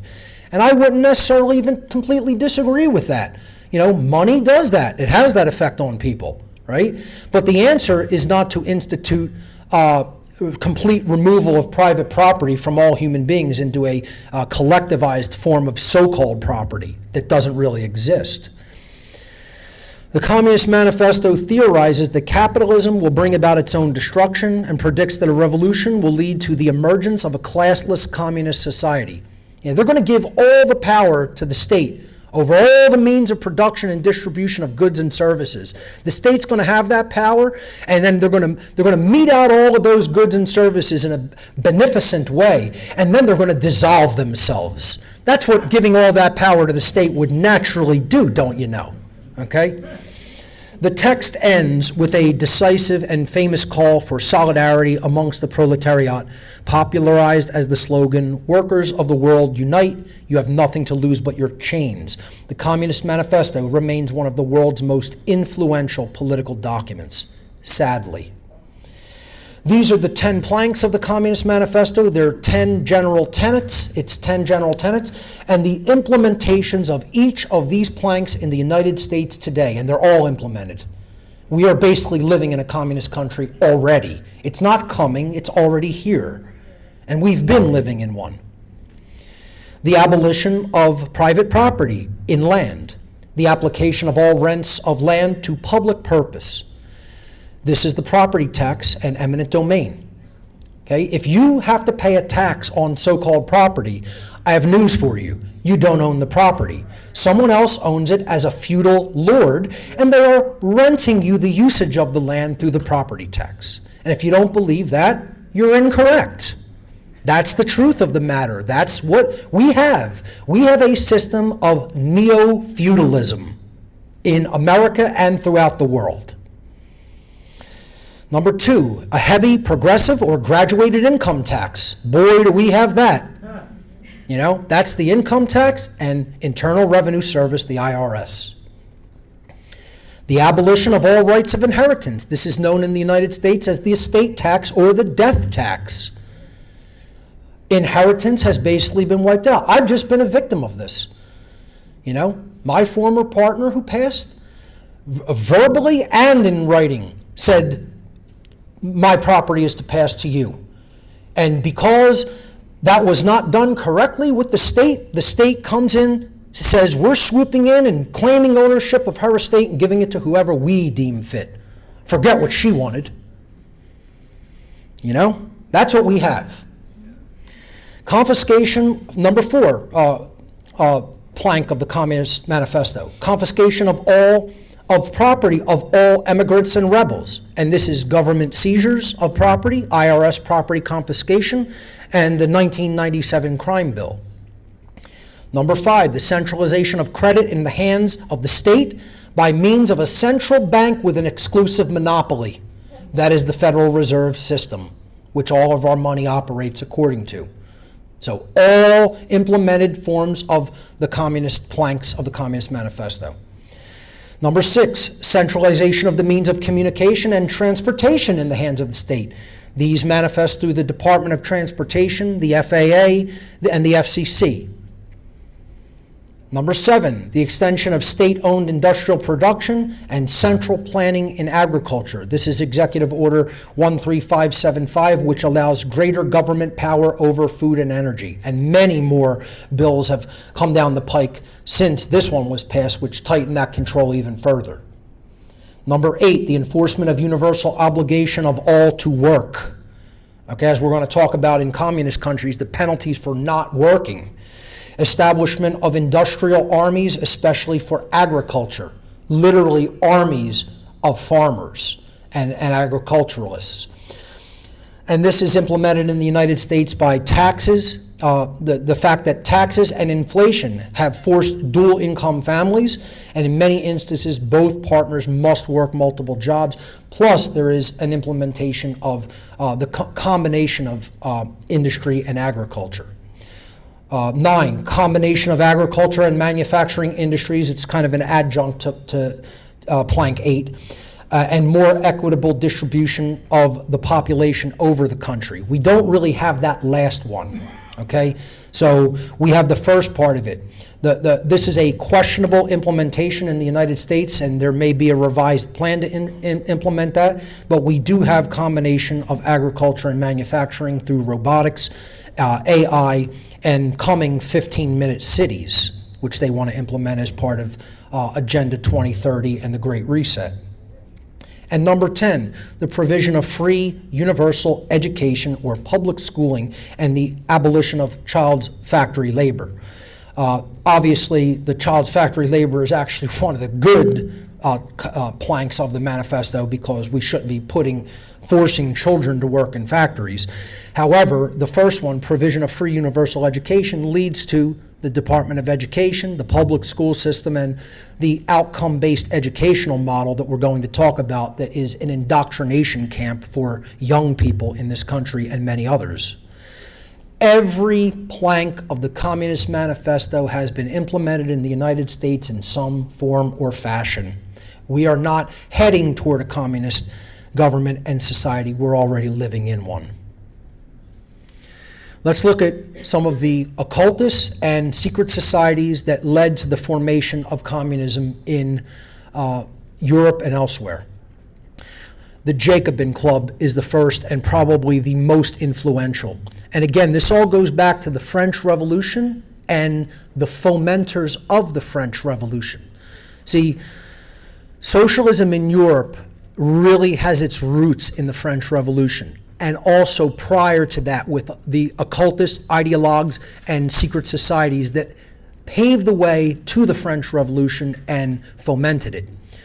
The Society of the Jacobins, commonly known as the Jacobin Club, or simply the Jacobins, was founded in 1789 by anti-royalists from Brittany in northwestern France. The club grew into a nationwide movement with a membership of more than 500,000 people, making it the largest and most powerful political organization during the French Revolution. Women were not accepted as members of the Jacobin Club, and their high membership fees confined its membership to well-off men, the rich. The Jacobins claimed to speak on behalf of the people, but were themselves not of the people. Contemporaries saw the Jacobins as a club of the bourgeoisie. So why would they want to implement socialism? And this is what you have to understand by reading information about how these occultists work. I highly recommend the book None Dare Call It Conspiracy by Gary Allen, talking about how throughout time, the very highest level financiers want to give socialism to the public classes, so it basically keeps them in a state of destitution and not owning property and not having resources. They want destitution amongst the average person. This is why the economy is in the shambles that it is in today, and the rampant destruction of the U.S. economy and the rampant inflation that's taking place. Let's go back to the Jacobin Club. Again, they were seen as bourgeoisie, not representing the people. And this is a depiction of their meetings, and you see in the balcony section in the back, that's where women were confined. They were not allowed to take part in the discussions, but they could observe the proceedings. The Jacobin Club included both French parliamentary factions, the Montagne and the Girondins. I hope I'm pronouncing that relatively correct. The Girondins had overthrown King Louis XVI and set up the French First Republic. In May 1793, leaders of the Montagne faction, led by Maximilien Robespierre, succeeded in sidelining the Girondin faction and controlling the government until July 1794. Robespierre, whose political views were rooted in the notion of the social contract, was viewed as the political force of the Jacobin movement. So he was a Jacobin himself. The Jacobins' time in government featured high levels of political violence, resulting in the execution of 17,000 political opponents nationwide in France. For this reason, the period of the Jacobin government of France is identified as what is called the Reign of Terror. The Jacobins' reign of terror was instituted as a means of combating those who they perceived as enemies within, kind of like the Night of the Long Knives. In July 1794, the National Convention of France pushed Robespierre and his Jacobin allies out of power and had Robespierre and 21 of his associates executed by guillotine. In November 1794, the Jacobin Club officially disbanded. Jacobin rhetoric would lead to the increasing secularization of Europe throughout the whole 1800s. Again, that's one of their main methodologies and ideologies. Secularize, de-spiritualize the population. You cannot get them focused on philosophy. You cannot get them focused on spirituality. You have to root them in secularism and materialism. The political rhetoric espoused by the Jacobins would lead to the development of the modern leftist movements throughout the 19th, 20th, and 21st century. They all own their origin to the Jacobins. With Jacobinism being the political foundation of almost all leftist schools of thought, including socialism and communism.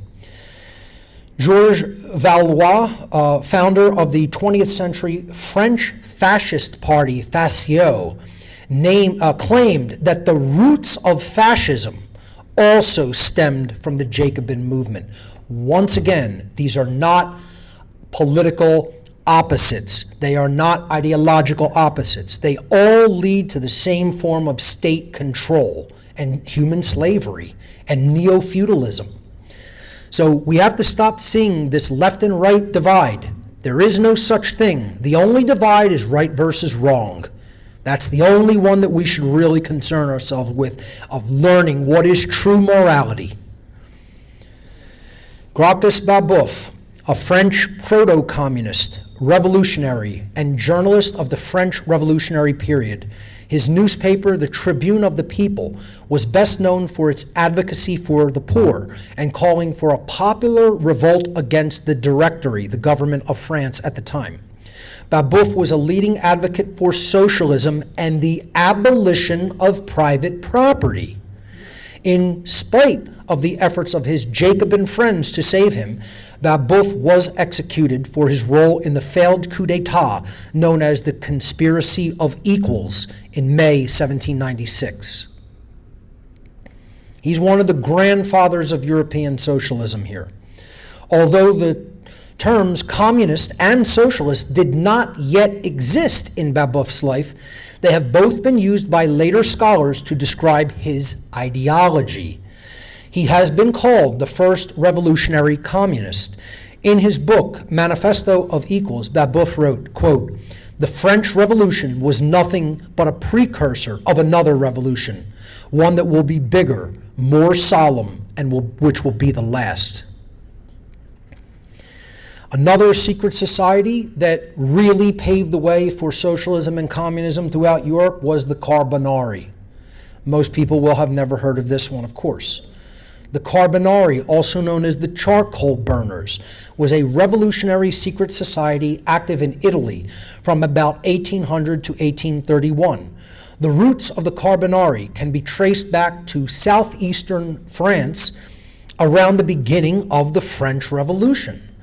It became a powerful force in the European revolutionary struggles of the early 19th century. The Carbonari was probably derived from the Order of Woodcutters, a fraternal secret society founded by Freemasons in the 1740s in Paris. So we're going to constantly see the influence of tons of occult groups, Freemasonic groups, and other occult traditions throughout the total beginnings and origins of communism and its emergence, of course, through Marx and Engels, and then eventually the Bolsheviks and Soviets. Members of the Carbonari called one another good cousins and pledged mutual support and protection upon the blade of an axe, a very significant Freemasonic symbol, the axe. And again, also the symbol of the fasces, right? The axe with the surrounding bundle of rods representing centralization of political power and authority.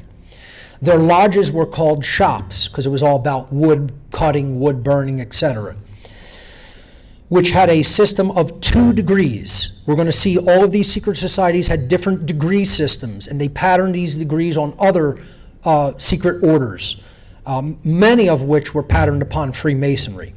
The Carbonari only had a 2-degree system, apprentice and master, kind of like the Sith. There's an apprentice and there's a master. Members took names drawn from the history of the Middle Ages and had secret signs and passwords to identify themselves to other Carbonari members. Immediately after their initiation, Carbonari members were required to acquire a rifle, 50 rounds of ammunition, and a dagger, and be prepared to use them in a revolutionary capacity.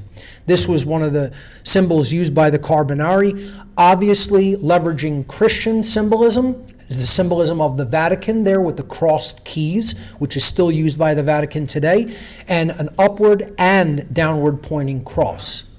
And then the symbols of Alpha and Omega representing God and or Christ.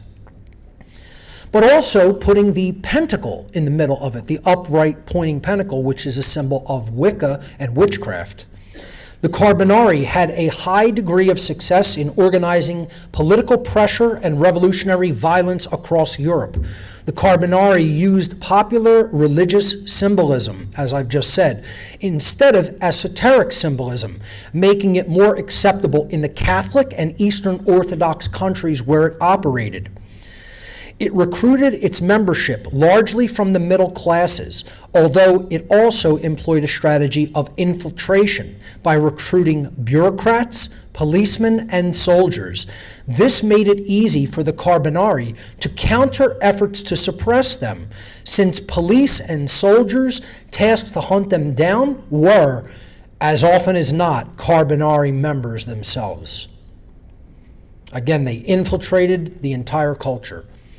Some of the most famous revolutionaries of the time were members of the Carbonari. Philip Buonarroti, organizer of several revolutionary secret societies, had close connections with the Carbonari during his years in Swiss exile, and made use of his Carbonari connections in recruiting for his primary secret society, the Sublime Perfect Masters. So we're going to look at Buonarroti and the Sublime Perfect Masters. Before that, let's take a look at the occult society, or the secret society known as the Philadelphs. One of the most important political secret societies of the 19th century, the Philadelphs, began in 1797 as a student literary club in eastern France.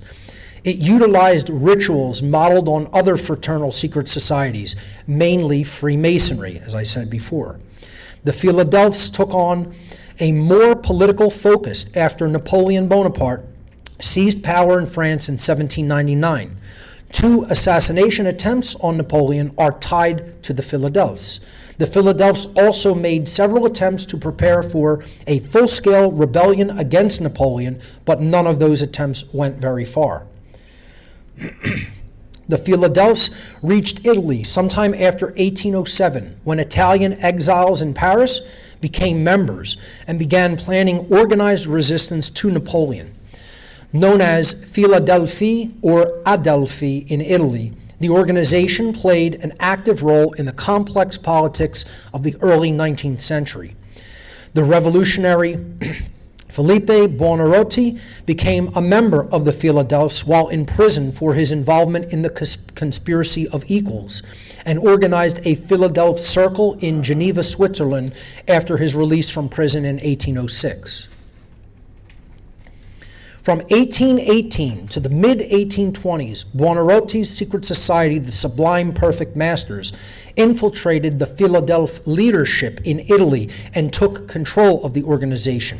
So you're also going to see throughout, if you study occultism, absorption by certain secret societies by other larger secret societies. They absorb and condense their membership. Along with the Carbonari, the Philadelphs helped coordinate preparations for the widespread revolutions of 1820 and 1821. It then dissolved, with many of its members absorbed by other secret societies with familiar aims, among them the Grand Lodge of Philadelphia, a clandestine Masonic lodge of the Rites of Memphis and Mizraim, which we already looked into in the last section.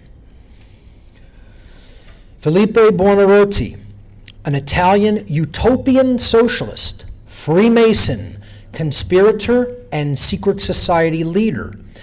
Buonarroti's ideology proposed a strategy that would revolutionize society in stages, starting from monarchy, then proceeding to liberalism, then to radicalism, and finally to communism, meaning the abolition of private property. In 1786, he was initiated into Freemasonry and joined a Masonic lodge that was under the direct control of the Bavarian Illuminati occult order. In 1789, Buonarroti visited Paris and met with Maximilien Robespierre. He was soon brought into the midst of Robespierre's French revolutionary government. With the fall of Robespierre's government after the Thermidor coup d'etat of 1794, Buonarroti lost political support in Paris and was imprisoned in March of 1795. While in prison, he met Gracchus Babeuf. Again, all of these people and organizations merge and come together. It's a tightly interwoven network. In order to see that interwoven aspect of occultism, you really have to study all the elements of it and all the groups and occultists within it. It's a lifelong study, and it's very labyrinthine. Okay? It's not a very simple structure. If you really want to get down to the nitty-gritty of the details, it's very labyrinthine. Okay? So you have to be prepared for that. While in prison, he met Gracchus Babeuf, another ambitious radical. Upon their release in October 1795, they formed a secret society called the Society of the Pantheon. When the society was suppressed by French police in February 1796, its most committed members formed a revolutionary secret society called the Conspiracy of Equals. Following the Conspiracy of Equals' failed coup d'etat during the French Revolution, Buonarroti was imprisoned again until 1806. While in prison, he became a member of another secret society, the Philadelphs, which we already talked about. After his release, he moved to Geneva and resumed his revolutionary activities, starting a Philadelphia group in a local Masonic lodge and planning a coup against Napoleon's government. In 1808, he organized the Sublime Perfect Masters. Now, keep in mind that name, because we're going to talk about another organization that had the concept of being perfect in their original name. So he formed the Sublime Perfect Masters in 1808, which became the first international secret society of the 19th century, and plotted a continent-wide revolution to establish socialist governments and to abolish private property throughout Europe. Okay, one of the most important foundational occultic revolutionaries of his time, and again, paving the way for both the French Revolution and eventually the Bolshevik Revolution. Buonarroti was driven out of Switzerland and went to Brussels, where he relaunched the Sublime Perfect Masters as Le Monde, or the world. Again, this concept of globalism, that we're going to take it all, we're going to take everything.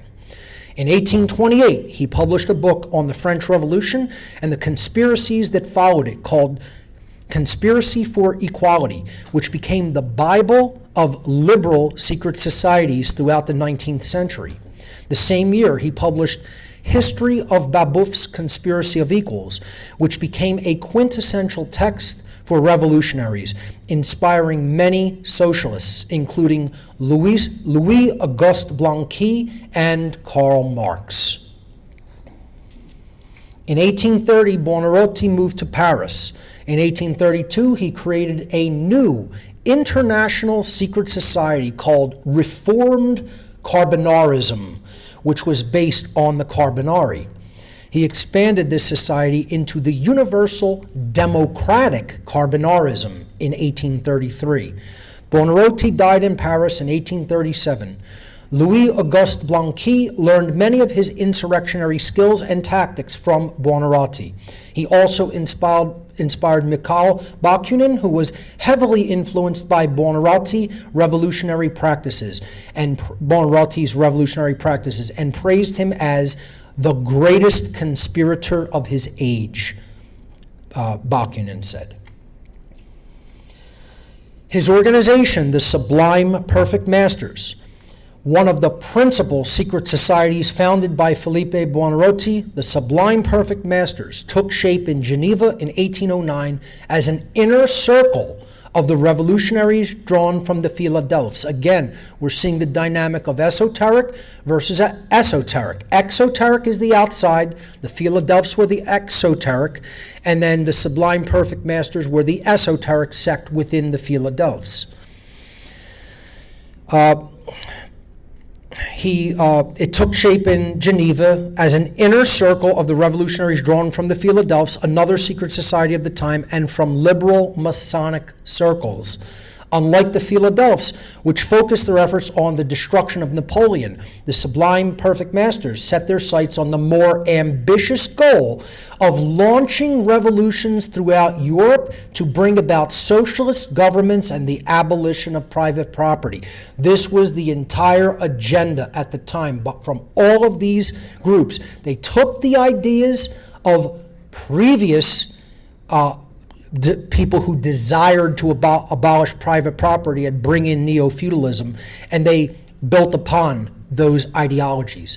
Marx is a result of that. Okay, they inspired him to think the way he thought. And the language was not socialist and communist at the time. It was like, hey, there's an ultra-rich class, and they're the propertied class. They own the property, and we have to abolish property. You know, not that everybody should have their equal and rightful share of property, okay, or have their own private property, I should say. But no, abolish it all. Abolish it as a wrong idea and axiom that you can't own anything. Well, folks, if you can't own anything, you have no rights. You don't own yourself. Chief and principal among all forms of property is the ownership of the self, which is the basis of all spirituality. And if you can't own that as property, you can't own anything else as property. That's why they want to abolish all forms of property. The Sublime Perfect Masters followed the older 18th century pattern of secret societies and drew heavily on the symbolism and practices of Freemasonry. Again, please do not just see Freemasonry as evil. They are distorting what Freemasonry is supposed to be teaching and conveying to people. Freemasonry is an allegorical system of morality conveyed in symbols and allegorical stories. There is nothing wrong with the pure form of Freemasonry. It's how it has been distorted and perverted by these occultists. The Sublime Perfect Masters worked through a 3-degree system: apprentice, sublime elect, and areopagus. Keep in mind that last term, areopagus, or the guiding body. Above these degrees was a central coordinating body, the grand firmament. Again, you're going out of the exoteric layer of even this esoteric society into an even deeper inner circle, okay? The grand firmament, whose existence was kept secret from everyone outside the areopagus level. Members learned very little about the workings of the society on their admission, and only those of proven loyalty were advanced through the degree system. Such a system displays close alignment to the Bavarian Illuminati order. Buonarroti probably borrowed it from his early experience in an Illuminati-controlled Masonic lodge. Almost certainly did.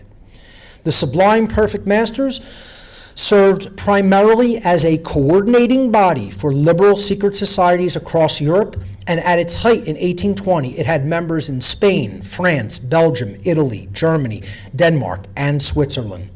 Along with the Carbonari, it played a significant role in the wave of rebellions that swept through Europe in 1820 and 21. In the aftermath of these risings, informers leaked details of the order's activity to police in several countries, meaning the Sublime Perfect Masters details. As a result, Felipe Buonarroti was exiled from Geneva, Switzerland. The next conspirator and socialist that we have to look at his activity is Louis-Auguste Blanqui. He was a French socialist and political activist, notable for his revolutionary theory of Blanchism. Blanqui was a member of the Carbonari secret society since 1824 and took an active part in most political conspiracies of his time. Blanqui's uncompromising radicalism and his determination to enforce it by violence brought him into conflict with every French government during his lifetime, and as a consequence, he spent half of his life in prison. As a socialist, Blanqui favored what he described as a just redistribution of wealth. It's always just, isn't it? However, Blanqui is distinguished in various ways from other socialist currents of the day. Blanqui did not believe in the preponderant role of the working class. This is key to understand regarding Blanqui's version of radicalism and revolution. Nor did he believe in popular movements. He thought, and really focus in on this here, this is really key in this whole section. Blanqui thought that revolution should be carried out by a relatively small group of highly organized and secretive conspirators who would establish a, quote, temporary dictatorship by force. Having seized political power, the revolutionaries would then use the power of the state to introduce socialism. Folks, if you haven't read None Dare Call Conspiracy, I mean, this is exactly what has happened in the United States. And the author of None Dare Call Conspiracy, Gary Allen, warned everybody about it in the year 1970, and nobody paid any damn attention. You know, he told people about all of this. He knew how it worked. He knew how people were implementing this global conspiracy. He knew what the end goal was, and he was almost like a prophet warning the American public and people throughout the world, and they just didn't listen. This period of so-called transitional tyranny would permit the implementation of, in Blanqui's words, a new order, a new world order, after which power would then be handed to the people. We're just going to dismantle our apparatus of total control and give it over to the public. Don't you know that's how it always works? Blanquism is considered a particular type of putschism, the view that a political revolution should take the form of a putsch or coup d'etat. Blanquism was more concerned with the revolution itself rather than with the future society that would result from it. For Blanquists, revolution and the overturning of the bourgeois social order are ends sufficient in themselves. Some men just want to watch the world burn, as the saying goes. The League of Outlaws, another very influential revolutionary secret society, a German revolutionary secret society founded in Paris in 1834. And again, you see this constant reinforced idea of it's German founded, but it's operating in other countries. Just like Marx and Engels, just like the Communist League, as we're going to see, and the League of Outlaws was no different. It was founded in Paris in 1834 by a group of German exiles. Its founder, Theodor Schuster, drew most of his ideas from earlier secret societies such as the Carbonari and the Philadelphs, and from the writings of Filippo Buonarroti, one of the most influential revolutionists of his time. The League of Outlaws, and again, so secretive, there is no insignia, there is no logo, there is no banner, etc. Okay, so this is just a historical depiction here.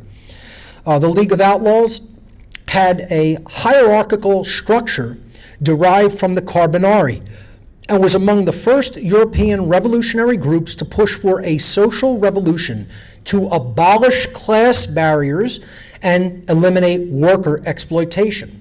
Theodor Schuster argued that the major divides in the Europe of his time were between classes, not nations, and proclaimed a future cooperative republic in which peasant cooperatives and government intervention would keep the influence of wealthy capitalists in check. It works so well. The League of Outlaws thus pioneered the ideologies later claimed by communist secret societies and communist regimes. The League of the Just was which followed the League of Outlaws, was a communist secret society founded in 1836 by branching off from its predecessor, the League of Outlaws, formed in Paris in 1834 by Jacob Venday and Theodor Schuster. The League of the Just was originally headquartered in Paris and was largely composed of German emigrants. Again, people leaving Germany or being exiled from Germany for these beliefs and then carrying it into other areas of Europe. I don't believe there's any symbolism or insignias of the League of the Just either. The League of the Just was originally headquartered in Paris and was largely composed of German immigrants. Most members of the League of the Just were primarily tailors and woodworkers whose stated goal was the millennialist idea of the establishment of the kingdom of God on earth, or the New Jerusalem, described as utopian communists. And again, the word utopia means nowhere. It means it doesn't exist anywhere except in your mind. Okay? I'm not a utopianist. I don't believe in utopias. I'm a pragmatist. I'm a real world, analyzer of things, and very much focused on real world solutions. There is no perfect place. Utopia is the word literally in Greek means no place. Okay? It doesn't exist. Most members of the League of the Just were followers of the first revolutionary communist, Gracchus Babeuf. They predicted and anticipated a social revolution, which one of their leaders, Karl Schapper, very important, described as the great resurrection day of the people. So you see all of these pseudo-religious connotations involved in their rhetoric. The League of the Just eventually adopted a pyramidal structure, the structure we've already looked at, inspired by the Italian Masonic revolutionary secret society, the Carbonari. Their long-term goal was to establish a, quote, social republic in the German states. The most prominent leader within the League of the Just was Wilhelm Weitling. Weitling, a German radical political activist and one of the first theorists of communism, proclaimed himself a, quote, social Luther and denounced private property. And we'll see this over and over again by these occultists and groups. Many members of the League of the Just were involved in the Blanquist revolt of May 12, 1839. This led to the group being expelled by the French government. The League of the Just proceeded to move to London. Over and over again, you're going to see that pattern, okay, where they continued to grow, reaching a peak membership of over 1,000 members. In June 1847, the League of the Just merged with the Communist Correspondence Committee, an organization led by Karl Marx and Friedrich Engels, to form the Communist League, and Karl Schapper was very instrumental in that as well. The Communist League tasked Marx and Engels with writing a political platform. So that is the organization that gave them the job of being the penmen for the Communist League. The resulting document was, of course, the Communist Manifesto. The Communist League, widely regarded as the first Marxist political party, was established on June 1st, 1847 in London, England. This was not operating out of Germany or Russia. It was operating out of London. And we're going to see the real social engineering think tanks and secret societies that were operating out of London that led to all of this.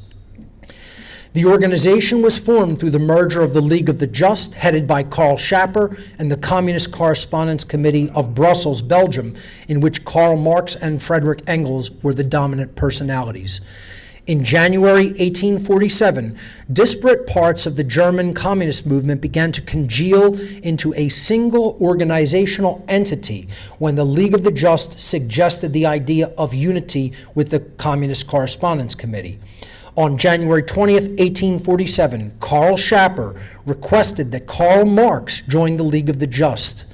So Marx was actually brought into what would become the Communist League and eventually the Communist Party by Karl Schapper, very influential occultist.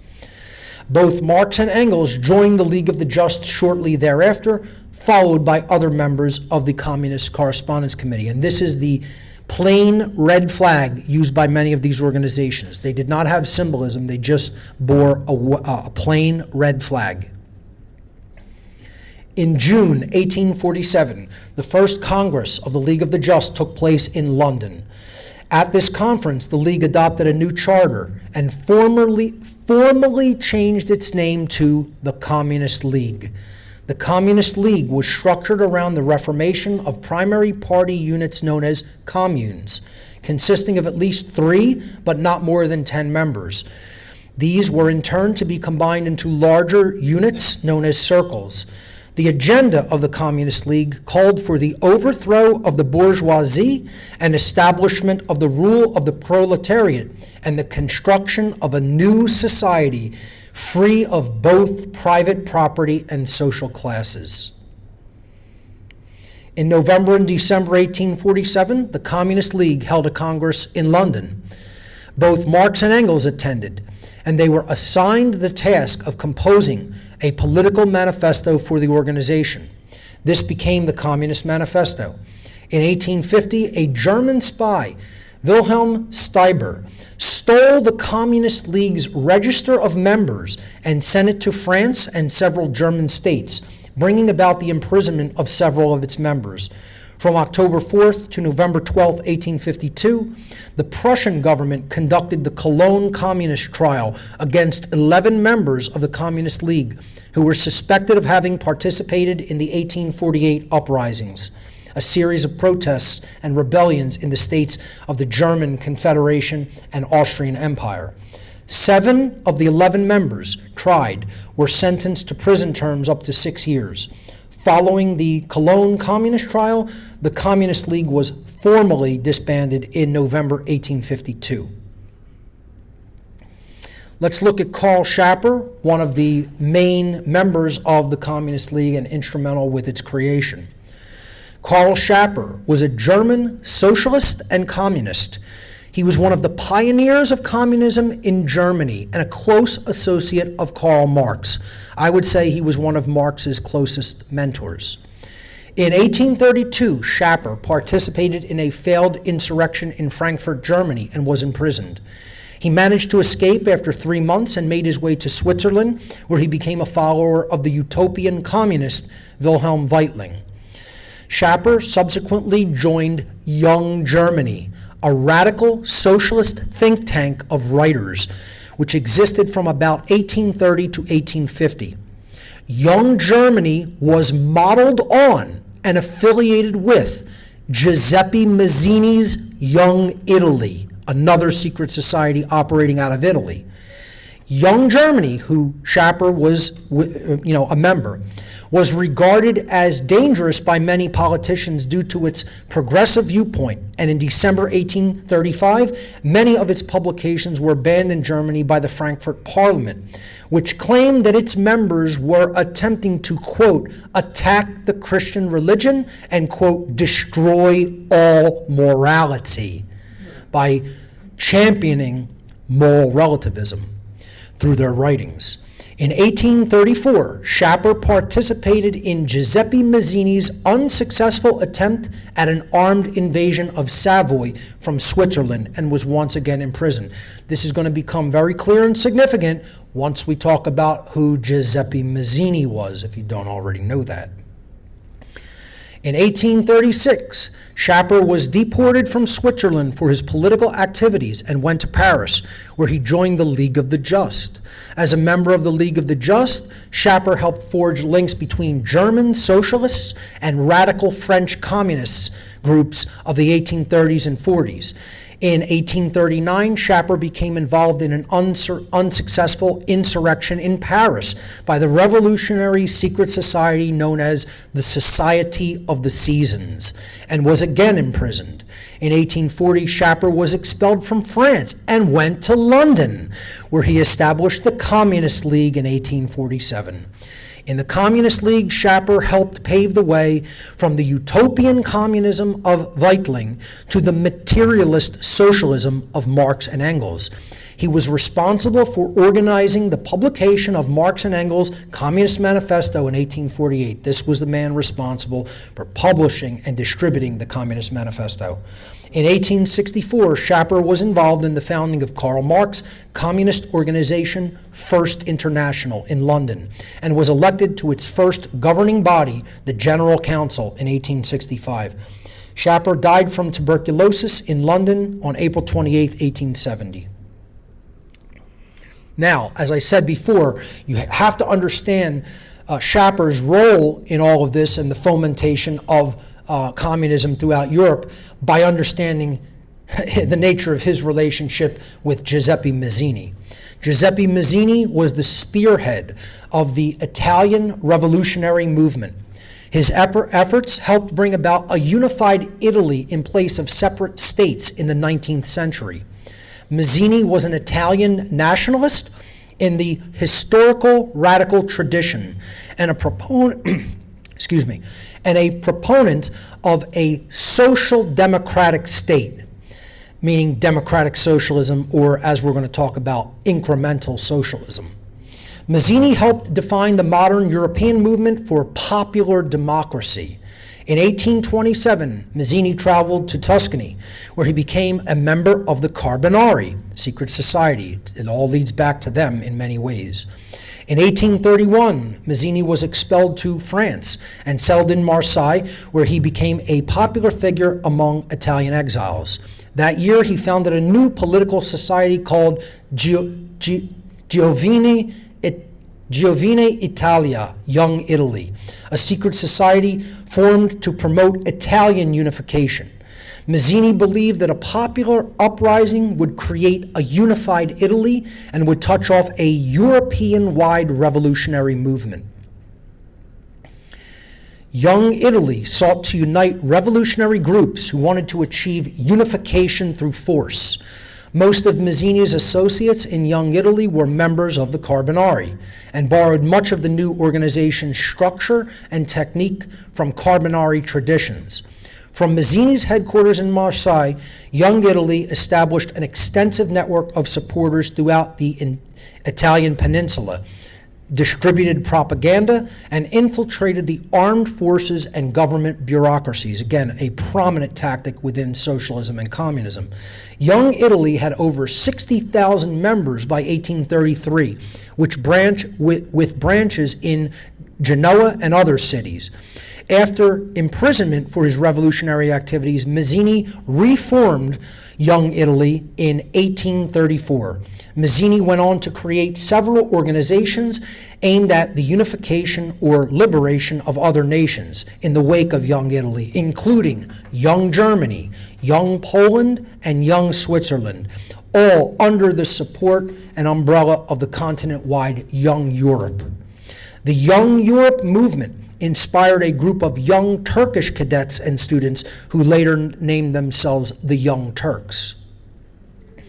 Mazzini's thought was characterized by a strong religious fervor, and this made him unpopular with some socialists and revolutionaries. He was a believer in divine providence, describing himself as a Christian, emphasized the necessity of a, quote, relationship with God, and vehemently denounced atheism. His motto was God and the people. Simultaneously, Mazzini rejected the concept of the rights of man. I mean, imagine this. You believe in a creator, and you don't believe that rights are instituted by the creator of the universe and are birthrights of human beings. So he didn't believe in the concept of the rights of man, arguing instead that individual rights were a, quote, duty to be won through work, sacrifice, and virtue, rather than rights being intrinsic to humanity. His ideology polarized his contemporaries.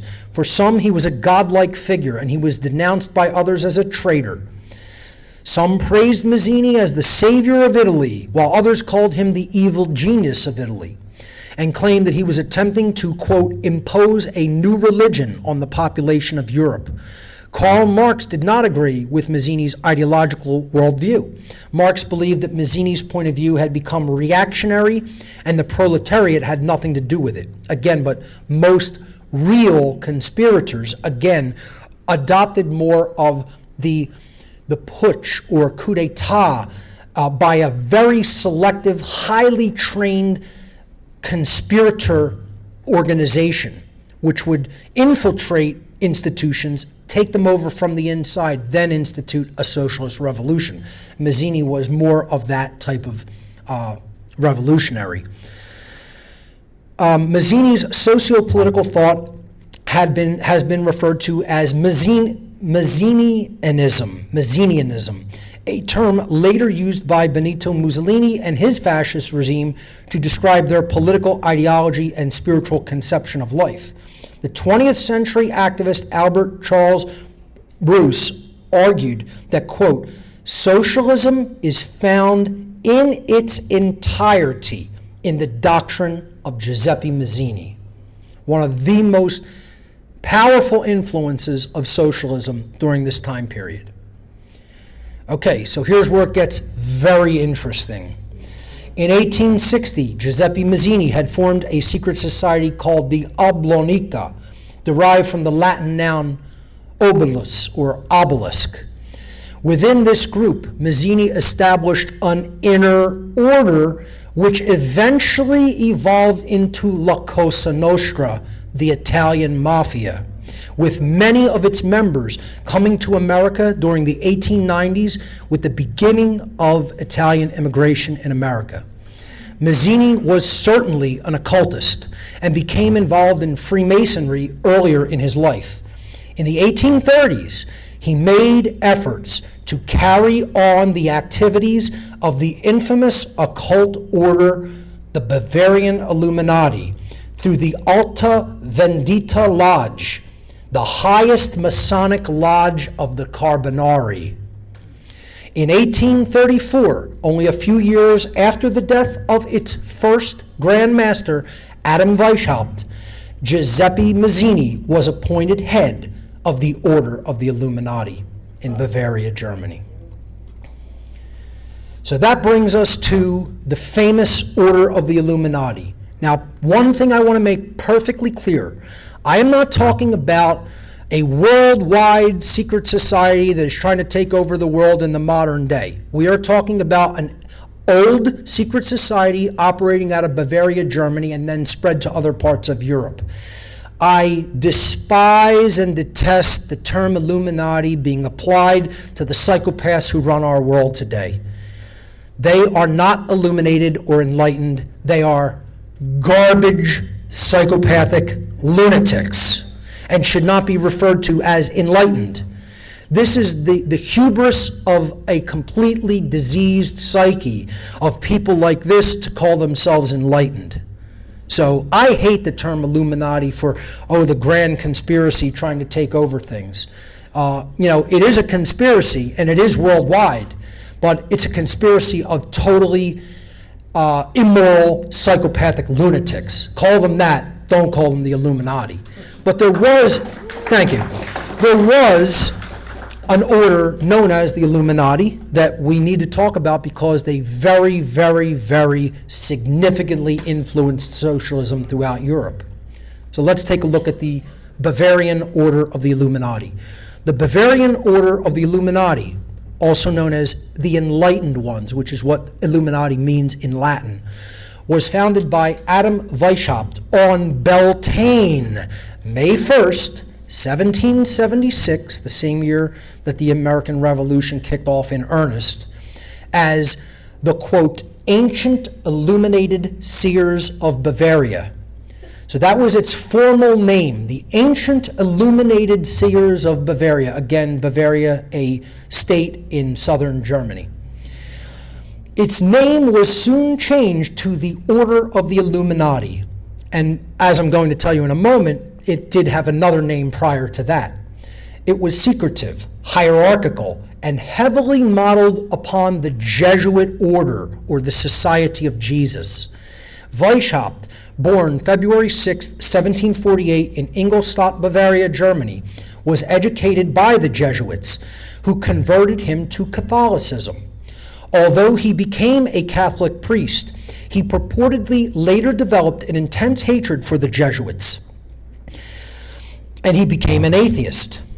After his separation from the Jesuits, Weishaupt became a master occultist, studying astrology, Freemasonry, Kabbalah, the Egyptian mystery traditions, or the traditions of Kamut,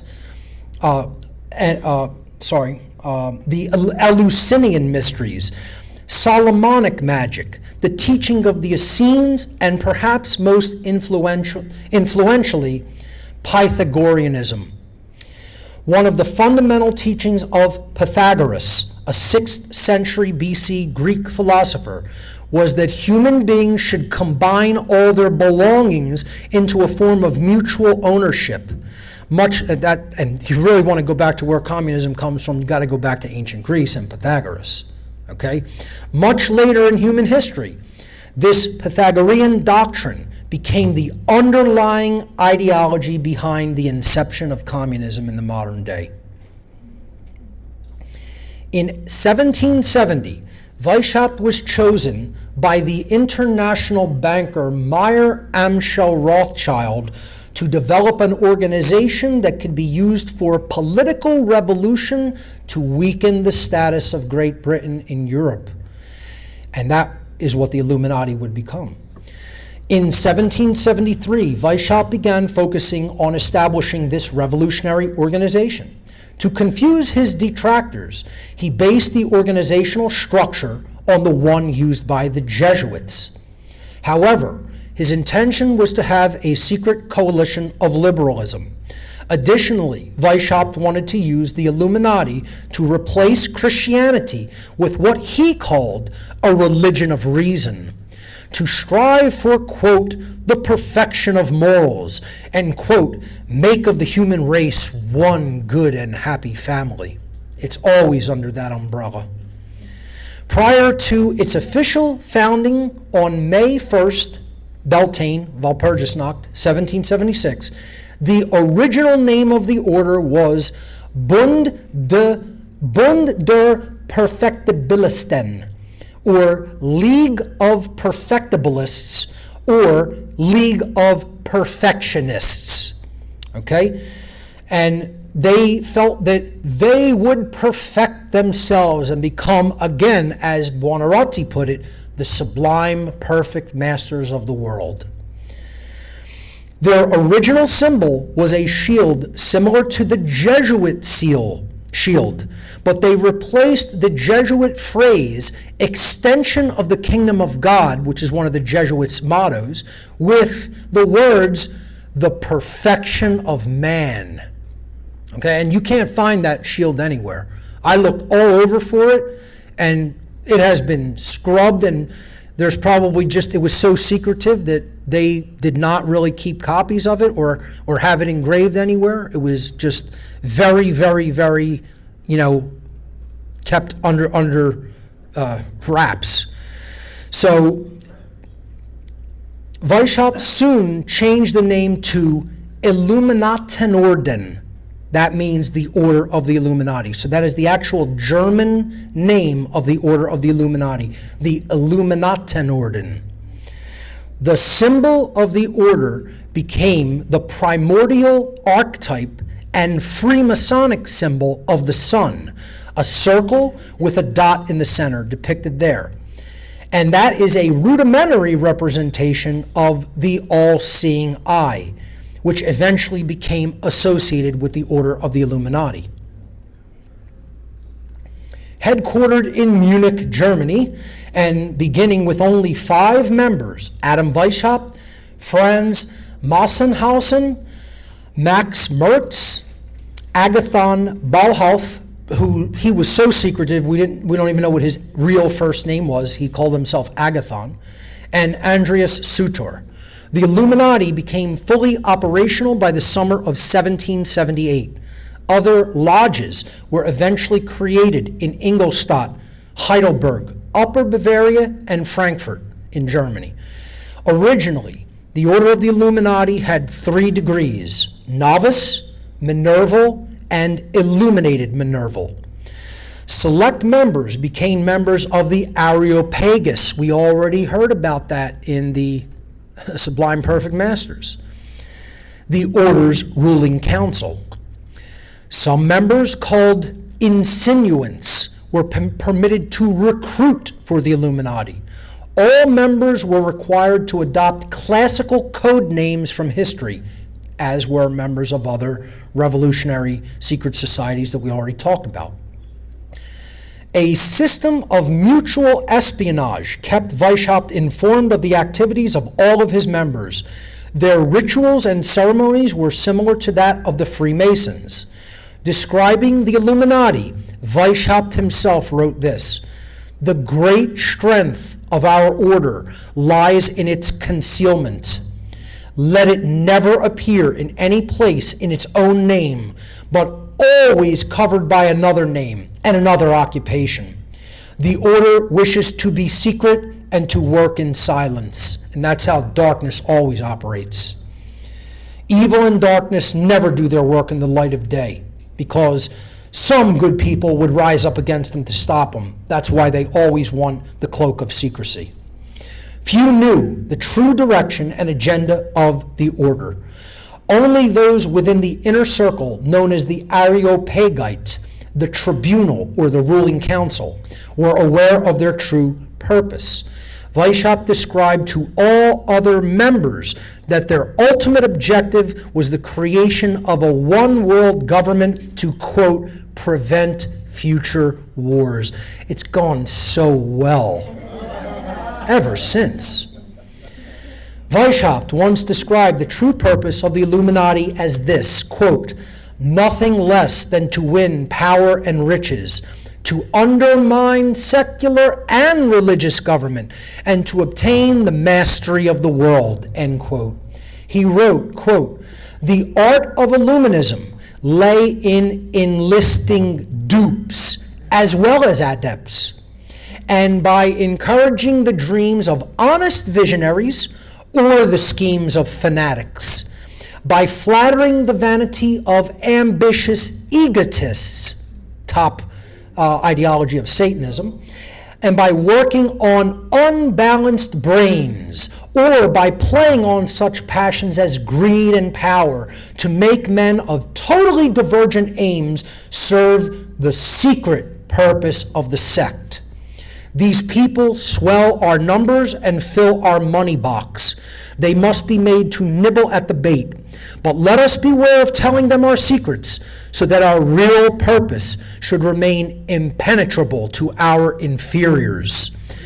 Weishaupt taught Illuminati initiates that Jesus Christ was, quote, the first advocator of Illuminism, and that Christ's secret mission was to strongly encourage his disciples to despise riches in order to prepare the world for the community of goods that would do away with private property.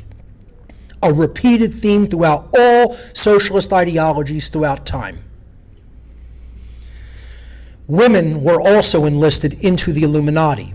Weishaupt wrote this about that. He said, quote, there is no way of influencing men so powerful as by means of women. Women should therefore be our chief study.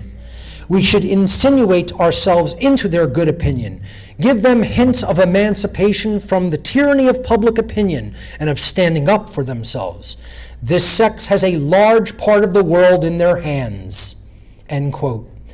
Female members were divided into two groups. One group of, quote, society women to give the organization an air of respectability, and the other group described by Weishaupt as those, quote, who would help to satisfy those brothers who have a penchant for pleasure, end quote.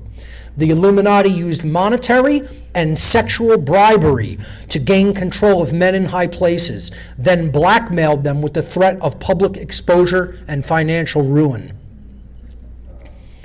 At the Congress of Wilhelmsbad, an understanding was reached between Freemasonry, the Masonic lodges of Europe at the time, and the Illuminati, the Bavarian Order of the Illuminati of Germany, which would add to the Illuminati the first 3 degrees of Freemasonry. After the Congress, the Illuminati functioned under a more complex organizational structure that looked like this. Degree 1 was the nursery. It had 4 sub-degrees: preparation, novice, minerval, and illuminated minerval, borrowing on the former structure. Degree number 2 was the Masonic degrees, and it had 2 sections: symbolic masonry and Scottish Rite Masonry. In symbolic masonry, it had 3 sub-degrees: apprentice, fellowcraft, and master mason. In Scottish Masonry section, it had 2 sub-degrees: Illuminatus Major or Novice and Illuminatus Dirigens or Knight. Finally, in the top-level degree, the Mysteries, broken into 2 subcategories: the Lesser Mysteries and the Greater Mysteries, just like the knowledge of the occult, the Lesser Arcana and the Greater Arcana. And the Lesser Mysteries were broken into the rights of presbyter and regent, or priest and prince, and the Greater Mysteries, finally, the highest level of the Illuminati, the sub degrees Magus or magician, and finally Rex or king, again becoming God. The Illuminati spread from Bavaria, Germany, throughout all of Germany, and eventually into Austria and Switzerland.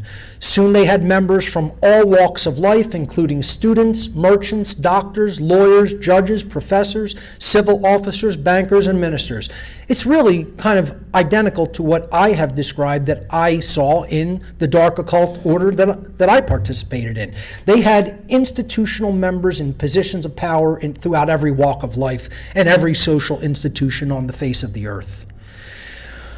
By 1784, their membership reached nearly 3,000. By 1786, they had lodges across Germany, Austria, Hungary, England, Scotland, Poland, France, Belgium, Switzerland, Italy, Holland, Spain, Sweden, Russia, Ireland, Africa, and the Americas, pretty much all over the world.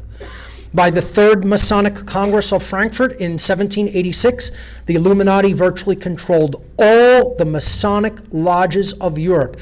And the Freemasons of America wrote about this, especially George Washington, who warned of the Order of the Illuminati's influence in American Freemasonry repeatedly. And again, did people listen? No. They want to believe what they want to believe, and they don't want to believe that sinister influence like this is taking place.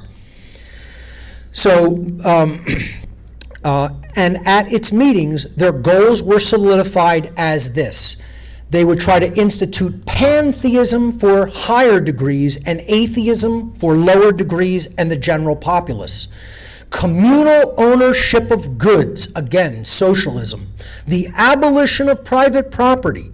The destruction of all forms of Christianity and the removal of all existing human governments to make way for a universal republic. This is a worldwide government.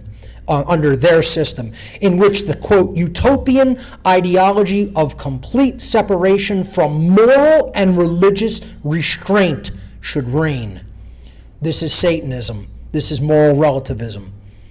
This is pure egotism, completely out of control, and wanting to become God. It's the same ideology as Nazism. It's the same ideology as communism. Weishaupt elaborated the Illuminati's plan to infiltrate and redirect societal institutions, writing, quote, I propose academies under the direction of the order. This will secure us the adherence of the literati, meaning the intelligentsia. Science shall here be the lure. We must acquire the direction of education, of church, management of the professional chair, and of the pulpit. So again, it's the act of infiltration of all societal institutions, including religion. Weishaupt proposed training at special schools for future societal leaders who would be placed into positions of power behind the scenes as, quote, experts and, quote, advisors to perpetuate Illuminati goals. To ensure that the activities of the Illuminati would remain secret, warnings regarding the consequences for betraying the order were included in their initiation ceremonies. A sword would be pointed at the initiate, and they would be told, quote, if you are a traitor, learn that all our brothers are called upon to arm themselves against you. Do not hope to escape or find a place of safety. Wherever you are, the rage of our brothers will pursue you and torment you to the innermost recesses of your entrails. In October 1783, Joseph Unschneider, a lawyer who had left the Illuminati in August of that year, presented to Bavarian Duchess Maria Anna a document which detailed all of the activities of the Order of the Illuminati. On June 22nd, 1784, the Illuminati was outlawed by the edict of the Duke, Karl Theodor Dahlberg, the Elector of Bavaria, after discovering that the goals of the Illuminati were, quote, to, quote, in time rule the world by overthrowing all civil government. On March 2nd, 1785, Dahlberg issued a proclamation identifying the Illuminati as a branch of Freemasonry. I would say it had just infiltrated all of Freemasonry. The government of Bavaria began a war against the Order of the Illuminati and initiated judicial inquiries. In an attempt to preserve the secrecy of their motives, the Illuminati's Areopagite, or ruling council, burned many of their documents. However, the Bavarian government was able to seize many of their papers upon the raiding of their lodges. On September 9th, 1785, three more ex-members of the Bavarian Illuminati, Cassandi, Grunberger, and Renner, I was not able to locate their first names, appeared before a Bavarian court of inquiry, where they supplied Illuminati membership lists and revealed their aims and goals to be these six general agendas. Number one, the abolition of the monarchy. Number two, the abolition of private property. Number three, the abolition of inheritance. Does this sound familiar? Number four, the abolition of patriotism. Number five, the abolition of the family through the abolition of marriage, morality, and the institution of communal education for children. I don't know, that sounds like I heard that somewhere else earlier. I just can't put my finger on it. And finally, six, the abolition of all religion. The purposes of these 6 points of abolition were to divide humanity politically, socially, and economically, and to weaken countries, to create an international one-world government with the centralization of all political power. That is what communism ultimately is, ladies and gentlemen. Weishaupt was preparing to set his plans into motion for the French Revolution, which was planned for 1789. In July of 1785, he instructed Bavarian lawyer and one of the Illuminati's most prominent leaders, Xavier Zwack, to put their plans into book form. Zwack's document contained a history of the Illuminati and many of their ideas for expansion and future endeavors. A copy was sent to carrier Jacob Lance to Illuminati members in Paris and Prussia. But after leaving Frankfurt on horseback, Lance was struck by lightning and killed, and authorities found the document and turned it over to the Bavarian government. Zwack's house was searched by the police in October 1785, and his papers were seized. Documents, papers, and correspondences were discovered, including over 200 letters written between Weishaupt and other members of the Areopagite, which dealt with Illuminati matters of the highest secrecy.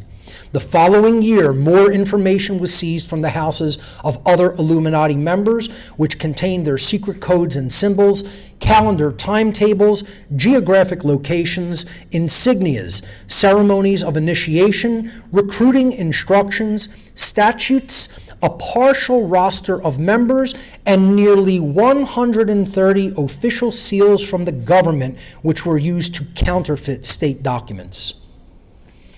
In 1786, the government of Bavaria gathered all of the confiscated documents and published them in a book called The Original Writings of the Order and Sect of the Illuminati, which was circulated to every government and every crowned head in Europe, including France, to warn them of the impending danger, which was just getting ready to come down on France in the form of the French Revolution. Leaders of the Illuminati were arrested and interrogated. However, these revelations and the publication of their documents did little to alert the public because of their unbelievable claims of how deeply they were entrenched in all of European society. On November 15th, 1790, Duke Dahlberg issued another edict whereby anyone found to be an active member of the Illuminati was to be put to death. In subsequent years, the group was vilified by conservative and religious critics who claimed that the Illuminati continued to operate in secret and were ultimately responsible for the French Revolution. Weishaupt himself wrote that, quote, "The great care of the Illuminati after the publication of their secret writings was to persuade the whole of Germany that the order no longer existed." Describing future plans for the order, Weishaupt wrote, quote, "By this plan we shall direct all mankind.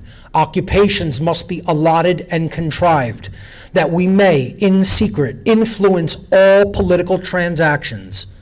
To hide their subversive activities, the highest members of the Order of the Illuminati began to masquerade as humanitarians and philanthropists.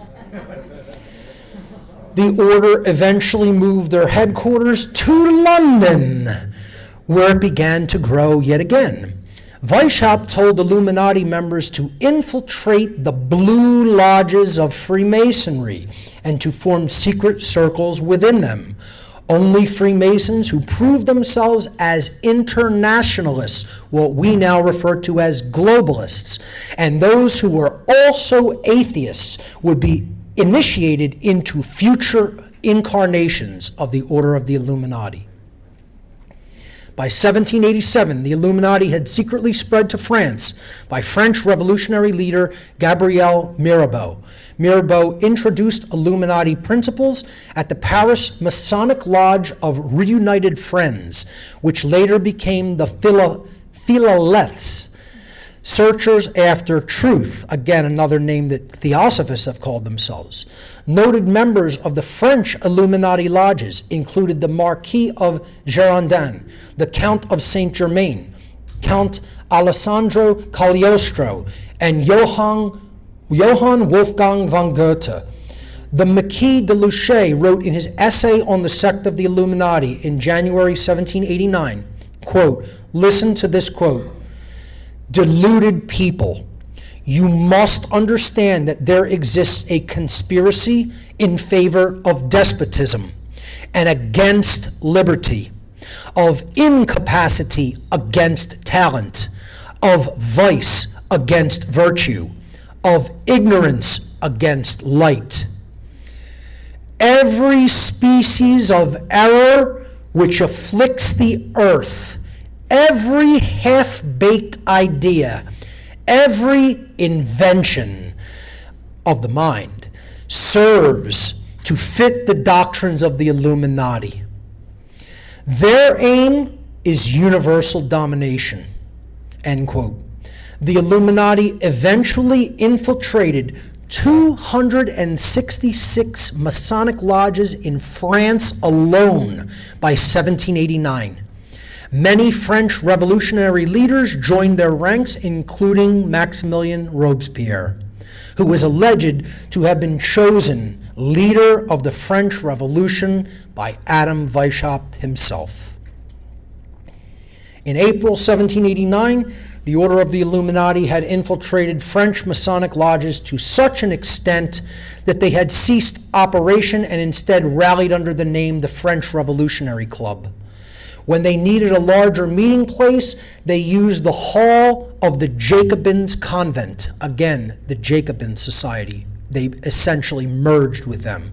This revolutionary group of 1,300 people emerged on July 14th, 1789, as the Jacobin Club. The Illuminati controlled the Jacobin Club and were directly responsible for fomenting the activities which developed into the French Revolution. So we're full circle. The Illuminati's revolutionary plan in France called for the population to be reduced by 1/3 to 1/2 to ensure the stability of the new French Republic. Population reduction. Eugenics. The total death toll of the French Revolution was over 1 million people. In August 1792, after the overthrow of the government, the tricolored banner was replaced by the red flag of social revolution. After the death of Adam Weishaupt on November 18, 1830, the Italian revolutionary leader Giuseppe Mazzini was eventually appointed head of the Illuminati. Mazzini had established, prior to that, the revolutionary society called Young Italy a few years earlier in 1831. Young Germany, the radical socialist think tank that paved the way for the Communist League, which led to the Communist Manifesto and subsequent communism throughout Europe and Russia, etc., and China, was modeled on and affiliated with Mazzini's Young Italy secret society. The day of the Illuminati's creation and the highest occult holiday of the calendar year, May 1st, or Beltane or Walpurgisnacht, was eventually adopted as May Day in all communist nations and is still celebrated today as the highest holiday of communism. Let's look at how secret societies and social engineers directly fomented the Bolshevik Revolution and the rise of Bolshevism and the rise of Vladimir Lenin. Bolshevism is a revolutionary socialist current of Soviet Leninist and later Marxist-Leninist political thought, and a political regime associated with the formation of a rigidly centralized, cohesive, and disciplined party of social revolution focused on overthrowing an existing capitalist state, then seizing power and establishing a, quote, dictatorship of the proletariat, or a dictatorship of the working classes. Bolshevism originated at the beginning of the 20th century in Russia and was associated with the activities of the Bolshevist faction within the Russian Social Democratic Labor Party, led by Vladimir Lenin. Highly influenced by Marxist ideology, Bolshevism absorbed Marxist elements and continued the practices of the socialist revolutionaries of the second half of the 19th century, which we've been talking about. The most widely known theories of Bolshevism were Vladimir Lenin and Leon Trotsky. In 1916, Lenin wrote his work, Imperialism as the Highest Stage of Capitalism, which was a major contribution to the development of classical Marxism. This work concluded with the possibility of the victory of socialism, initially in a few countries or in a single country, such as Russia, provided that the head of the revolutionary movement would be a disciplined avant-garde ready to go all the way to the establishment of the, quote, dictatorship of the proletariat. During and before the Bolshevik Revolution, the Bolsheviks and their ideology led up to the formation of the Communist Party. Vladimir Lenin and his ideas for a workers' socialist state heavily dominated the Bolshevik movement.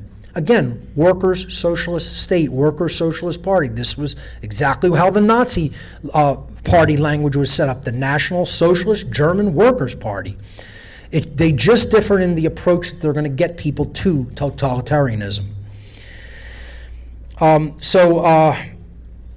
In October 1917, the Bolshevik Party won a majority in the Soviets, the Revolutionary Workers' Councils of Russia, which had been formed throughout Russia following the February Revolution, which had ended the Romanov dynasty's rule over Russia.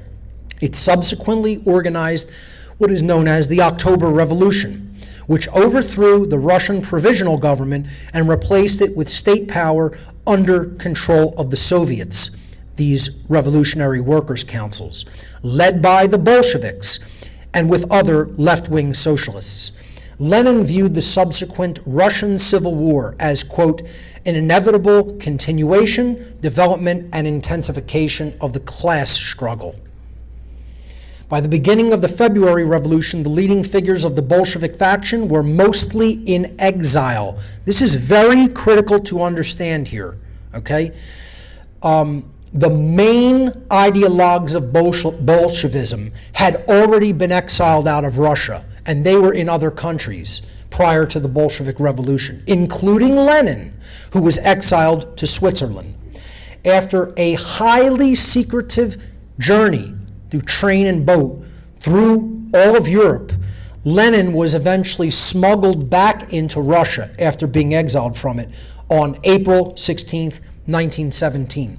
Upon Lenin's return, he immediately formulated a new program of action for the Bolshevik Party called the April Thesis, in which he demanded transfer of power to the Soviets, quote, in the interests of the proletariat and peasantry. Of course, it's always in the interests of the lower classes for these types of revolutions to take place. Faced with, because they're not genuine revolutions of freedom. They're there to set up a new control system. They're there to take people away from the idea of, oh, well, it's the kings and the czars and the ruling classes and the moneyed power, and now we're going to actually maintain control, but it's not going to be them. It's going to be the state that's going to maintain all power over them.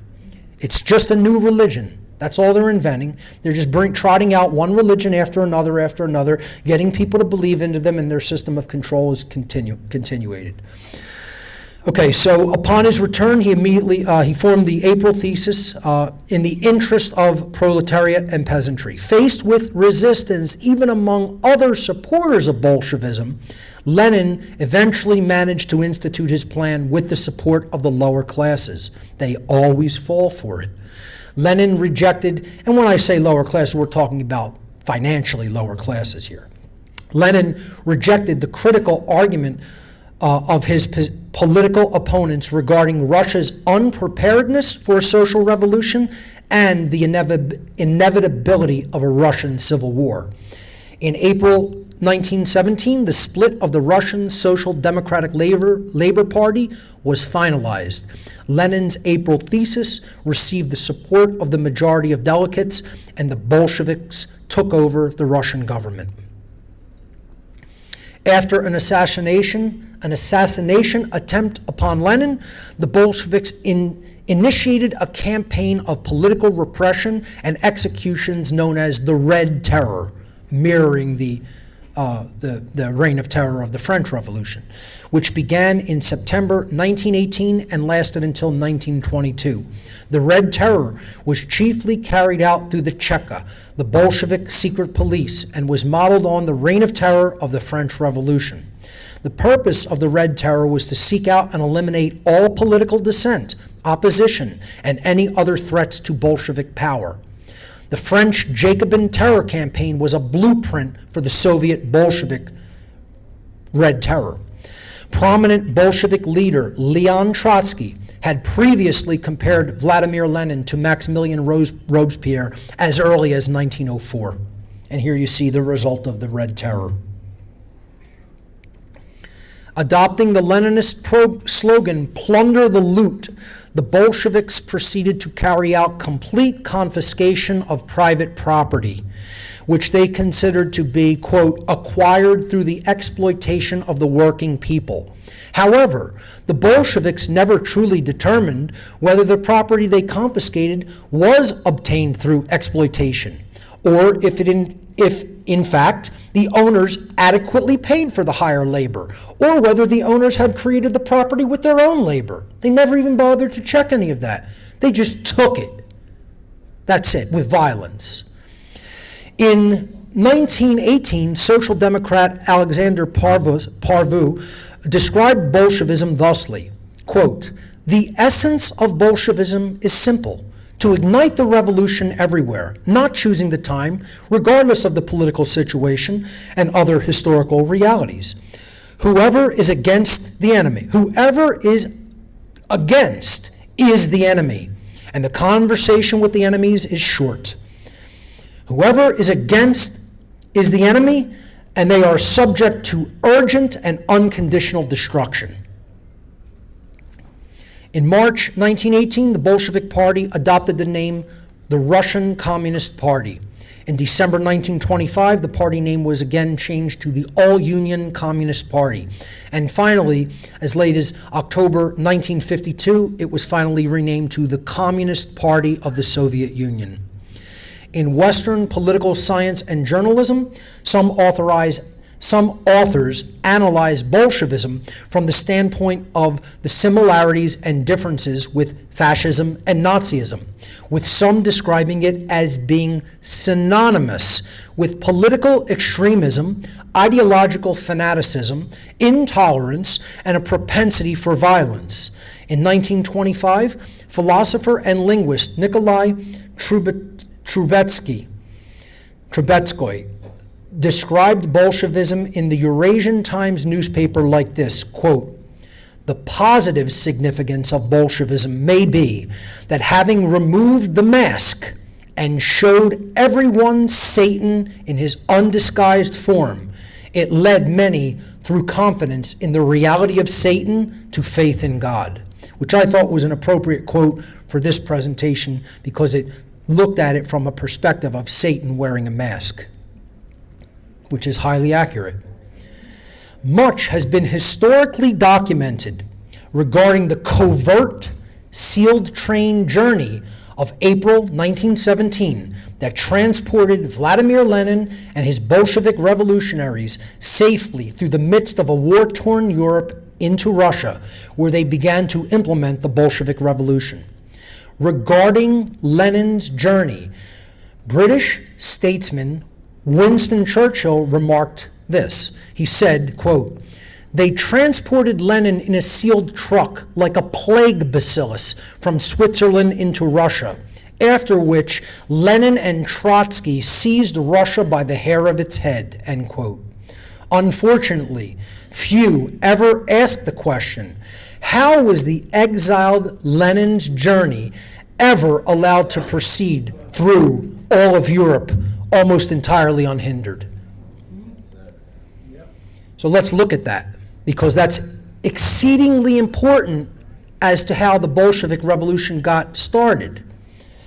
The Bolshevik Revolution was secretly supported and funded by an occult group of internationalists, what we now call globalists, called the Committee of 300, and its social engineering think tank known today as the Tavistock Institute of Human Relations. The Tavistock Institute of Human Relations is located in London, UK. It branched from the Tavistock Clinic, a mental health trust founded in London in 1920, and was formally established as a separate entity in September of 1947. While not existing under its current name, the Tavistock Institute, until the 1940s. The origin of the Tavistock Institute goes back to the creation of what is known as Wellington House, Britain's war propaganda bureau during World War I. The absolute best and most scholarly author on the topic of the Tavistock Institute, really there's two of them. Number one, you have to check out the works of John Coleman. All of his work is brilliant, but particularly this book, The Tavistock Institute of Human Relations. Now, you can find this book digitally online. Try finding a real copy of it. Try finding a physical copy of it. Okay? They don't want people to know what's in this book. Do you know how much a physical copy of this book goes for today? Easily over $1,500. Easily. And they know nobody's going to, no average person's going to go out and buy a book for that much money. You know?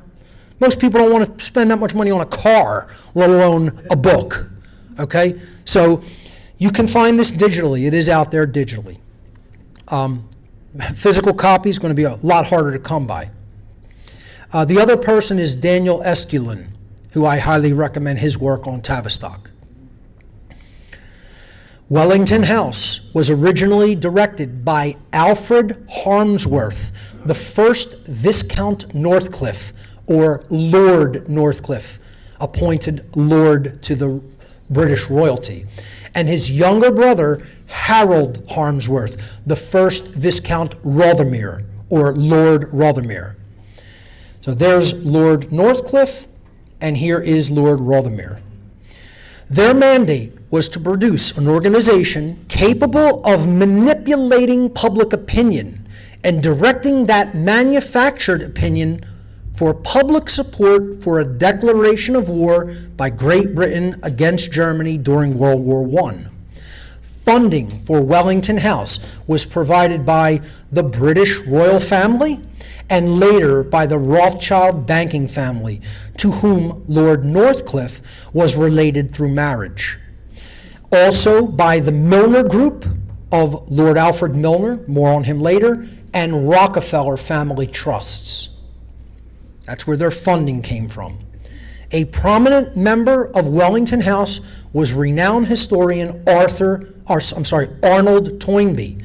Toynbee later worked for another London-based think tank, Chatham House, which is also known as the Royal Institute for International Affairs, directly associated with the Crown of England.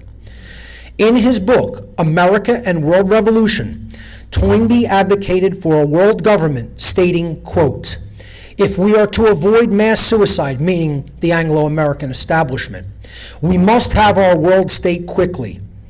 And this probably means that we must have it in a non-democratic form to begin with. We will have to start building a world state now on the best design that is practicable at the moment." Toynbee also said that his world dictatorship would have to, quote, "supplant the local national states which litter the present political map," end quote. He proposed that this future world state must be brought about on the basis of mass propaganda that would make it acceptable to the vast majority of human beings. And on that note, we will break for dinner, and I will see you in an hour and a half at 7 p.m.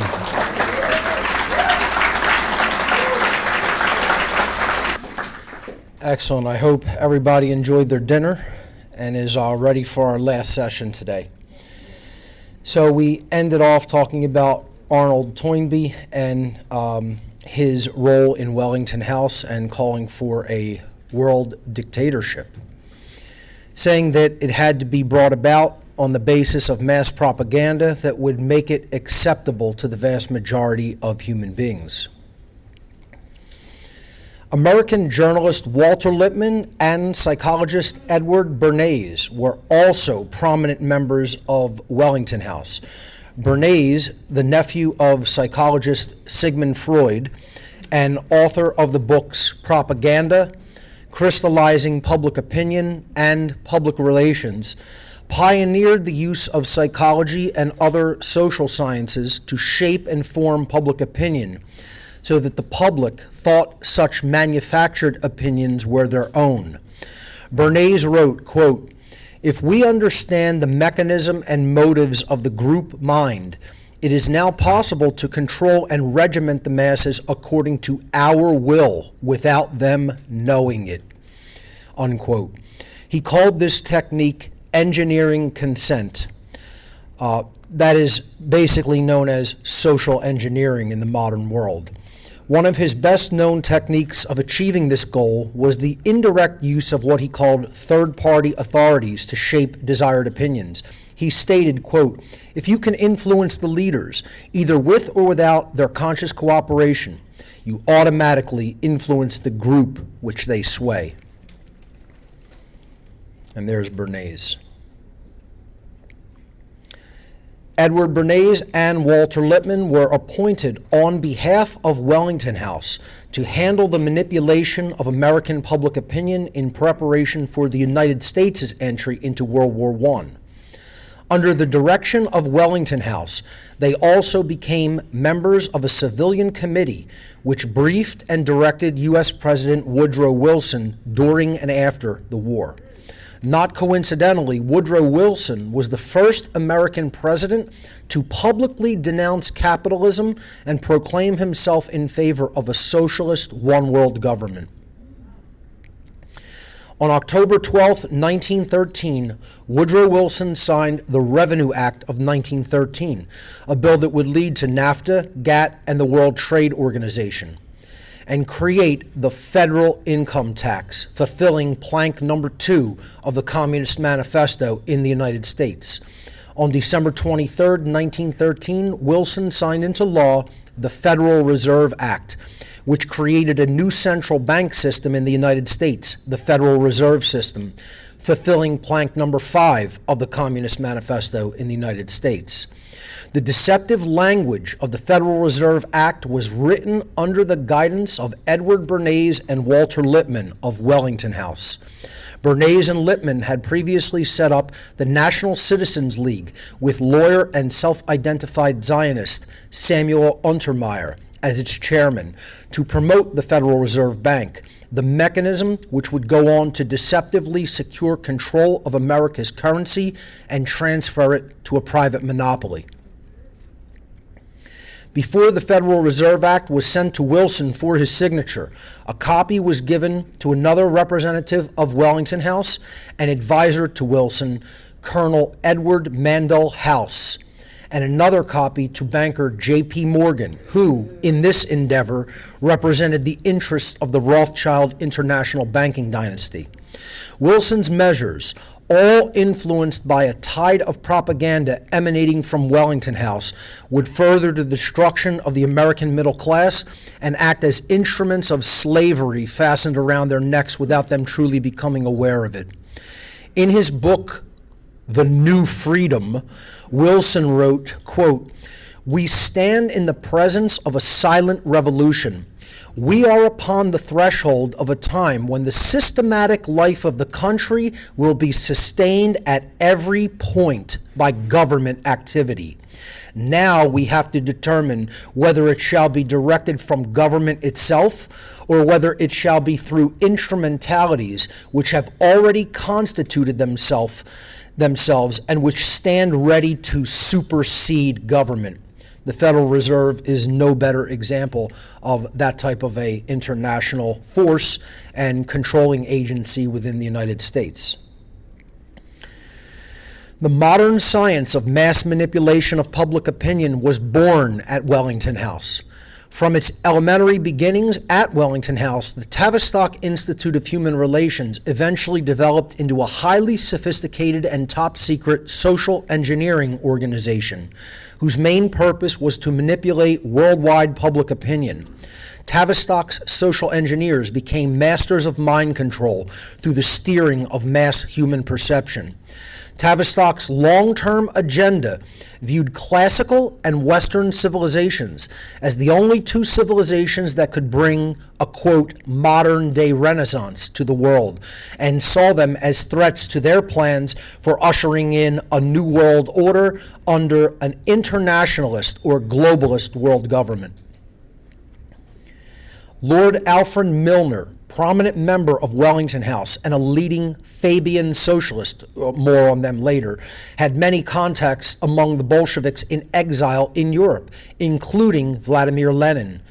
Carrying a letter of introduction from fellow socialist Fritz Platten, Lenin met with Lord Milner and laid down his plans for the overthrow of the Romanov Tsars. Lenin asked Milner to provide the necessary funds required to launch his Bolshevik revolution. Milner agreed on condition that he could send his agent Bruce Lockhart of British MI6 intelligence to supervise Lenin's daily affairs and report his progress back to Milner.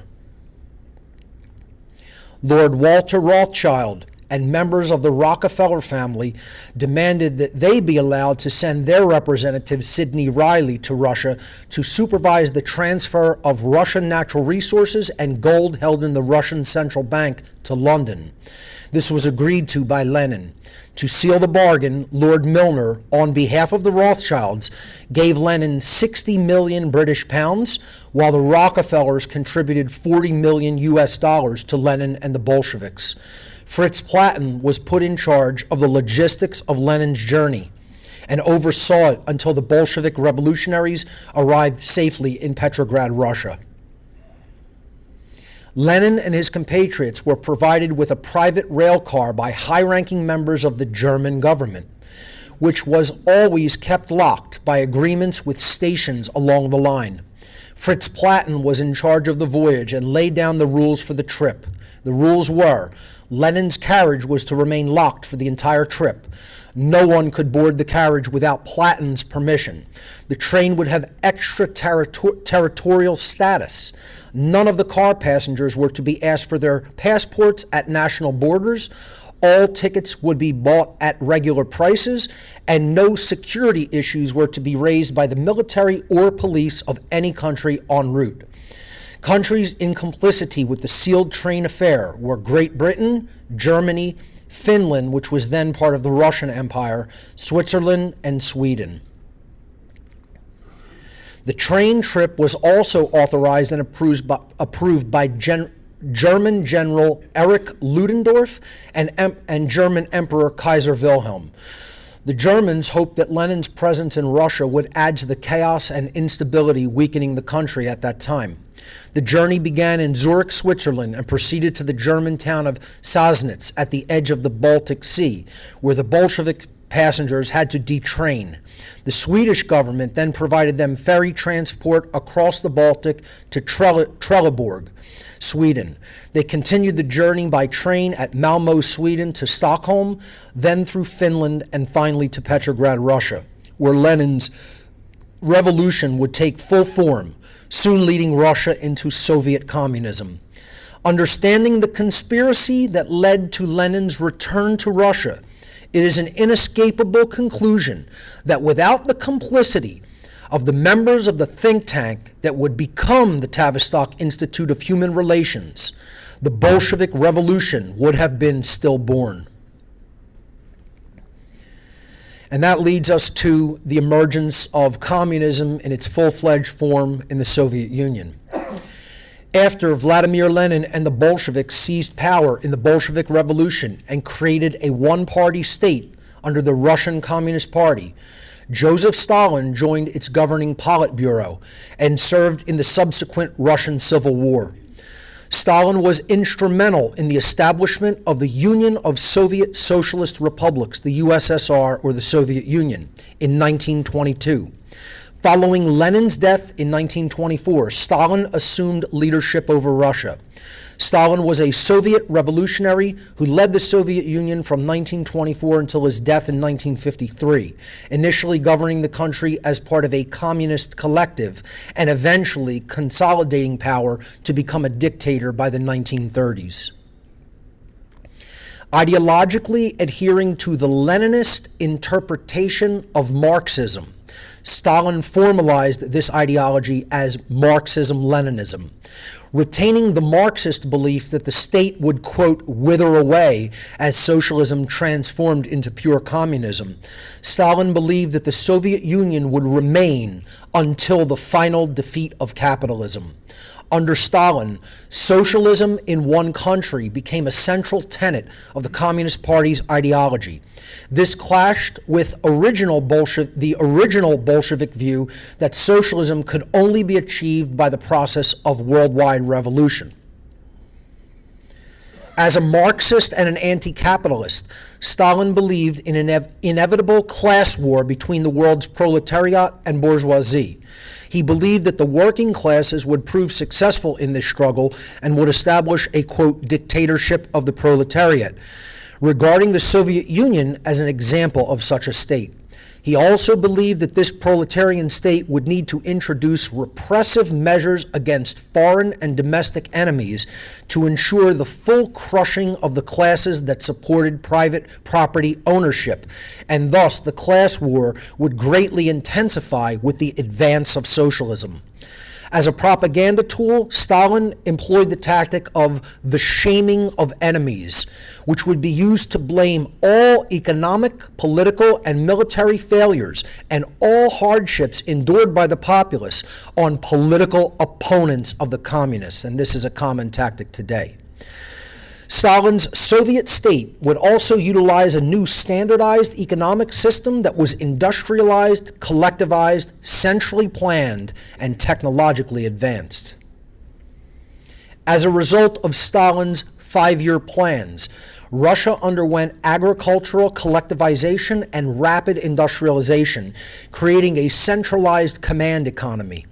Severe disruptions to food production contributed to widespread famine from 1930 to 33, which killed millions. To eradicate accused enemies of the working class, Stalin instituted a political persecution and killing campaign to remove his actual and perceived opponents, known as the Great Purge. During the Great Purge, over 1 million political opponents of Stalin's system were imprisoned, largely in the Gulag system of prisons and forced labor camps, and at least 700,000 were executed between 1934 and 39. By 1937, Stalin had acquired absolute control over the Communist Party and government. Stalin's communist regime was a textbook example of totalitarianism and was driven by repression, ethnic cleansing, censorship, famine, wide-scale deportation, and political executions that killed tens of millions of people. In the aftermath of World War II, the territory occupied by the Soviet Red Army formed various Soviet satellite states throughout Central and Eastern Europe, which became known as the Iron Curtain nations. Both the Soviet Union and the United States emerged from World War II as global superpowers and subsequently entered a period of international tension known as the Cold War. The Soviet Union was a transcontinental country that spanned much of Eurasia from 1922 to 1991. It was the flagship communist state of the world as a union of 15 nations. In practice, both its government and its economy were highly centralized until its final years. It was a one-party state governed by the Communist Party of the Soviet Union, with the city of Moscow serving as its capital. It was the largest country in the world, covering over 8.6 million square miles and spanning 11 time zones.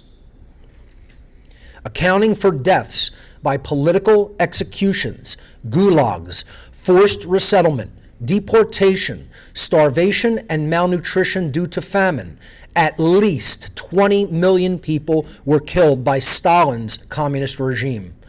All communist states that were established during the 20th century, including the Soviet Union, followed the lead of Karl Marx in rejecting inalienable individual rights in favor of so-called, quote, collective economic and social rights, meaning constructs of man, not inherent rights. Ultimately, Marxism legitimizes violence without limitation because it embraces moral relativism and rejects moral and ethical principles as, quote, constructs of the dominant class. This is an ideological hallmark of Satanism and the Dark Occult, moral relativism. No society can ever be free if it embraces moral relativism.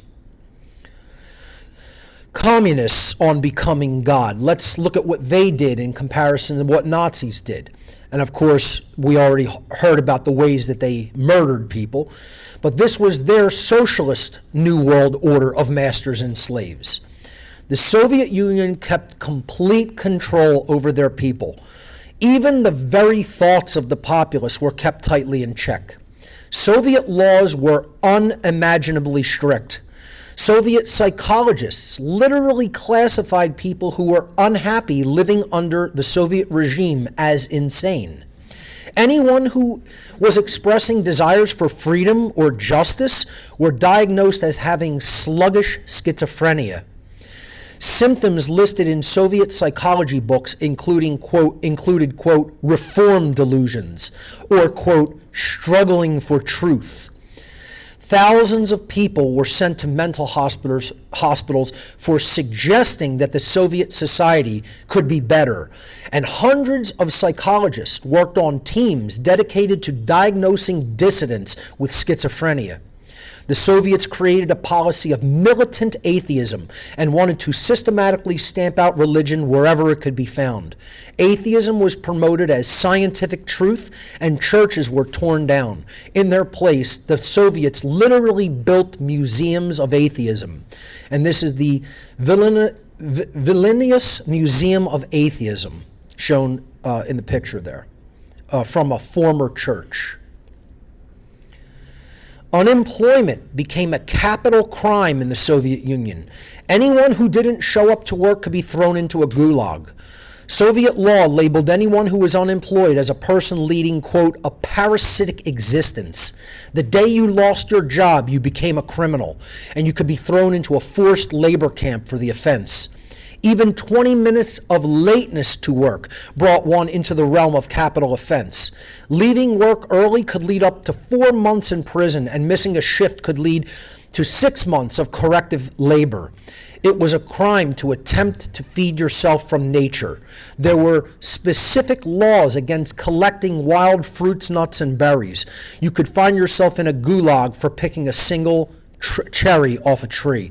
And here you see Joseph Stalin doing the hidden hand symbol that you previously saw Karl Marx performing. There he is as the god of the Soviet Union. It was even incredibly dangerous to be the first to stop applauding during a political speech in the Soviet Union. To cease applause meant to the Soviets that you were a dissident. People clapped for so long at a political speech that sometimes a bell would have to be rung to let them know that they could stop. Consequence for insufficient applause was severe. After a tribute to Stalin was proposed at a political speech in Moscow, the crowd continued to applaud for 11 minutes straight.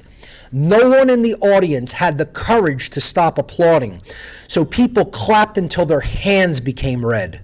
Finally, one man sat down, after which the entire crowd followed suit, and that man, who was the first to sit, was arrested and sentenced to 10 years in a gulag, with the police telling him, "Don't ever be the first to stop applauding." This is where our society is headed, folks. The communists also employed secret police, just as the Nazis did. The two major ones were the KGB and the Stasi. So let's look at those briefly. The KGB, or Committee for State Security, was the main security agency for the Soviet Union from 1954 to 1991. The KGB was a direct successor of preceding agencies such as the Cheka and the NKVD. It carried out internal security, foreign intelligence, counterintelligence, and secret police functions for the Soviet Union. It guarded the leadership of the Central Committee of the Communist Party and the Soviet government, and combated nationalist, dissident, religious, and anti-Soviet activities. Similar agencies operated in each of the nations of the Soviet Union. And they also conducted, obviously, censorship upon the public and the mass media. The Ministry for State Security, the Ministerium for Staatssicherheit, commonly known as the Stasi, was the state security service of East Germany, a Soviet satellite state from 1950 to 1990. Headquartered in East Berlin, the Stasi's function in East Germany resembled that of the KGB in the Soviet Union. It served as a means of maintaining state authority, and it was referred to as the shield and sword of the party. The Stasi maintained surveillance files on millions of East Germans and used a network of civilian informants to acquire information of potential dissidents. The Stasi contributed to the arrest of approximately 250,000 people in East Germany during its existence. As the Nazis did, the Soviets also had youth societies to indoctrinate the young. The All-Union Leninist Young Communist League, usually known as the Komsomol, was a political youth organization in the Soviet Union that existed between 1918 and 1991. It was sometimes described as the youth division of the Communist Party of the Soviet Union. The Komsomol was the final stage of 3 youth organizations in the Soviet Union, with members ranging from 14 to 28 years of age. The intermediate group was called the Young Pioneers, an organization for members ages 8 to 15. The third and youngest group was known as the Little Octoberists, referencing the October Revolution, with members between 7 and 9 years of age. At their peak during the 1970s, these youth societies had up to 25 million members. The Young Pioneers was a compulsory organization for children, tasked with indoctrinating the youth with communist ideology.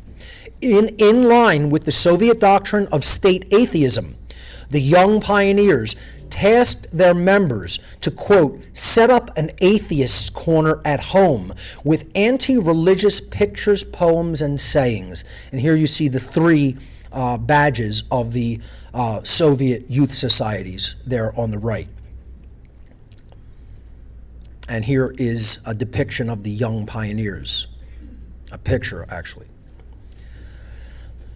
The next occult and secretive group that we have to look at in the fomentation of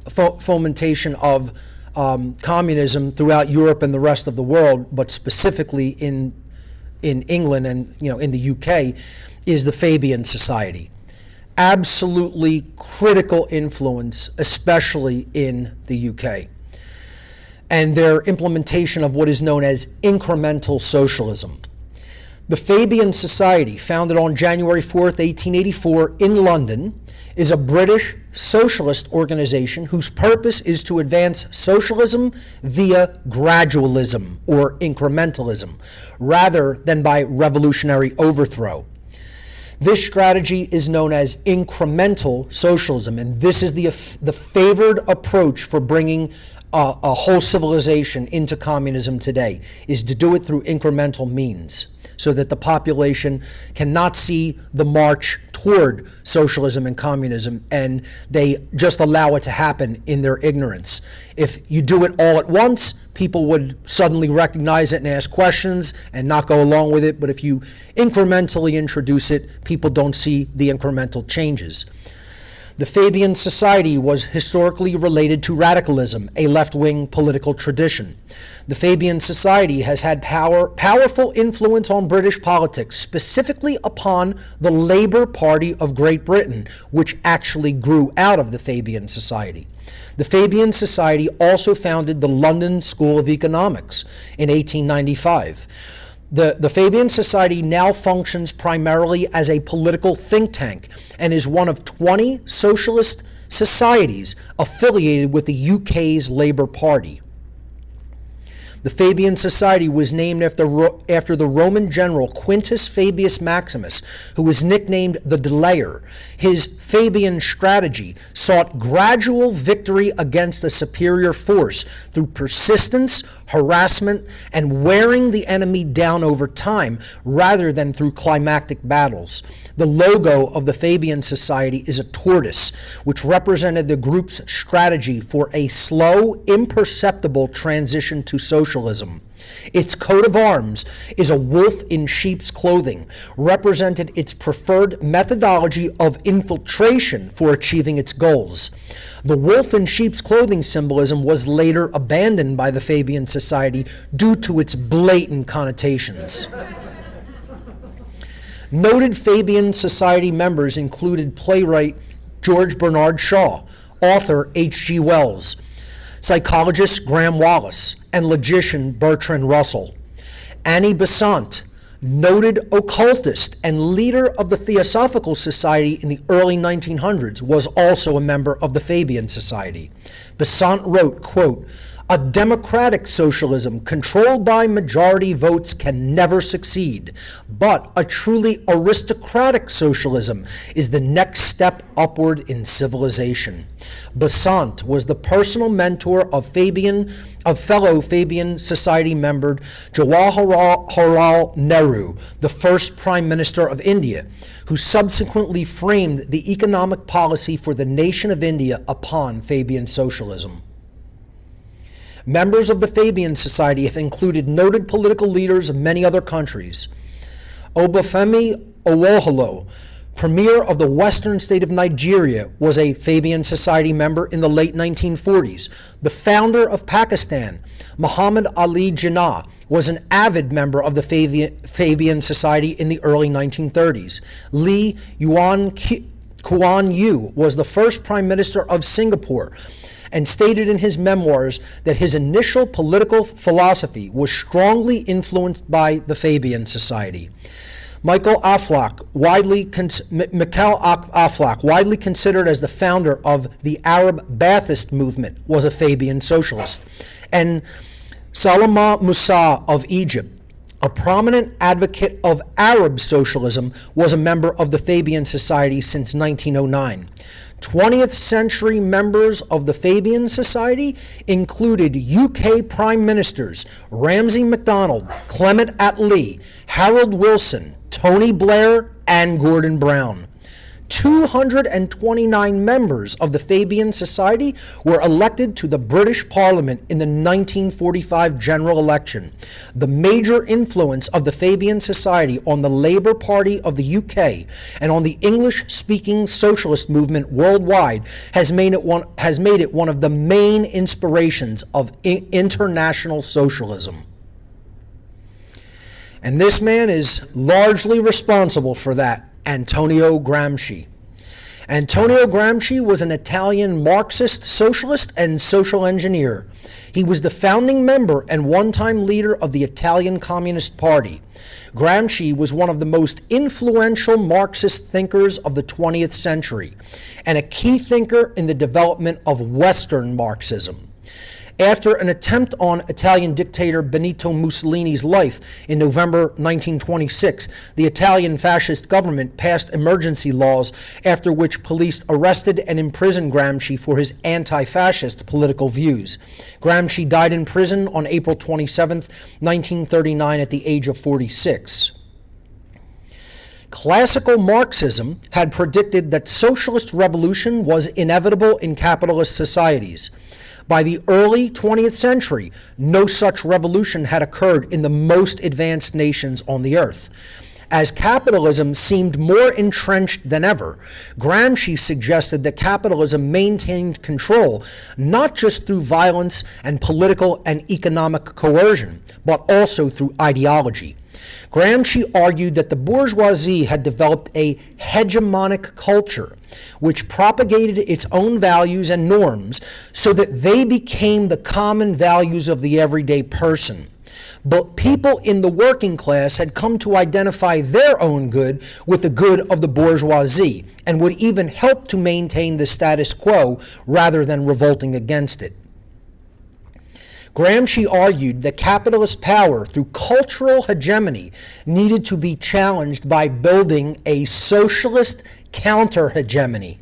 To counter the notion that bourgeoisie values represented natural or normal values for society, Gramsci suggested that the working class could not dominate purely through force and coercion, but rather it needed to infiltrate existing culture and to develop a socialist counterculture of their own.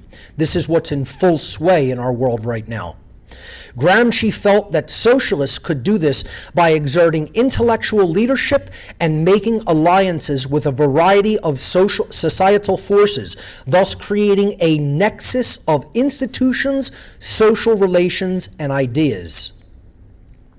Gramsci called for a kind of education system that would develop socialist intellectuals, whose primary task would be to reform the existing intellectual activity of the masses and make it natively critical of the status quo. This is the basis of modern, quote, critical theory, which you've probably heard much about today. Viewing bourgeois cultural values as being tied to folklore, popular culture, and religion, Gramsci argued that those cultural institutions should be the first and foremost toward which socialists should direct their cultural subversion efforts. Gramsci described this tactic as what he called a war of position, and felt that such a war should be waged by revolutionaries through political agitation and the advancement of a socialist culture. This strategy has come to be called cultural Marxism in the modern day. So he is the grandfather of cultural Marxism. Gramsci's ideas would go on to greatly influence the Frankfurt School. The Frankfurt School, founded in Frankfurt, Germany in 1923, is a school of social theory and a think tank for critical theory ideology. The Frankfurt School initially comprised intellectuals, academics, and political dissidents dissatisfied with the contemporary socio-economic systems of the 1930s. The Frankfurt theorists proposed that current social theory was inadequate for explaining the turbulent reactionary politics occurring in the 20th century. The works of the Frankfurt School are understood in the context of critical theory, which purports that the dominant ideology in bourgeois society misrepresents how human relations occur in the real world and how capitalism justifies and legitimizes human domination.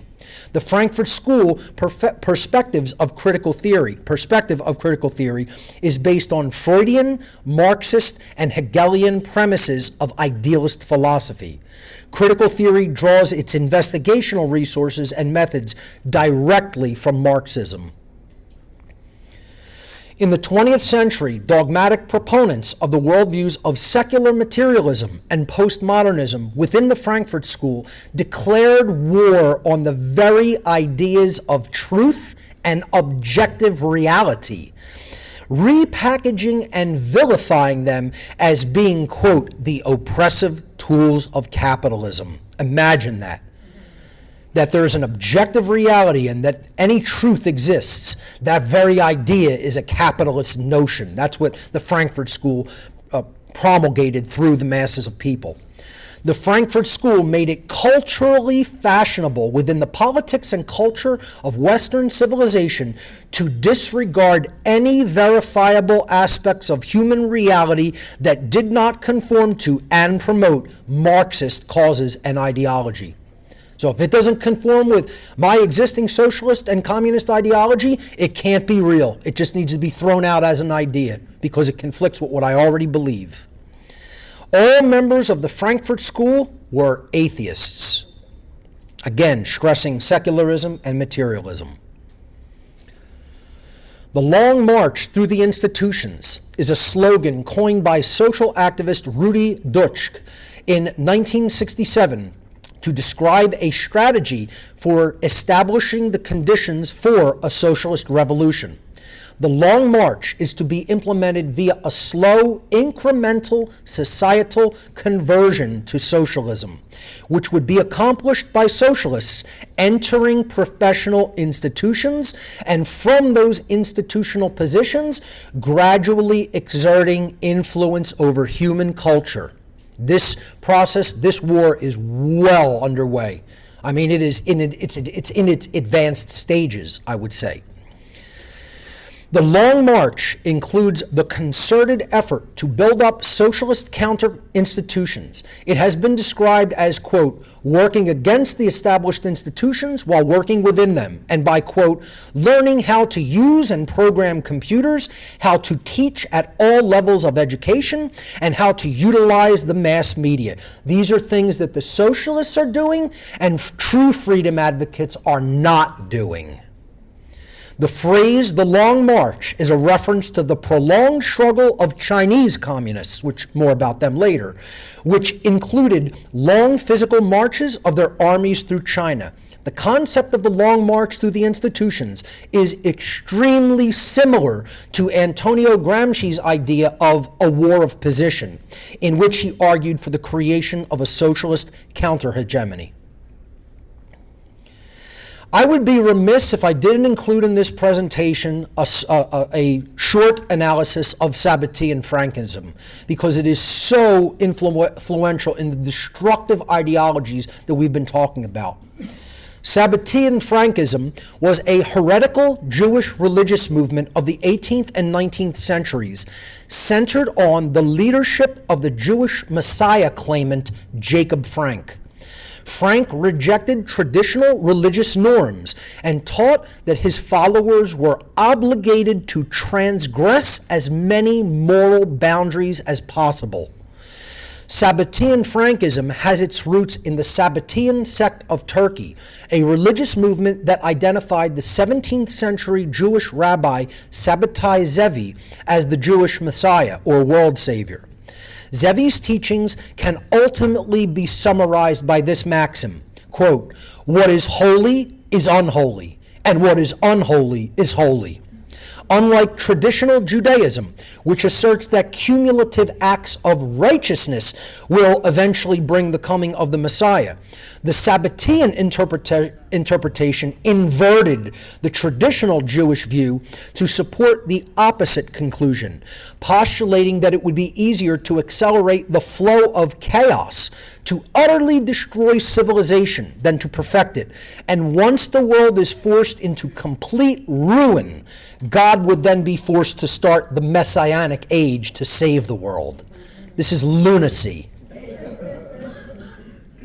Frank advocated for the rejection of all moral, religious, and social norms, and asserted that the most important obligation of every person was the transgression of every moral boundary. Frank may have developed this distorted religious view from a degraded form of Gnosticism, a first-century religious belief wherein there was a true God whose existence was hidden by a false god called the demiurge. The true God could allegedly be revealed only through a total destruction of the social and religious structures that were created by the false god. For Frank, the very distinction between good and evil may have been seen as a product of a world governed by the Gnostic false god or demiurge. This is where religious ideologies that go haywire just create complete devastation in our world. That's why the influence of religion has to really be watched.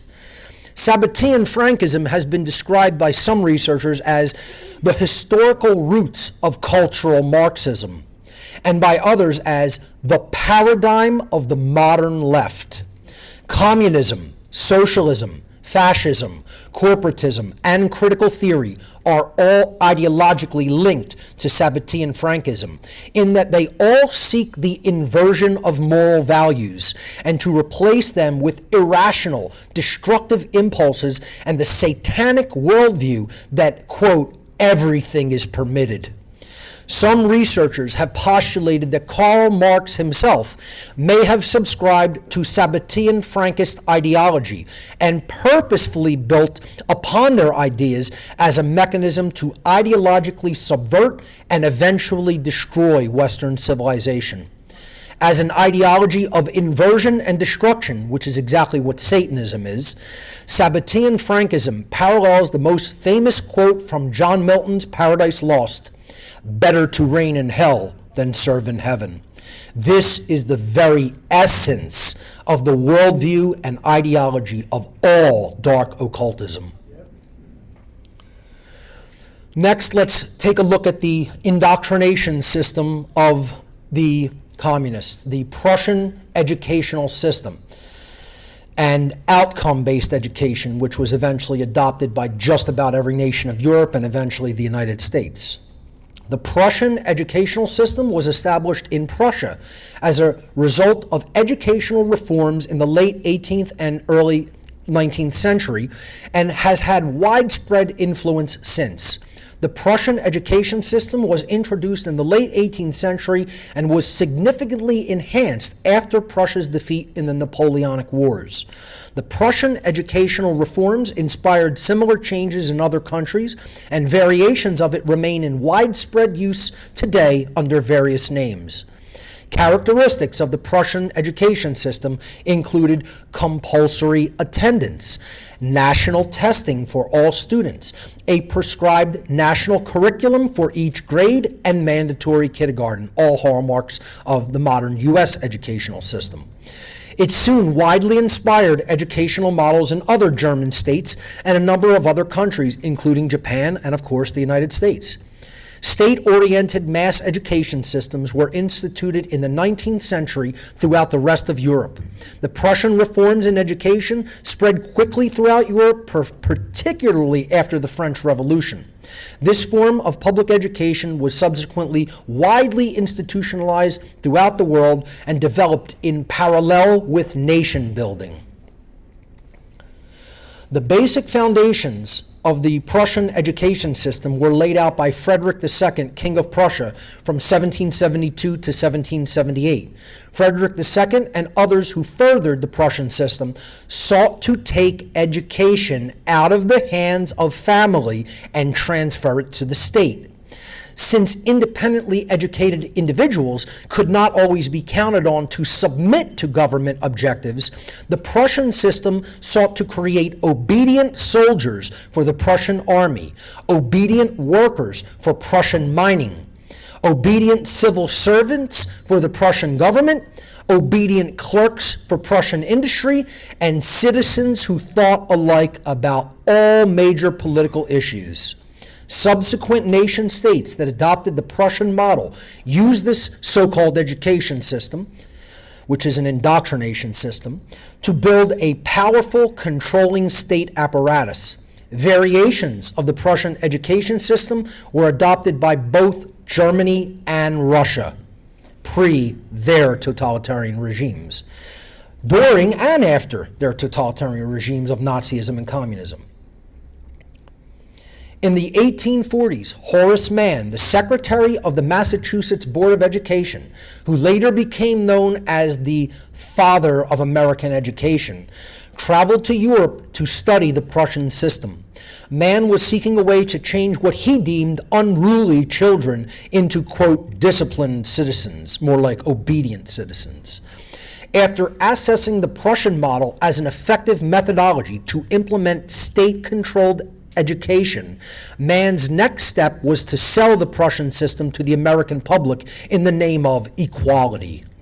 This would be done by convincing each U.S. state to adopt a compulsory government school system to inform a, quote, uniform education, again, part of the Communist Manifesto, for the masses.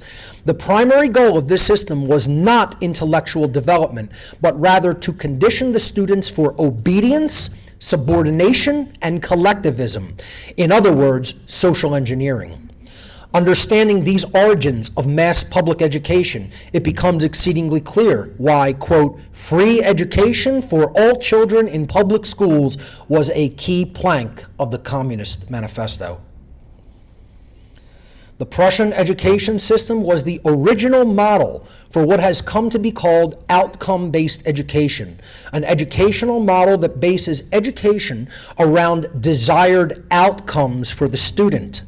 By the end of the outcome-based educational experience, each student is to achieve a pre-planned goal set for them by the system.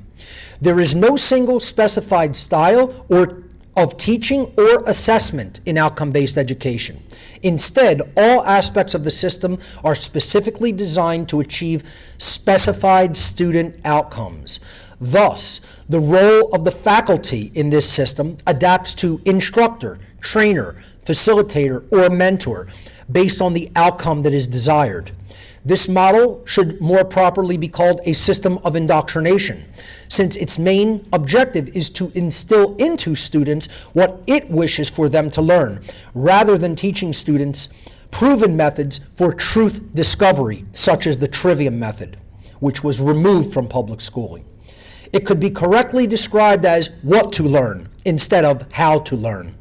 Outcome-based educational methods have been adopted in education systems around the entire modern world, including the United States, which has had an outcome-based education program in place since 1994, at least.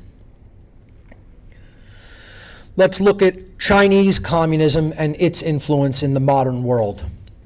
The Chinese Communist Party, or CCP, is the founding party and sole ruling party of the People's Republic of China.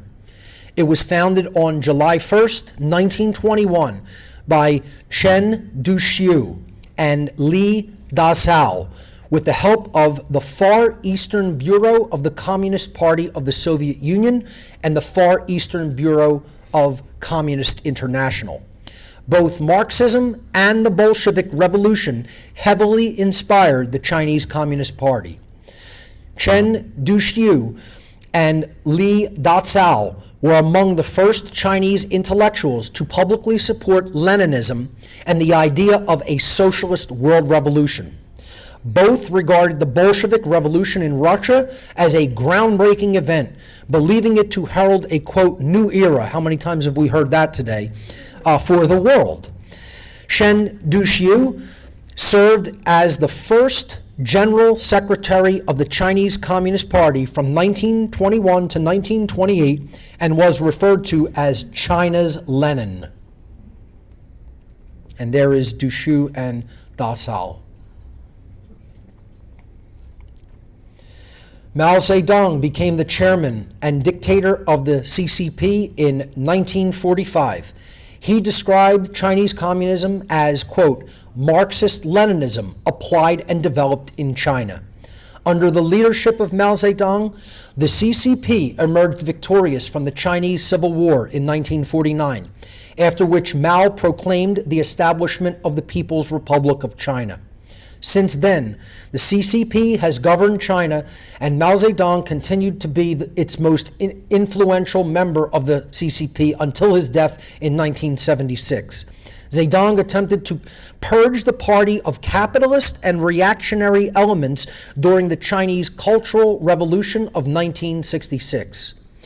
From 1958 to 1962, he instituted a 5-year plan known as the Great Leap Forward. Build Back Better, anyone? With catastrophic results. In an effort to rapidly transform the Chinese economy into a form of centralized socialism, the Chinese Communist Party collectivized farmland, formed people's communes, and diverted labor to factories. The CCP's complete mismanagement of China's food system subsequently led to the Great Chinese Famine. It's a preferred method of killing people in these systems, is to starve them out, collapse the food chain, collapse the food system, and starve people to death. The Great Chinese Famine resulted in an estimated 38 million deaths, making it the largest famine in recorded human history. The death count of Mao Zedong's regime, taking into account starvation due to famine and political executions, totaled at least 50 million people. Since the collapse of the Soviet Eastern Bloc and the dissolution of the Soviet Union in 1991, the Chinese Communist Party has emphasized its relations with the ruling parties of the remaining socialist nations of the world and has established relations with social democratic parties throughout all of Europe, especially in the UK and in the United States. The CCP's current worldview continues to see human society as being organized into two opposing camps, socialist and capitalist, a complete materialist worldview, and insists that socialism, on the basis of materialism, will eventually triumph over capitalism. The CCP also supports globalization, arguing that globalism is not an intrinsically capitalist ideology. Xi Jinping, the current leader of the Chinese Communist Party, remarked on what he called the inevitability of socialism, stating, quote, "Western nations' theory that capitalism is the ultimate force has been shaken, and socialist development has experienced a miracle. Western capitalism has suffered reversals, a financial crisis, a credit crisis, a crisis of confidence, and their self-conviction has wavered. Western countries have begun to reflect and openly or secretively compare themselves against China's politics, economy, and path. As of 2023, the Chinese Communist Party has more than 98 million members, making it the second largest political party in the entire world. Under the current rule of Xi Jinping, China has developed a social credit system, and this is coming to the United States. A national digital registry, which enables the Chinese Communist Party to track individuals and businesses and, quote, evaluate them for trustworthiness. The social credit system rewards citizens in China for actions the CCP condones and punishes them for doing anything the CCP deems undesirable. Since 2014, the Chinese Communist Party has embarked on a campaign of genocide against Uyghurs and other ethnic minorities, detaining more than 1 million Uyghurs in internment camps.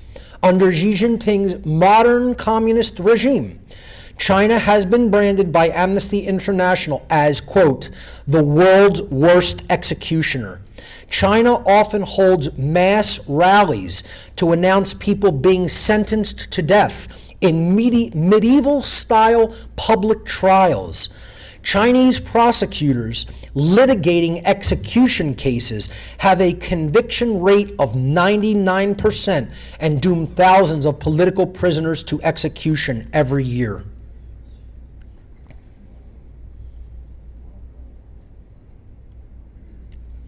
The CCP kills thousands of people every year using firing squads, lethal injections, and mobile death vans, just like the Nazis. Firing squad executions were said to have been discontinued in 2010, but there are many examples that this practice still continues. Lethal injections have taken over as the main form of execution in modern China due to its cheaper cost and more secretive nature. Lethal injections were legalized by the CCP in the 1990s, and since 2003 are sometimes administered via the Chinese Communist Party's mobile execution vans. I think I've heard something about this previously, but they're so different, which allow the execution of prisoners without having to even transport them to a jail. Enemies of the state are loaded into a van, strapped to a table, and administered lethal injection. Organs are then harvested from executed prisoners without permission for use in medical and scientific experimentation. Contrary to what one may think, members of the public in China aren't even bothered by such forms of education by the Chinese Communist Party, but rather are largely in support of it. The true numbers of those killed by the Chinese Communist Party every year are thought to be staggeringly high, probably into the many tens of thousands per year, but the Chinese Communist regime keeps those numbers closely concealed as state secrets. Communism is still spreading all over the world. It has not been defeated. It is still growing today, as is Nazism. These ideologies have not been stemmed or defeated. We could say we militarily defeated the Wehrmacht of the Nazis, and even that is somewhat disputed, as we'll see. We definitely did not defeat Nazi ideology or communist ideology. They are still very much active and at work in the world today. Nazism and communism were never defeated. If you believe that as a historical framework, you are sadly mistaken and do not know what really went on after World War II. What really went on after World War II is the Nazis that were left and the communists shook hands behind the back of America and said, America's got to go. Before any system of totalitarianism can succeed, America has to be taken down from within. And that's what they've been doing ever since, in cooperation. Citizens often focus on the personal histories of the villains of authoritarianism instead of the factors in their respective societies which made their rise possible. Folks, if anybody wants to really know what leads to these regimes that kill tens of millions of people, you need only look in a mirror. People need only to look in a mirror to analyze what they themselves think and believe and how they have allowed themselves to be indoctrinated and led. Okay? It's not the leaders. You know, the fish doesn't stink from the head, as the popular saying goes. It isn't the leaders, it's the body of the people that's the problem. Because these so-called leaders come from human beings. They come from the people. And they're only doing what people ultimately, in the very long term, truly desire and want them to do. And people can get as offended about that as they want. I tell people all the time, if people didn't want it this way, it wouldn't remain this way. They want it this way. They want it to continue. More people than not who will take action want it to remain the exact way that it is, and most people sit with their hand under their rear end on their couch watching whatever nonsensical entertainment that they're watching and don't get involved. That's the reason these totalitarian ideologies continue to persist in our world. The mindset still remains. While the political regimes of Nazism and Soviet communism were either militarily dismantled or collapsed from their own failures, it is critically important to recognize that the most important component of these oppressive regimes continues largely unchallenged today: their mindset. The underlying ideologies of both these religious cults, which is what they are, two sides of the same coin of Satanism and Dark Occultism, include collectivism, moral relativism, secularism, materialism, socialism, and authoritarianism. And those ideologies still dominate the entire political landscape and the psychology of the overwhelming majority of human beings in our world today. This isn't something that happened past tense. This is something that is happening now and is still ongoing. And it rules in the mind of the people of this planet. That's where it has to be defeated. When people say, I want change in the external world, well, do you want to change your own mind? Do you want to change your own behavior? Then you got people sitting down with their hand under their ass. You know? They say they want change, but what do they really want to do to change within themselves, within their own mindset, within their own behaviors? Not a damn thing. And that's inexcusable and unacceptable. The underlying ideologies, collectivism, still totally prominent. Moral relativism. I did a social experiment not that long ago, back in about 2019, 2020. We found over 2/3 of people that we polled, no matter where we asked them, claim to be moral relativists and think that morality is just a construct that people can get to invent and arbitrarily decide right and wrong for themselves. Over 2/3. We're moving past 2/3. It was about 68% in our poll. 68% of human beings do not think there's an objective standard of right and wrong. Imagine this. And we think we're going to be free? We're heading straight to hell, and we deserve to be there with numbers like that. Materialism. How active is that in the world? Omnipresent. It's everywhere. And authoritarianism.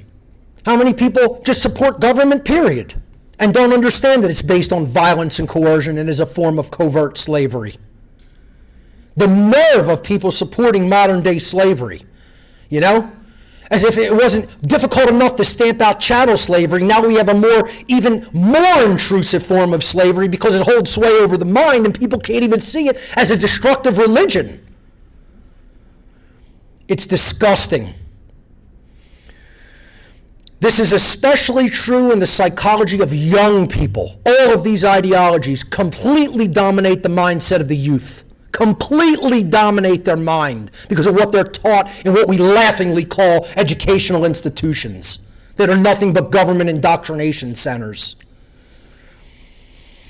And young people, sadly today, lack the proper historical and philosophical education to place the evils of these ideologies into an accurate moral framework. And that's largely also because their parents ain't teaching them anything. Their parents are leaving their so-called, laughably called education to the state and government-run schools. This is Nazi Germany's entire surrender instrument right here. 3 pages of double-spaced type with one Nazi general signing the document. No members of the Nazi Party were present for the instrument of surrender. One general of the German Wehrmacht was present. This is the 3 pages of the German instrument of surrender, which ended World War II in Europe, signed by General Alfred Jodl, Chief of Staff of the German Armed Forces High Command. There's his signature. He scribbled his last name, didn't even sign his full name. And people want us to believe that means that all of the Nazis surrendered and gave up their religious cult ideology. One scribbled signature of one German general. Yeah, sure it does. Like they didn't plunder all of the riches of Europe, which is a considerable fountain of wealth. Throughout the second half of the 20th century, the beginning of the second half of the 20th century, and just completely parlayed that wealth wherever they went and escaped throughout the world to escape war crimes tribunals, and just brought all of that wealth everywhere that they went and kept promulgating their ideology. No, that never happened. They just said, you know what, you got us, you beat our military, we give up our religion, we renounce our satanic religion. It was our bad, sorry about that. Yeah, sure, yeah, okay. I mean, how dumb are people to believe this, you know? I'll tell you what, making this I'll just as an aside real quick tell you, making this presentation so sickened me that I cried several times. I broke down in tears several times while making this presentation. Not even because of the horrors that I was researching, but because of the realization over and over and over again while I'm laying all this content out that human beings have largely learned nothing as a result of all of this historical horror. And we are absolutely in line to repeat every bit of it. And that sickened me to the core of my being many times while making this presentation. Operation Paperclip. Following their military defeat in World War II, many Nazis fled to parts of Europe, Africa, and South America.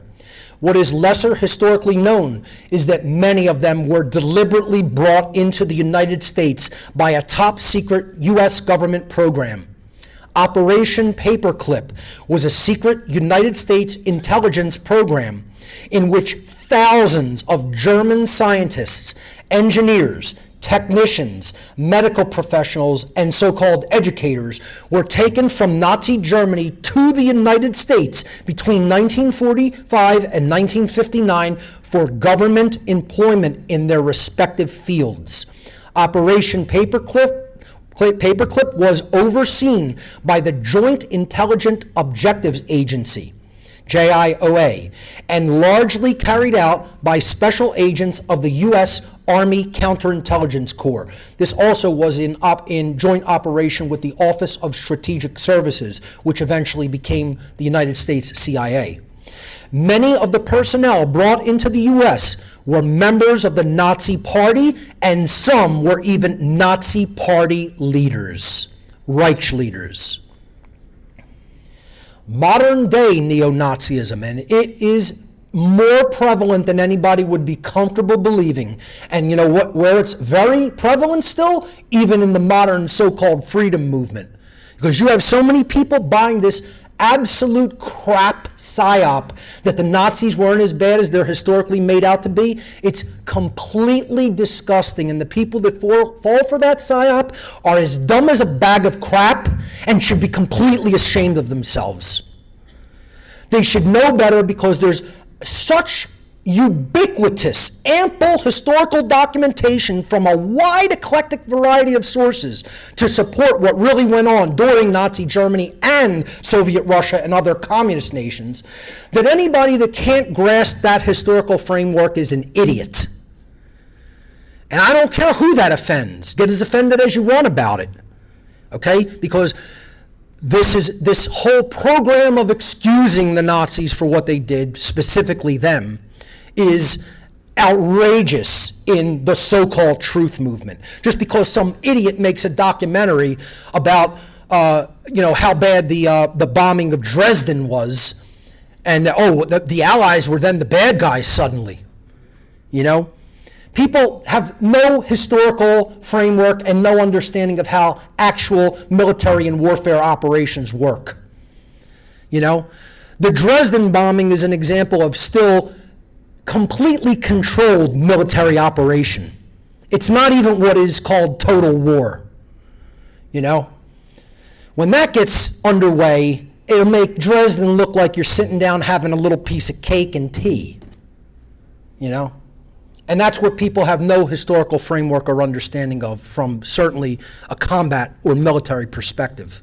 And I didn't see combat like that in my life, but I've studied it so much that I could probably be a general on a battlefield with what I know about military tactics. Neo-Nazism is a modern social and political movement that seeks to revive and reinstate the ideology of Nazism in the world today. Most adherents of neo-Nazism, neo-Nazi ideology, promote racism, ultranationalism, Aryan racial supremacy, anti-Semitism, Holocaust denial, which is gigantic in the so-called truth movement, it's disgusting, eugenics, and the creation of fascist nation states in the modern world in order to constitute a, quote, Fourth Reich. These are brain-dead cultists, is what they are. And so are modern communists. There's no difference between them. They're all cut from the same immoral cloth. Neo-Nazism is a global phenomenon with organizations operating through international networks around the world. The religious zealots of this modern-day cult regularly display Nazi symbols and openly express admiration for Adolf Hitler and other Nazi leaders. Ongoing psychological operations, or PSYOPs, waged against the public to discredit the modern freedom movement include the effort to portray Hitler and the Nazis as the quote-unquote good guys of World War II. This effort is so omnipresent that you can barely escape it and escape hearing about it constantly in the modern truth movement. It's sick. Sick. Let's look at the Ukrainian Azov Battalion of the modern Ukraine. The Azov Battalion, or Azov Assault Brigade, is a formation of the National Guard of Ukraine, founded in May 2014 as a volunteer paramilitary militia. The Azov Battalion has drawn attention in recent time for its association with neo-Nazi ideology and its use of symbols that are incontrovertibly linked to Nazism. The Azov Battalion has also been widely accused of participating in many actions of human rights violations over the last decade. Ukraine, as part of the Eastern Front theater of war during World War II, was geographically and ideologically divided in the war's aftermath. The literal name of the country of Ukraine simply means borderland, literally. Nazi troops who had made significant incursions into the western half of Ukraine during the war largely decided to stay there and resettle there after the Nazi military surrender, primarily to avoid having to go back to Germany and face war crimes tribunals at Nuremberg. This puts into perspective the Azov Battalion's neo-Nazi ideology and its continued use of prominent Nazi symbols. The Azov Battalion's main brigade patch, shown there in yellow, this yellow and purple, displays the symbols of the Wolfsangel, the wolf's anchor, displays the symbol of the Wolfsangel, the wolf's anchor. The Wolfsangel was the Gibor Ruin, the final ruin of the Armanen-Vertrag rune system of Nazi ideological precursor Guido von List. The Gibor Ruin, or the Wolfsangel, represented the Norse wolf god of destruction Fenris. Hence, it's called the wolf's anchor. Fenris, it represented the wolf god of destruction Fenris and the Ragnarok, the concept of the Ragnarok, or the Norse conceptualization of the end of the world. It was the main symbol, the Wolfsangel, was the main symbol used by the Nazis' Waffen-SS 2nd Panzer Division, which took part in several major battles on the Eastern Front during World War II. So, ladies and gentlemen, these aren't neo-Nazis. They are the progeny of Nazis who fought in World War II and remained in the Ukraine in the war's aftermath, not to face war crimes tribunals. Even more blatantly, the Azov Battalion has openly displayed both the Nazi swastika and the symbol of the Black Sun, the inner occult order of the Schutzstaffel, on both its military regalia and its propaganda publications. So here you see the Azov Battalion's brigade patch with the symbol of the Wolfsangel compared to the Waffen-SS 2nd Panzer Division insignia with a slightly different variation of the Wolfsangel, or Gibor Ruin of the Armanen-Vertrag. Here you see members of the Azov Battalion giving the Hitler salute, the Nazi salute, while flying a flag of the Wehrmacht. This is the Wehrmacht flag that I displayed earlier in the presentation, except it has the Ukrainian national colors instead of the Nazi colors. And there you see the regiment displaying the banner of the Volksangel, the Gibor Ruin. And Gibor represented destruction, annihilation, the end of the world. That's what it represented. It was the symbol of Fenris, the wolf god. And here you see a publication, a magazine that supports the Azov Battalion, or Ukrainian magazine, and there, blatantly displayed in the middle at the top, is the black sun symbol. It is prominent on the Azov Battalion's main battle regalia insignia, shown there. Both the Nazi black sun in the background and the Volksangel in the foreground. It can't get any more blatant than that, folks. Okay? And yet people continue to make excuses for this neo-Nazi force that is still active today.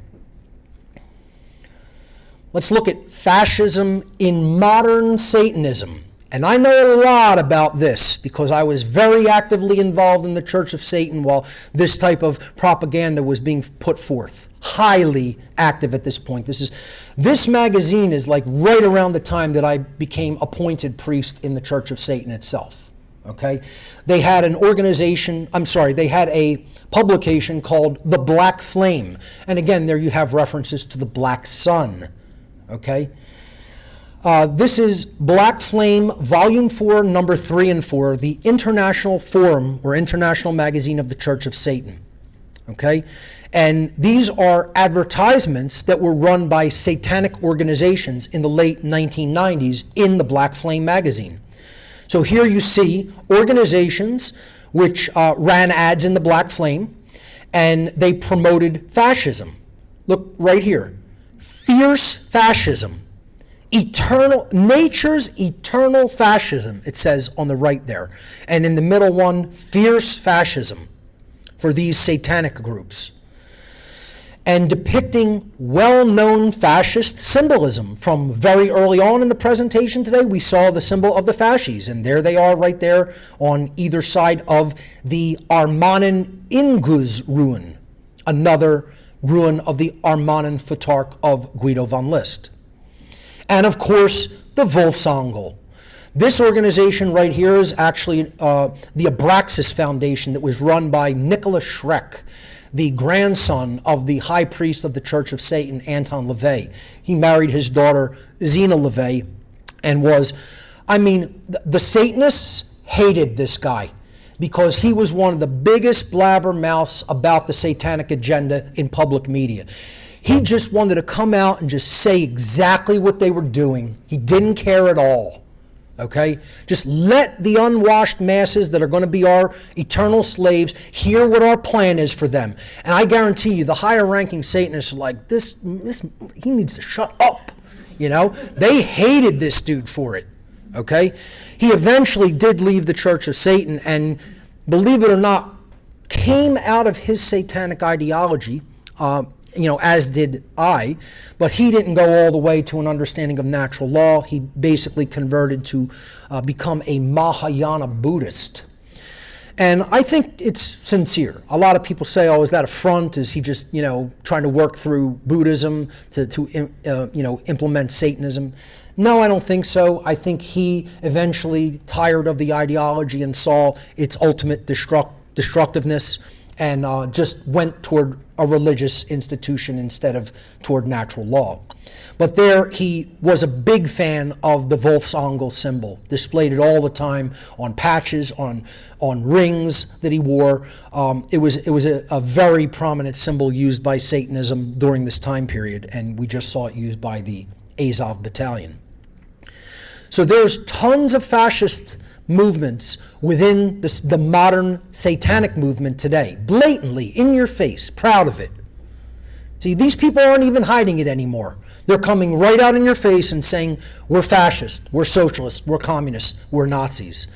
They don't care, and they're blatant about it and proud of their ideologies. They're proud of having satanic ideologies and wanting to bring all of these horrors back to the modern world. And they're going to succeed. They're going to succeed. Because if the engagement of the modern truth movement and so-called freedom movement, which is a laughable, pitiable effort, is all we can muster, they're going to win, and they deserve to win. And I got to say it and just be honest about it just like that, because there is not enough effort on our part. There just isn't. I'm busting my ass doing what I can, but I cannot do it alone, and I've been begging people for help for years and years and years, and the people who have come to that call is laughably small. And that's all I'll say about it. I won't keep berating with it. Communism did not fall with the fall of the Berlin Wall. Once again, if you think that, you lack an accurate historic framework. Communism is still very much alive and well throughout the entire world, driven largely by Marxist socialism and materialism. There is an international network of communist organizations with tens of millions of members operating throughout the world today. Conservative estimate, tens of millions, maybe hundreds of millions. It's certainly in the tens of millions.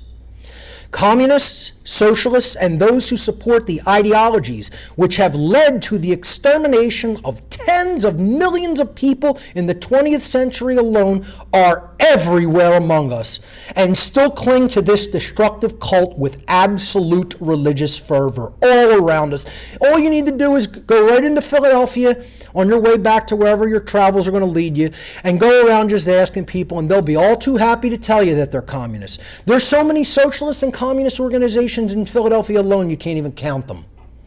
They have meetup groups all over the place, every day meeting to continue to conspire and plan for their socialist revolution of destruction of all forms of property. They want to give all the resources over to the state, to the government to manage.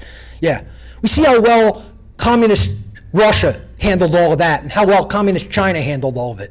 They only murdered about 90 million people.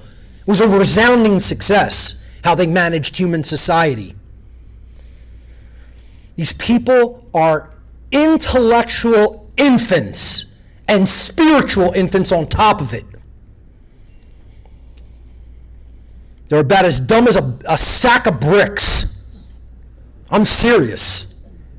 And it's all young people, all young idiots that still believe this nonsense from Marx and that came out of the Bavarian Illuminati and other secret societies of the 17, 18, and 1900s. And they can't see it because they have no historical framework because they're uneducated fools. They're uneducated fools that are illiterate. They're ill-read. They don't read books. They don't read the right books. They're dumb. And I'll just say it just like that because that's the fact of the matter, truth of it. And the problem is, we're failing as parents. By the whole generation that is around our age of people are raising these young idiots. We're not doing what we need to do to morally and historically educate them. And that's why this is continuing rampantly in the modern world. And it's disgusting, and it's going to lead to tens of millions, if not billions of deaths if we don't stop it. Their ultimate objective and ideology is neo-feudalism. And I'm talking about Nazism and communism here. Both Nazism and communism, and I titled, the subtitle of this is called The Old Religion is the New Religion. Nothing has changed. It's just been euphemized a little bit and given a different euphemistic name. But it's the same old world order system of control, of authoritarianism. Both Nazism and communism, as arms of the same root religious cult of Satanism and the Dark Occult, operate through globalism, the centralization of political power in the world. And they both seek to create a world based upon neo-feudalism. You heard this over and over and over from von List, saying openly he wanted neo-feudalism, to communists saying we want the eradication of all private property and an institution of something that would resemble a feudal system. Neo-feudalism is a worldwide governmental system of slavery which ultimately deprives all human beings of property ownership. And the Nazis may have claimed that they were going to uphold property ownership, but did they do that in practice? No, because it was a system of socialism as well. It was just national socialism within one nation and then expanding militarily to adjacent nations. Communists did it internationally through a campaign of cultural infiltration and subversion called cultural Marxism.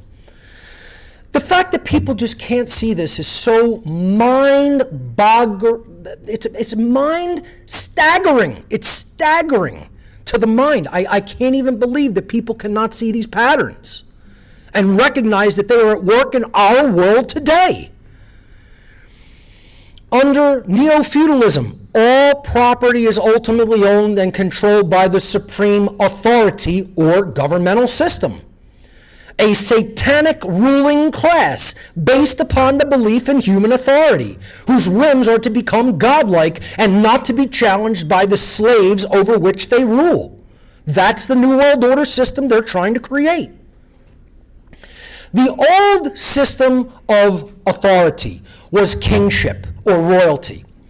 And I ask people, this concept of authority vested in one being and then commanding everybody else, what was called the Old World Order. And by the way, there's nothing orderly about it. Okay? It is old, it's ancient as a matter of fact. It goes back to the dawn of human antiquity. There's nothing orderly about it. When you see the word order in any of their publications, writings, or concepts, you should substitute the word order for the word control, with the word control. This is the old world control system, the old world slavery. Substitute order with slavery, because that's their version of order. The satanic version of order is human slavery. Okay? So this is old world slavery. And I ask people, was kingship ever moral? No matter how beneficent a king claimed to be, is the rulership of one person over tens of thousands or millions of other people, can that ever be moral? Monarchy and kingship and royalty can never be moral. It's one person's claim that they own everybody else and they can dictate their lives.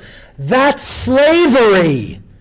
Slavery in every form that has ever existed in humanity is morally wrong. It's based in violence. It's based in duress. It's based in coercion. It's immoral. It's wrong. It should be abolished. Yeah.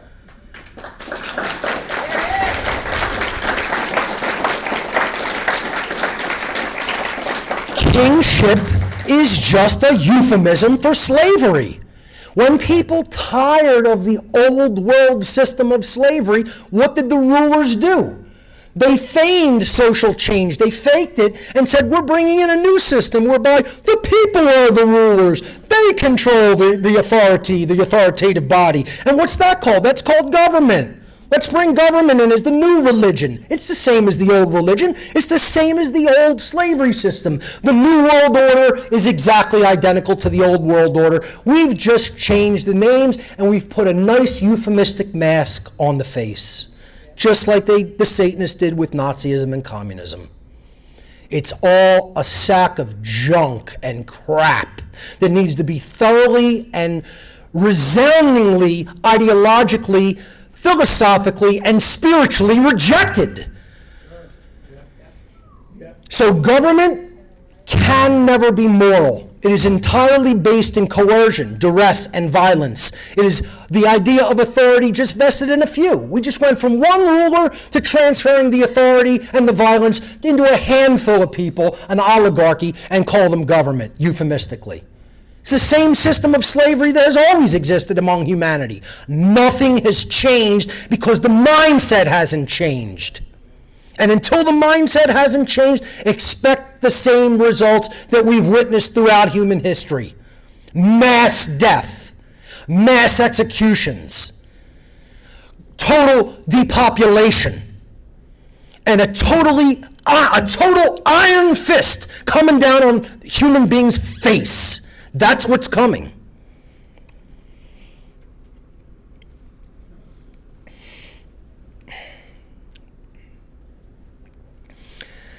There's perhaps no better modern example of the neo-fascist, neo-communist, and neo-feudalist model for the world of human slavery than the agenda of the World Economic Forum.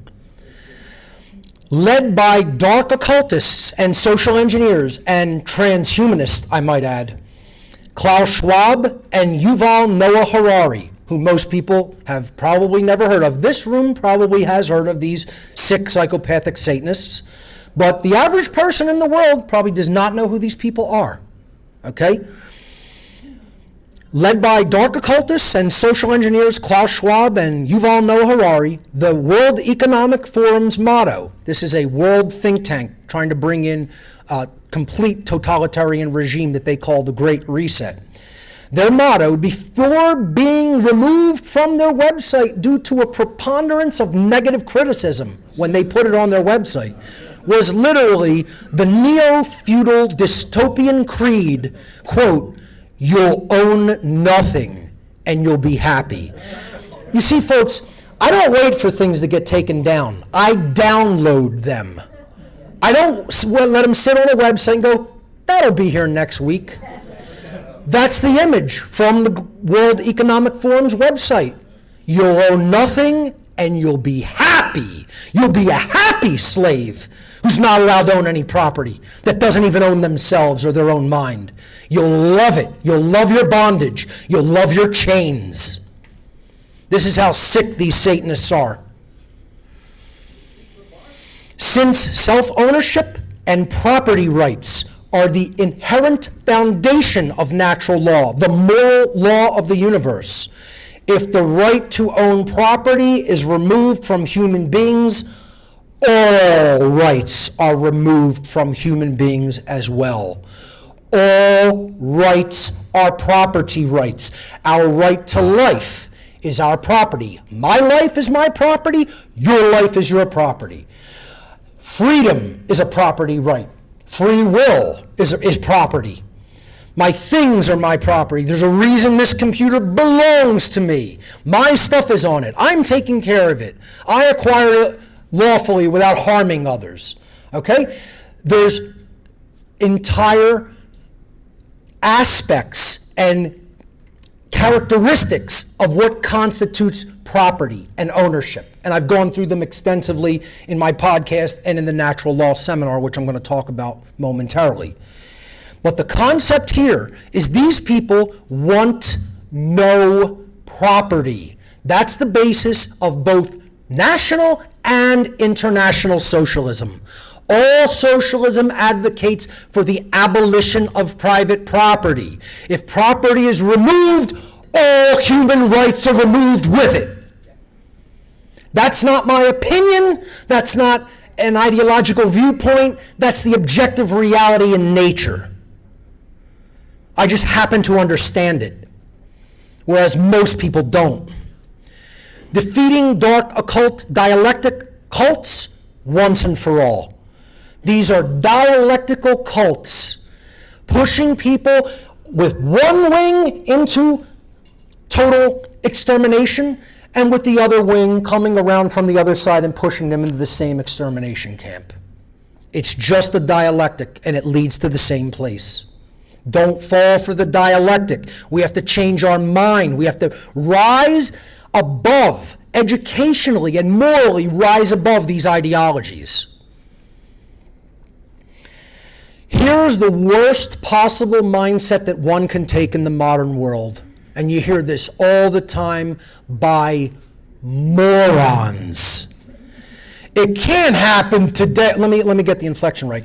It can't happen today. I think I got that right. I think that exactly sounds like these people, right?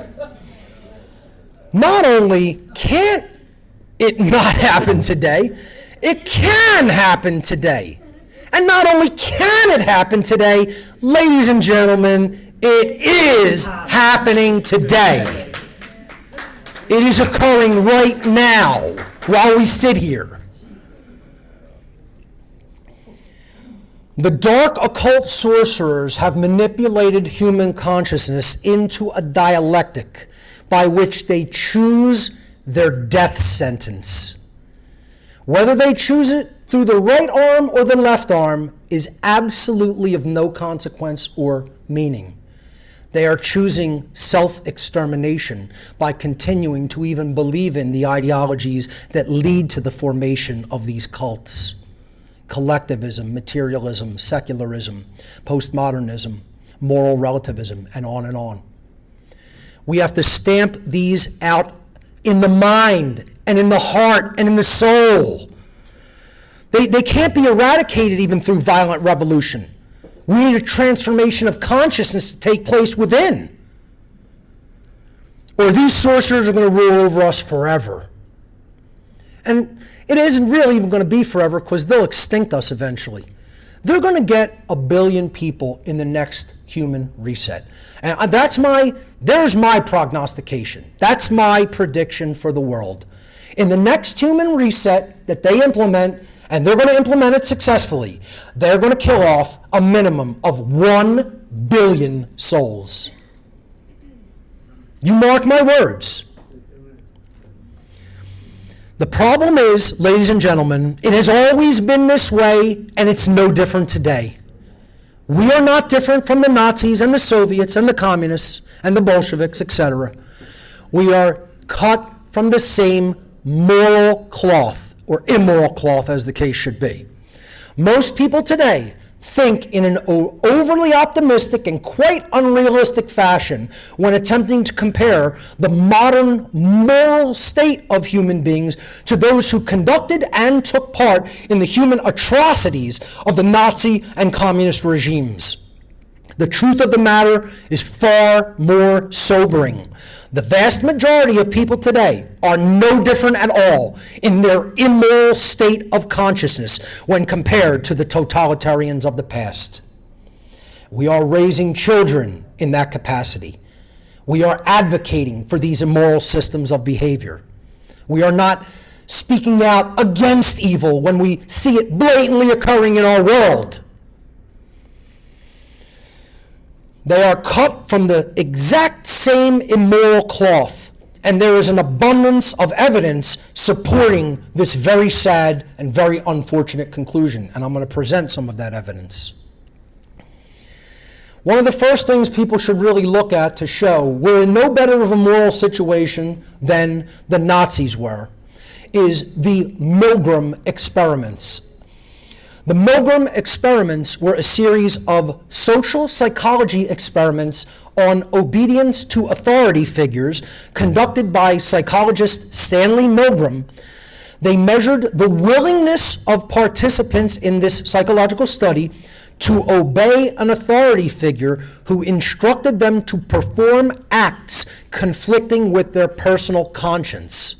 Participants were led to believe that they were assisting in an unrelated experiment in which they had to administer electric shocks to an unseen learner that was behind a curtain or a wall divide.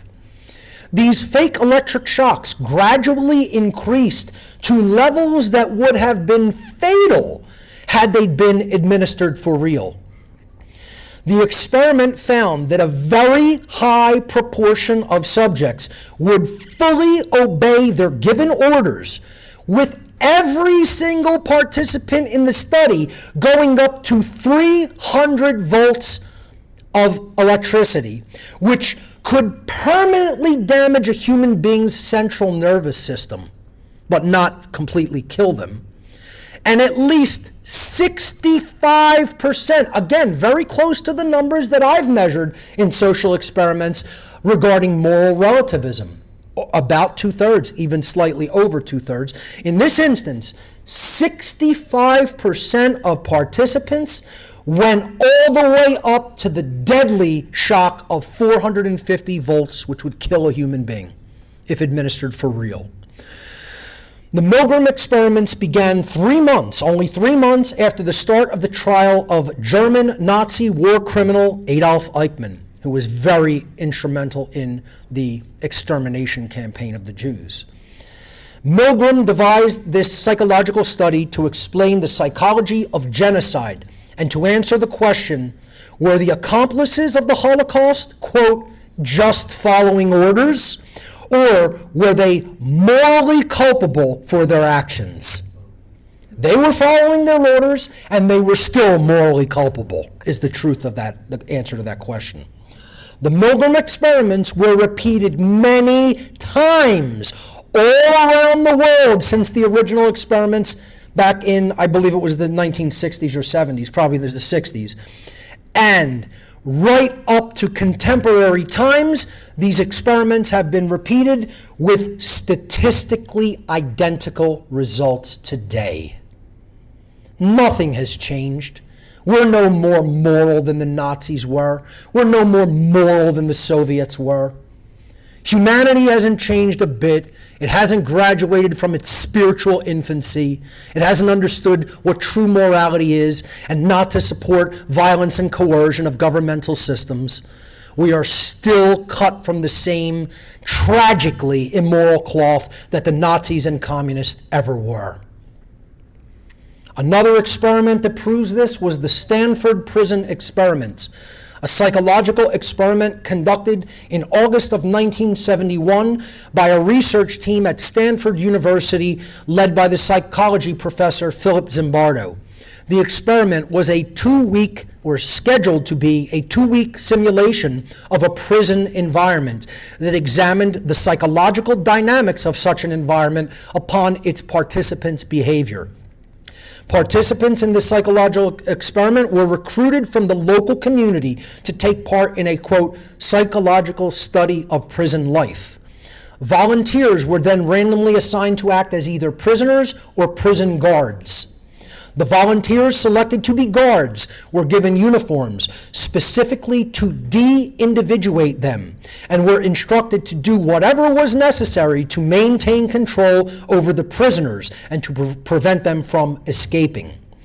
Over just 5 days, the guards' abuse of the prisoners, both psychological and physical, became so brutal that the experiment had to be stopped prematurely and could not even be continued into 2 weeks.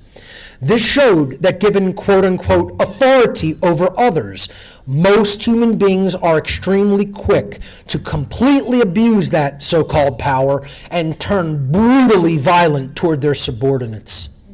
And this experiment has been repeated in different places and times throughout the world with, again, statistically identical results. The people who ultimately make every single system of slavery and every single totalitarian regime possible are order followers. And I don't care what industry, I don't care what institution we're talking about, the military, the police, medicine, government, education, you name it. If you're following orders, you're not following conscience. If you're following orders, you're not following conscience. Ladies and gentlemen, if you are following orders, you cannot be following conscience and doing what is right. Following orders means doing what you are told to do without first judging for yourself whether or not the action you are being ordered to carry out is morally right or wrong. If an individual is following orders, it is a complete impossibility. Let me just state this unequivocally again. If someone is following orders, it is a complete impossibility for that individual to be exercising conscience. Conscience is the knowledge of the difference between right and wrong behavior, and the exercise of conscience is willfully choosing right behavior over wrong behavior. If you are not actively engaged for yourself in that process, you cannot possibly be doing what is right. Following orders, by definition, means that you're just acting upon someone else's command and you're not doing that moral process within. If an individual is following orders, it is a complete impossibility for that individual to be exercising conscience, since, by definition, exercising conscience means that one is willfully choosing for themselves right action over wrong action. Order followers skip that process. They don't perform that process of weighing the action and whether it is moral or not. They just go straight to the behavior, straight to following the order and conducting the action. That's the very definition of what it means to follow an order. The old tired line, "I was just following orders," is never, ever a valid excuse or justification for immoral criminal behavior. And this lame attempt to abdicate personal responsibility by saying that you're just following orders should never be accepted by anyone as a valid excuse for immoral behavior, regardless of who is performing the behavior, whether it is police, military, government, educators, people in medicine, etc. "I was just following orders" is never a justification for immoral behavior and should never be accepted as a justification by anyone who considers themselves a truly moral and good human being. The painful yet unwavering truth of the matter is that the order follower, and this is unwaveringly true, and if you don't think so, you're wrong. And you need to think it through in a more logical and calm progression until you get the right answer, because there is a right answer regarding this. There's a truth regarding this. It's not a matter of opinion or perspective or interpretation. The painful yet unwavering truth of the matter is that the order follower always bears more moral culpability than the order giver. Let me say that again. The order follower always bears more moral culpability, meaning moral blame, of who actually conducted the action and brought the harm into reality and manifestation. The order followers who does that. So they bear more moral culpability than the order giver. That doesn't make the order giver off the hook. That doesn't put them off the hook. They have moral culpability too. But without the order follower, the harm doesn't get conducted in the real world, you see.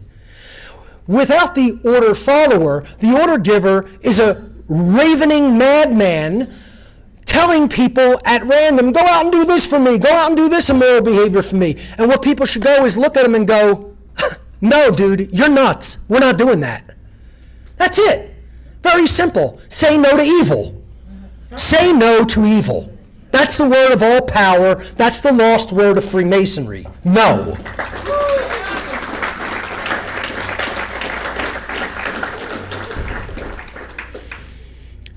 The order follower always bears more moral culpability than the order giver, because the order follower is the one who actually performs the immoral action, and in taking such immoral action, actually brings the resultant harm into physical manifestation in the world.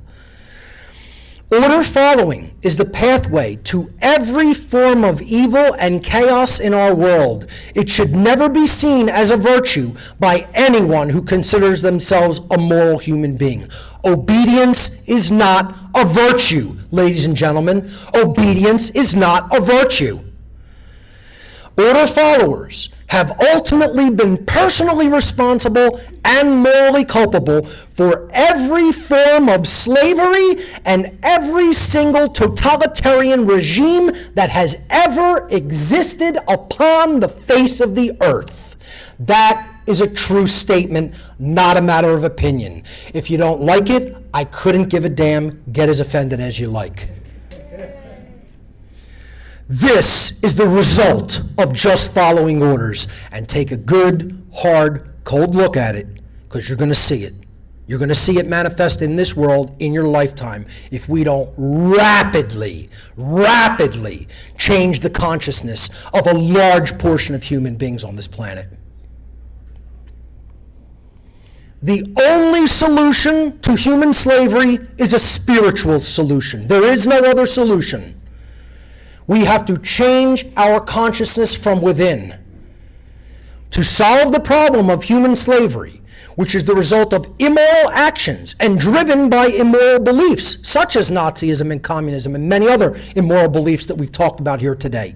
The human species requires a complete revolution of conscience based upon principles. This is what we need a revival of. We need a revival of true principles in our lives. The word principle is derived from the Latin noun principia, which means first, chief, most important among things. Principles are the first and most important of all truths. Moral principles must first be learned, then taught to others, and eventually made common sense knowledge among the whole human population. And we are failing miserably at that job. Miserably failing at it. Because look at the result of the people and the ideologies all around us. We have blatant Nazism and blatant communism, especially socialism and communism, throughout the entire world. And that's because, as parents, people have not done their moral diligence and duty to raise properly their children in a moral capacity. They haven't raised them. Moral principles must first be learned, then taught to others, and eventually made common sense knowledge among the human population before any true positive change can ever be manifested in human society.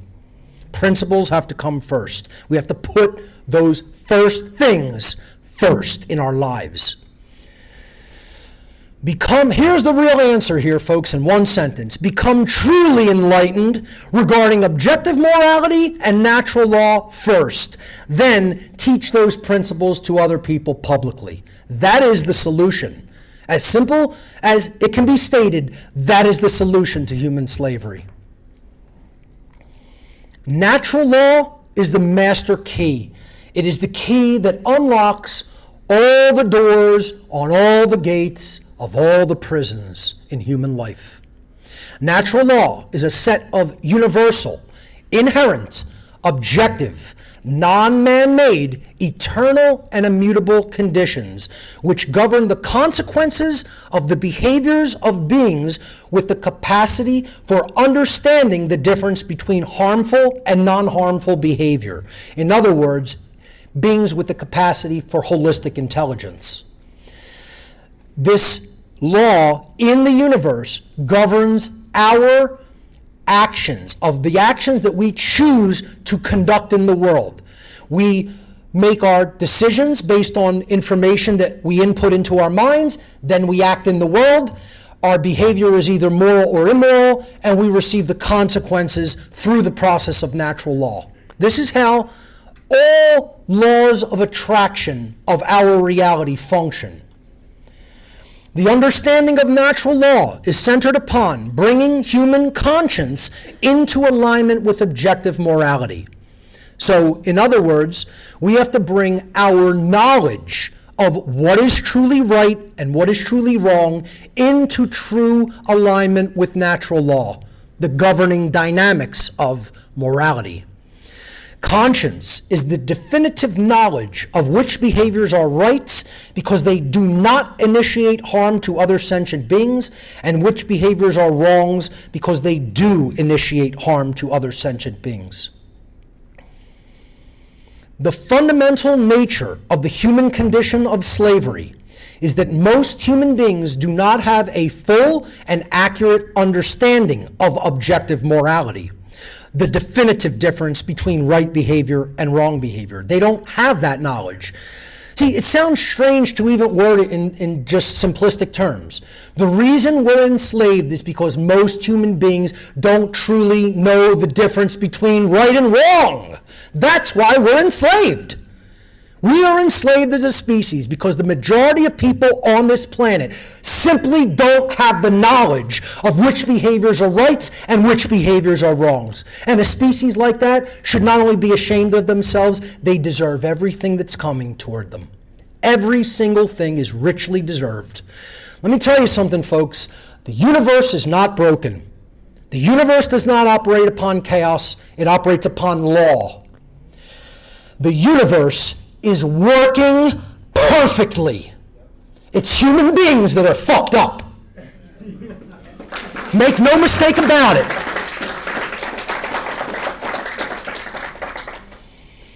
This ignorance of natural law then leads human beings to erroneously believe that human behaviors that are based upon the belief in authority are somehow morally legitimate and acceptable, when they are absolutely not morally legitimate at all.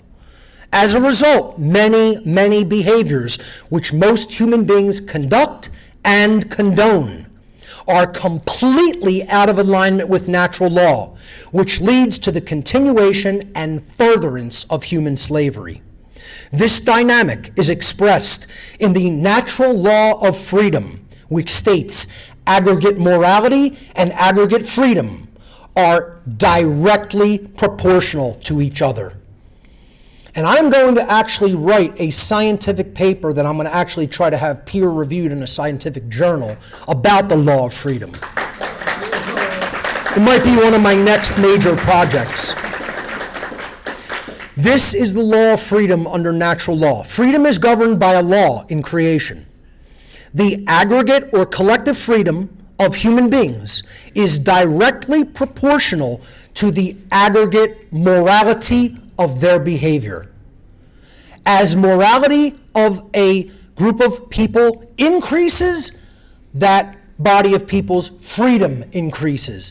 As their morality declines and they progressively conduct and condone more and more immoral behavior, they become more and more enslaved. This is a law in nature. It is a law that exists in the natural world, just like gravity, just like electricity, electromagnetism. It's no different than any other physical law. It just operates upon our behavior. And that's harder to see because it operates on our behavior over time in the aggregate sense of humanity as a species.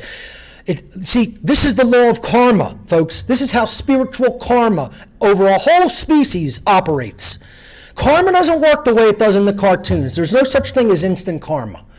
You don't steal from somebody's wallet, you walk outside and a safe drops on your head. It doesn't work like that. Sorry, but that's not how it works. Collective immorality builds up over time within the population, and then collective freedom is slowly degraded and eroded over time. It happens almost imperceptibly. See, there's a very significant time dilation dynamic within natural law. That's what makes it an occult law. That's what makes it difficult to see with the eyes and just the average human mind. You have to have really large perspective of time to study human history and to study the aggregate states of humanity over long periods of time. You have to have systems level overview. That's why the occultists loved me and wanted me.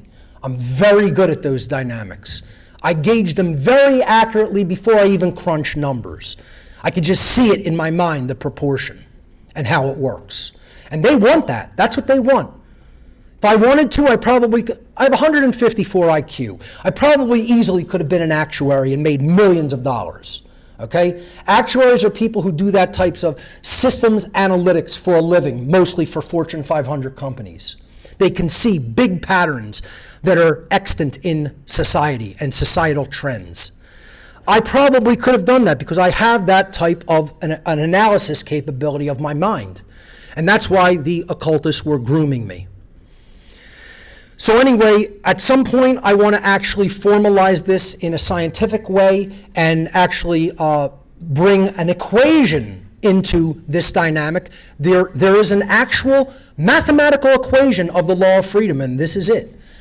The sum of human aggregate freedom is directly proportional to the sum of moral behavior as it goes from 0 to infinity. Very simple, summation equation. Very similar to the sum of the forces equals the sum of the masses times the acceleration. It's just like a physics formula. So I'm going to attempt to formalize this at some point. For more information about natural law, I highly recommend that you go to my website, whatonearthishappening.com, if you're not already intimately familiar with it, and certainly watch my feature-length documentary called Mark Passio and the Science of Natural Law, and my 8.5-hour seminar called Natural Law, the Real Law of Attraction and How to Apply It in Your Life. Those can both be found for free on whatonearthishappening.com or purchased in hard copy form. Enacting the solution, or in other words, doing the one great work of ending human slavery. The one great work of ending human slavery can only be accomplished once enough people learn the knowledge of objective morality and natural law, then teach it to others.